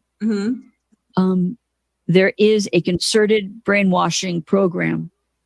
Well, that's been going on since the dawn of time, but there's one that's currently been going on since 2015, and even before that, that has brainwashed people into thinking that people who are really friends of the planet are enemies of the planet. There's a power grab going on. This is something that reality shift manifestation can actually help with. Yeah, and they also make you believe that people who aren't friends of the planet are friends of the planet. Yes. It works both ways. It works both ways. Right. And this, it's a power grab. And they're using this brainwashing tool to trick, I call them tricksters, to trick people into thinking that the people that they need to put their belief in, their faith in, and help are the very people that they create fake narratives, fake personas that you should hate this person because they're this, they're that, they're all these hateful things, when in truth, they're not that at all. But it's so easy to brainwash people. So we're going to get into that in another show, right? Yes, we will definitely get into that topic. Yes, very, very important because it's happening right now. Yeah, it's so important. And it's scary. I'm even concerned. About what's going on in the world today. So again, people, please, the Mandela effect is a hijacking and a corruption of my time shift effect, time shift living dead work. Please stop using the phrase the Mandela effect. Please use the phrase time shift living dead and the time shift effect. Please use my name, Starfire Tor. Please learn the science that I've been teaching you today. And if you've been following me forever, and realize that this is not about things changing. This is about why it's changing. This is about learning everything that you can about these time shift markers, of which the mirror, mirror on the wall is about, and all the other changes that I talked about. These are the conversations I want everyone to be having. The more people who can help me to make these time shift marker discoveries, the better chance we have of not only finding out all of the edits that the core matrix has been doing, but it will give us a heads up about what we can proactively do to make this world genuinely a better place, to make us genuinely better people. Yep. Amen to that. You won't get any arguments here. So I'd just like to say thank you, Starfire, and bring it to an end now, the podcast. And thank you, Karen. Yeah, thank you so much for like laying it out, unpacking that topic for us here, and really giving people the facts so they can go forward very well educated. And instead of being ignorant in the topic, they can now know the facts. And Correct. I do ask the people listening to this podcast to please go and check out the links and visit Starfire Tour's website and read her articles. If you're stuck on any of the terms, I know she has a lot of great articles on her website that will explain more to you, so you can go into the core matrix and read her articles about that. Right. And most of all, please share this podcast all over social media. By sharing this podcast, not only are you telling me that you care about truth, you care about honesty, and you care about the real science of what's going on. You care about it. And the more of you that spread this word, that repost and share this podcast, the more people who see it, who know about it, the better our planet will be. Because it's really about time for the truth. Now we want to put the truth back in the word truther movement on this podcast, the Time Chronicles. We really want to help get that truth out there to arm people with real facts, because there's just so much disinformation and it really disempowers you as a person. It just ruins the whole topic of anomalies. It ruins it. And it's a very real topic. Well, I want to take it out of the gutter, which is the Mandela effect, and I want to put it where it's supposed to be. With you, in your brains, in your heart, and in the world of real science. Thank you, Karen, for allowing me to do this, and I'm glad that we chose this as our first show. Yes, and thank you so much, Starfire, for this amazing chat. And I will see everybody on the next episode. Thanks, guys. Bye. Bye now. Thank you for sharing your time with us. We hope you enjoyed this remarkable journey into the Time Chronicles, changing the way you view reality. All righty then. Gabby Gifford's never got shot though. And her husband's full of shit too. Gabby Gifford's never got shot. Yeah. And her husband's a lying piece of shit too. No doubt about it. But I must tell you, I don't like their style, but I do like their research and I do like their presentation. I put the link in the chat to the channel. I'm gonna sub and belt to these bitches. That video. I mean, Mandela effect's definitely the wrong term. Yeah, they took some wrong turns, but she was on the road to truth too, right? I mean, you cannot expect somebody who grew up in such an environment, being a scientist, to get it all right. I think there might be a gatekeeping element to it though. Could be, but some people are just not gatekeepers. They're just not into shit, and so they are by us deemed as gatekeepers, and maybe even used by the powers that are there. Oh, she made a lot of good points, but yeah. Yeah, right. I mean, and we shouldn't dismiss that.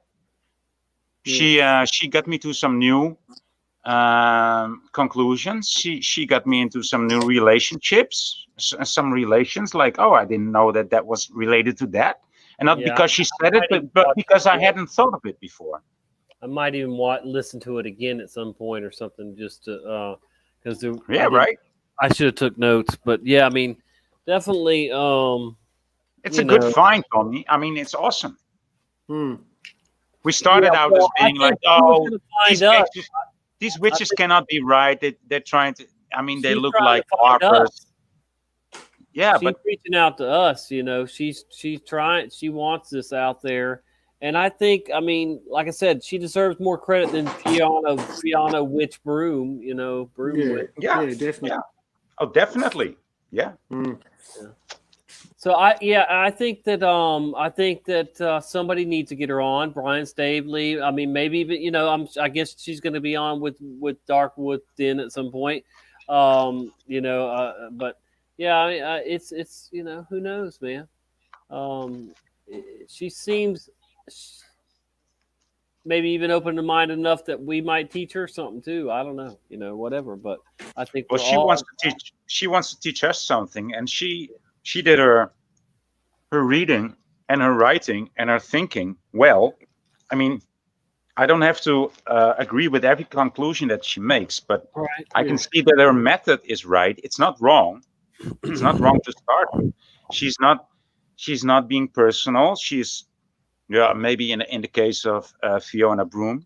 Yeah, but no, not even then. She's not addressing her person. She's just addressing her ways and her right. Yeah. And her behavior and her writings, and not so much her person. I mean, she doesn't say that Fiona Broom is a bad person. She just says that she stole something from her. So that kind of does make you a bad person, but she's not harping on it. Yeah, I agree with you. But she doesn't make that conclusion. I mean, she leaves that conclusion to you and to me. So that's I know. That's pretty neat. It's pretty No decent. time slide Satan cannot create, but he can access the Akashic Akashic records. And edit the code. Yeah, see, that's what I say. We all come from a source code, and Satan is using sorcery. We all come from the source code, it's God's source, and Satan's using sorcery to make these changes, and whatever else. So yeah, it's sorcery. It's sorcery. The Bible says sorcery. It's and it is what it is.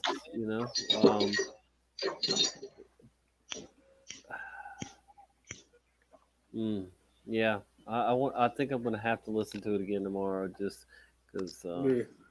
I mean, I'm not saying that I bought any of it, but it was I had so many thoughts going through my head that I was like, okay, yeah, this is this, and and I was We can putting see things- connections. Yeah, yeah, we I can was see putting connections other with a lot of yeah. it. So I mean, it's interesting. It's and she came Her out of sources, nowhere. her sources might not be the best either. If she was using NASA as a reference.